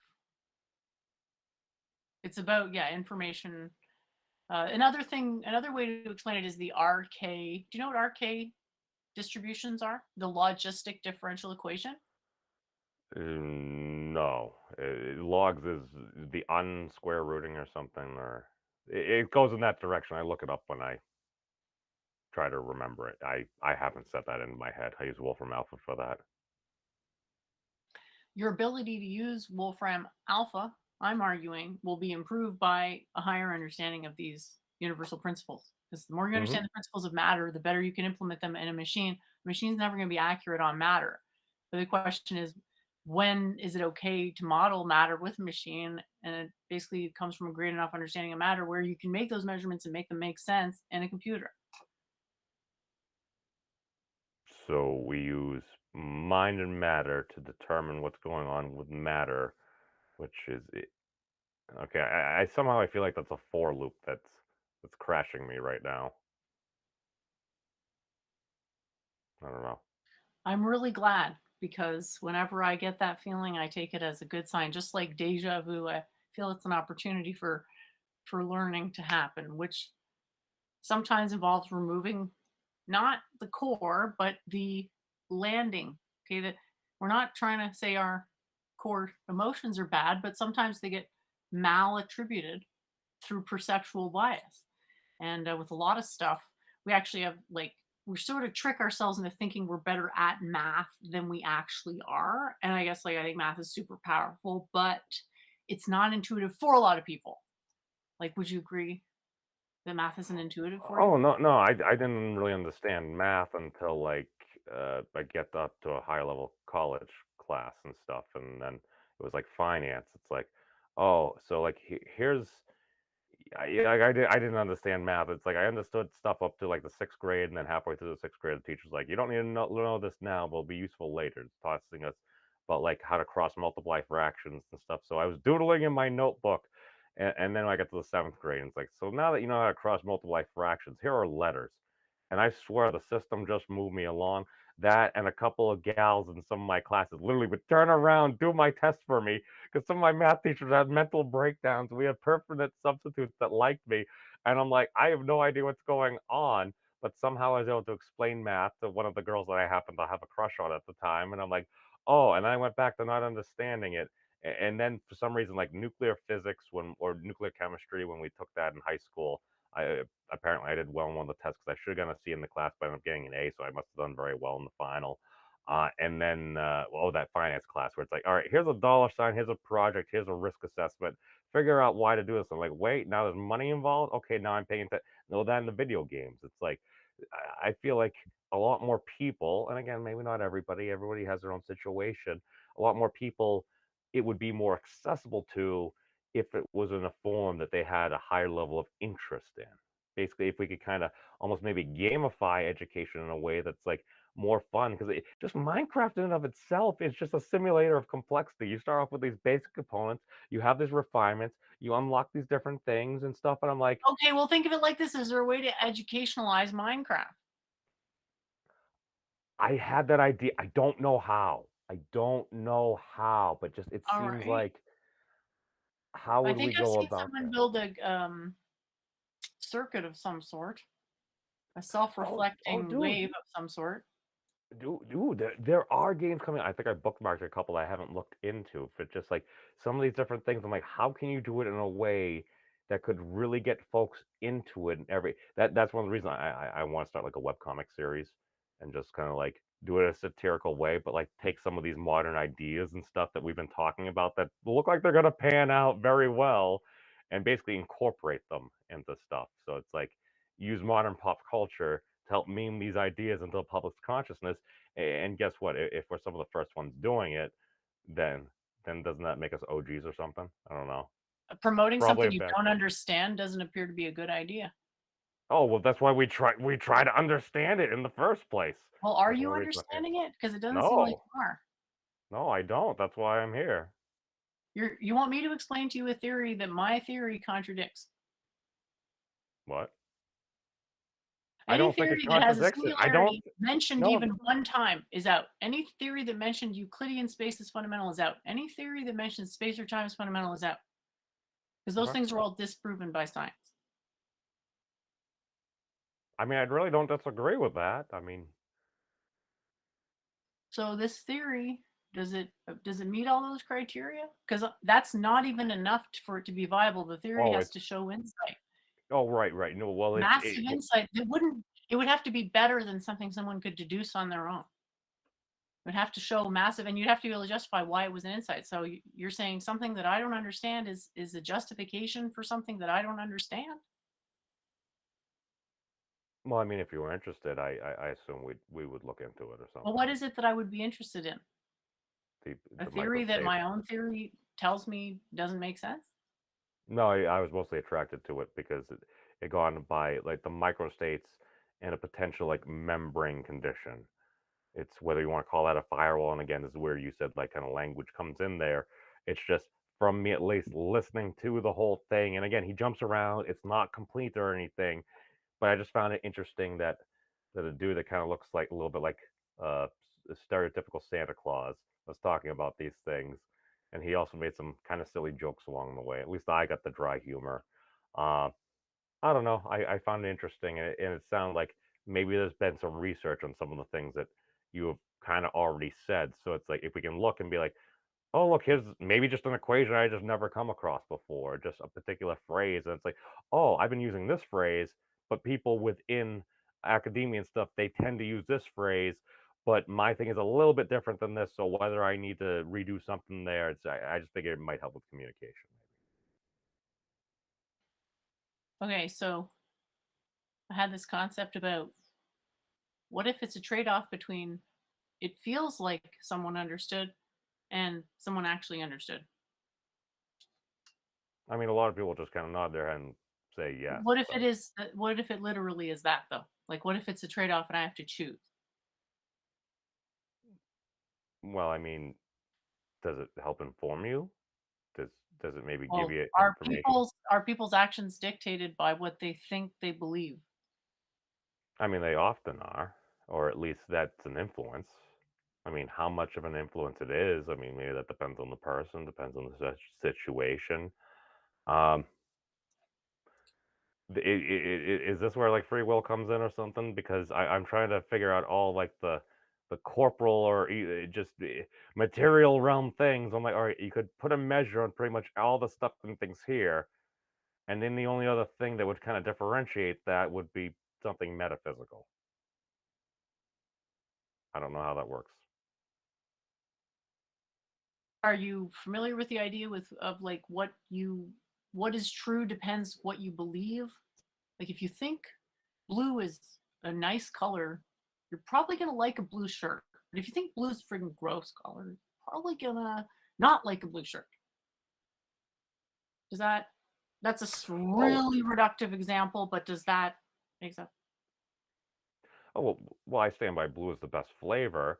But then again, I mean, if that's the case, what if you were trying to combat that? So if you were trying to do the Combat opposite, what? it's your perceptions. It's like, all right, Want to I know combat that your perceptions. I would ask you why you wanted to do that. because maybe you think your perception is wrong. Maybe it's like, okay, I really Well, don't like this can person. perceptions really be wrong though? I mean, maybe you just had a bad Why? How experience can or a something. perception be wrong? If a human is just a machine that arises, how can their perceptions be wrong? They can be inaccurate relative to what's outside, but wrong implies a moral judgment. So how can a Well, if my, perception be wrong in what context? Because if my computer is running at a very high temperature and I try to execute a whole bunch of programs while recording a video or doing something like that, it might just start lagging out. If I keep on trying to do things, it might restart or crash, and then maybe I need to send it to the store. Hopefully, they can fix it. I mean, because that's the thing. Something might go wrong. Like for me, it's like depending on my state. If I happen to be drinking, if I happen to be intoxicated or something, I might misjudge what is going on around me. Maybe that's something I acknowledge. Maybe, like Doooovid was saying, people just come up with a story and maybe they don't want to acknowledge that maybe there was a certain level of personal responsibility that I should admit to. But given my story, I'm convincing myself, no, no, no, it was totally this. They totally jumped out right at me and everything. And it's like, I heard people share some very interesting stories, and it's like, yeah, maybe they weren't there, maybe they weren't, or at least conscious for that particular moment. But people are saying different things that happened. It's like, did that actually happen? Is that what the evidence is conveying there? So perception versus reality. That's why that was a really great question. It's like, how do we differentiate from that and what is true? And I think that's how you like solve humanity, or at least get on a good way there. I don't know how to do it, but I think we can figure it I out. just asked you, so is it more important that people actually understand something or that they perceive to have understood something? Which one's more important? I would prefer them to actually understand it. Right. So what's that going to lead to? Enlightenment? Triggering, screaming, Oh, anger, yeah. out of control situations where people say and do things they regret. Well, you don't force somebody into it. You kind of ease into it gently. We don't, well, the idea is expectations management here. It's like, Hmm. we got to make that choice. It's like, do you want the perception of understanding or an actual understanding? Perception of certainty or actual certainty? Because those are not the same. The thing it takes to have perceptual certainty and the thing it takes, it's one energy. You either put it towards actual certainty or perceptual certainty. Yeah, you can sort of parallel simulate those things, but limited, very limited amount. So fake it until you make it, but try to No, focus more on making it. no, is decide which one you want and Well, see, the actually thing is, stick to it. well, I mean, I've kind of tried to do that because, like, I was spending the past year trying to figure out a lot of stuff that's going on, and it's like, all right, I would be like, oh, well, like, well, that predicted the Muon G2 results. I'm like, that's cool. Oh, what if I assume this is right? And I'm just saying these words and stuff. I'm like, all right, I'm trying to pretend it's true. I didn't know what actually might be going on, and I kept listening to more things. I'd come and talk on here with like you and Doovid, and I would read some of like your works and stuff, and I'm going through and trying to learn more and more things. And now it's like I feel like, am I talking necessarily intelligently about what's going on? I have no idea. Do I think I have at least a very basic understanding, first level approximation about what might be going on, at least relative to many of the folks that happen to be in this world? And again, just my opinion there, just because maybe I have unearned knowledge due to a confluence of different things. And it's like I try to convey it in ways that make sense. And again, it's a lot. And even folks that apparently like have studied different things for years, it's like, especially if you're providing a new model that like hasn't been out there for years, hasn't gone through whatever it is there, people haven't run and cited you a bajillion times or something. That's like, well, yeah, of course people are going to be skeptical. There's nothing wrong with being skeptical. But again, if you're going to There use actually logic, is, though. If people are going to be dealing with huge emotional outbursts, what place is there for skepticism? uh, well, see, that was one of the reasons why Because don't I'm you like, realize that when someone is skeptical about someone's emotional outbursts, that tends to antagonize it? Like I feel like you're, and it's ironic because you're in management, you're misunderstanding the level of emotional awareness required for progressing in a meaningful direction here. If we're actually saying, well, actual understanding matters, not the perception, not the ability to rattle off some monologue.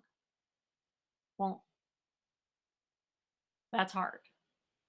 And if you impart that stuff to someone, they're going to take it badly. So it's like, do we want to be setting people up to be saying stuff to people that makes the people take what they say badly? No. We want to set them up to appreciate the level of difficulty is like, your job's not to initiate people in this stuff because it is that difficult. And well, for you, like, it feels like you're trying to help, but you're sort of saying like this stuff is so easy, but you're not understanding it yourself, so you can't say how easy it is really. Because to me, I try to follow that stuff. It's not easy to follow at all. no, no, it's not. No, you're not. Right. I'm So, not saying that I may not even not have shown some of that stuff to folks that may or may not be practicing physicists that some people would think were highly reputable and what do they say? institutions. But What do they say? I'm trying to wrap my mind around what's going on there. I took a look. It's like, I get that. I get that. And I also am trying to acknowledge that I've also spent about the past year trying to wrap my head around what's going on, and maybe, and again, I could be completely off, but maybe the slight naivete of not necessarily having learned all some of those things, but going back via by listening to Professor Carroll's lectures again, to listening to Professor Wolfram go over like the different things, listening to your stuff, and just try and take all these pieces and just know there's a puzzle here, seeing how different things are lining up, and Yeah. So trying you're to thinking increase it's the got to be a resolution. puzzle. Why has it got to be a puzzle? Why? I mean, Why are you thinking it's a puzzle?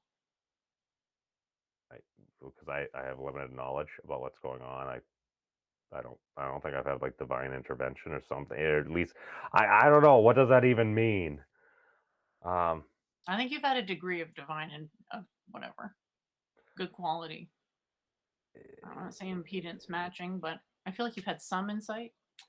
Could be wrong, but I think you're being held maybe back not by a about. couple of beliefs right now. You believe you aren't good at math. You believe you can reconcile these things piecewise when I've already told you, like, if axioms contradict each other, that's not workable, especially not in physics.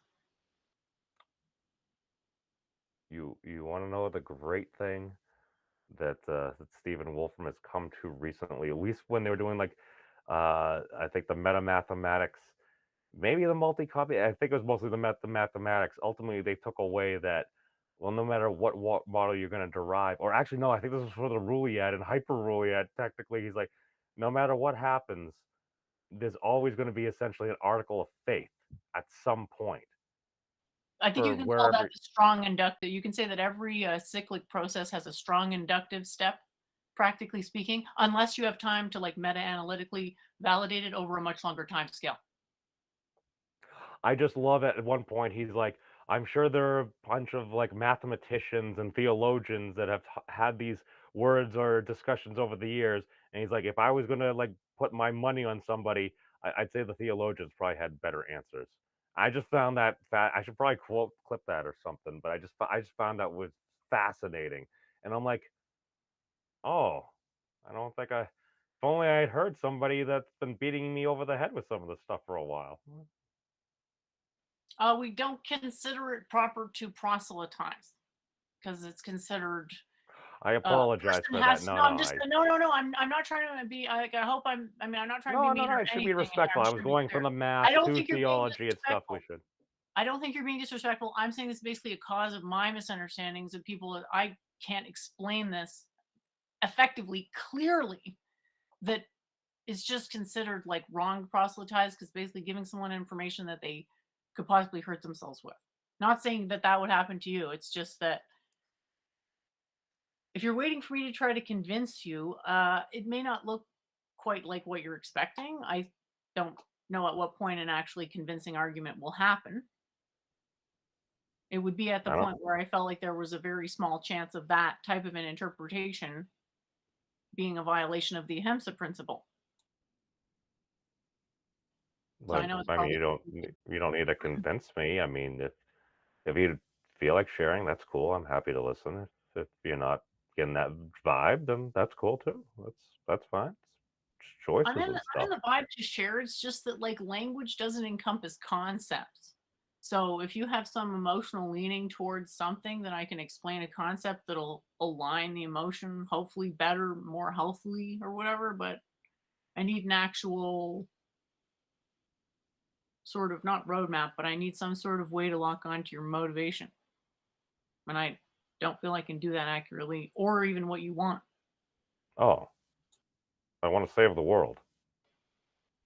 Okay.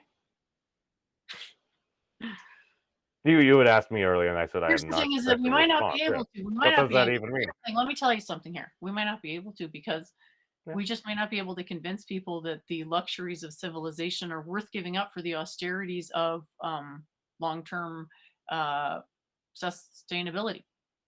Right. We may not be able to. It would be great if we could, but we should stop thinking that as individuals that's a burden that we that's on our backs. That's not going to help because we'll just constantly be feeling like we're failing. Right. Well, see, for me, it's like realistically, I probably don't have much else better to do.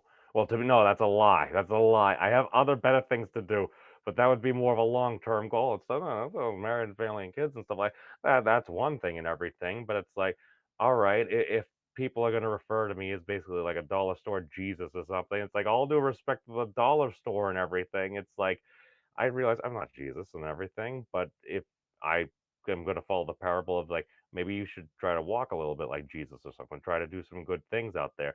I realize I'm limited as just a human being on this earth and everything. It's like, all right, I'm just here for a while. Am I going to fail? Most likely I'm going to fail and stuff like that. What are you trying to save the world? Stuff like that. But if you at least put some good vibes in the... Do you pray for guidance for how to save the world? I've asked for guidance. Yeah, you got to start praying for guidance.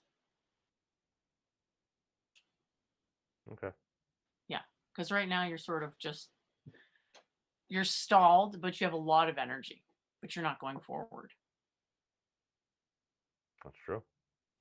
Well, what can you point to as signs that you've improved your ability to save the world, or if it's just rhetoric?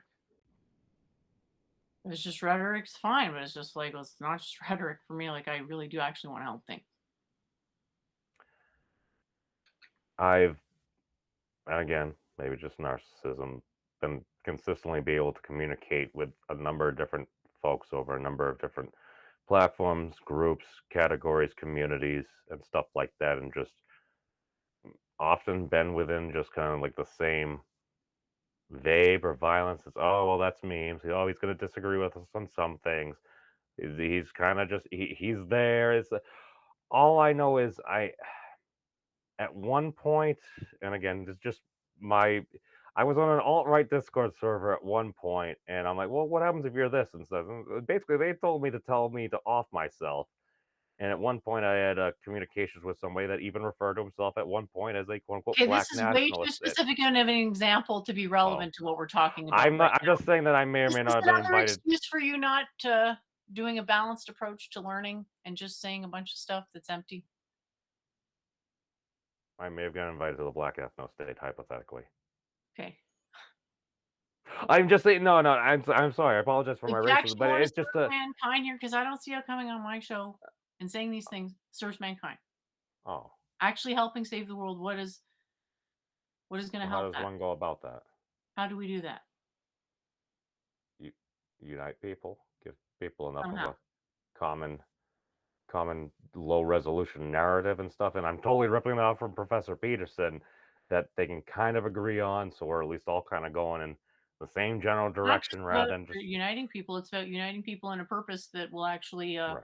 enable civilization to continue in a relatively unimpeded fashion.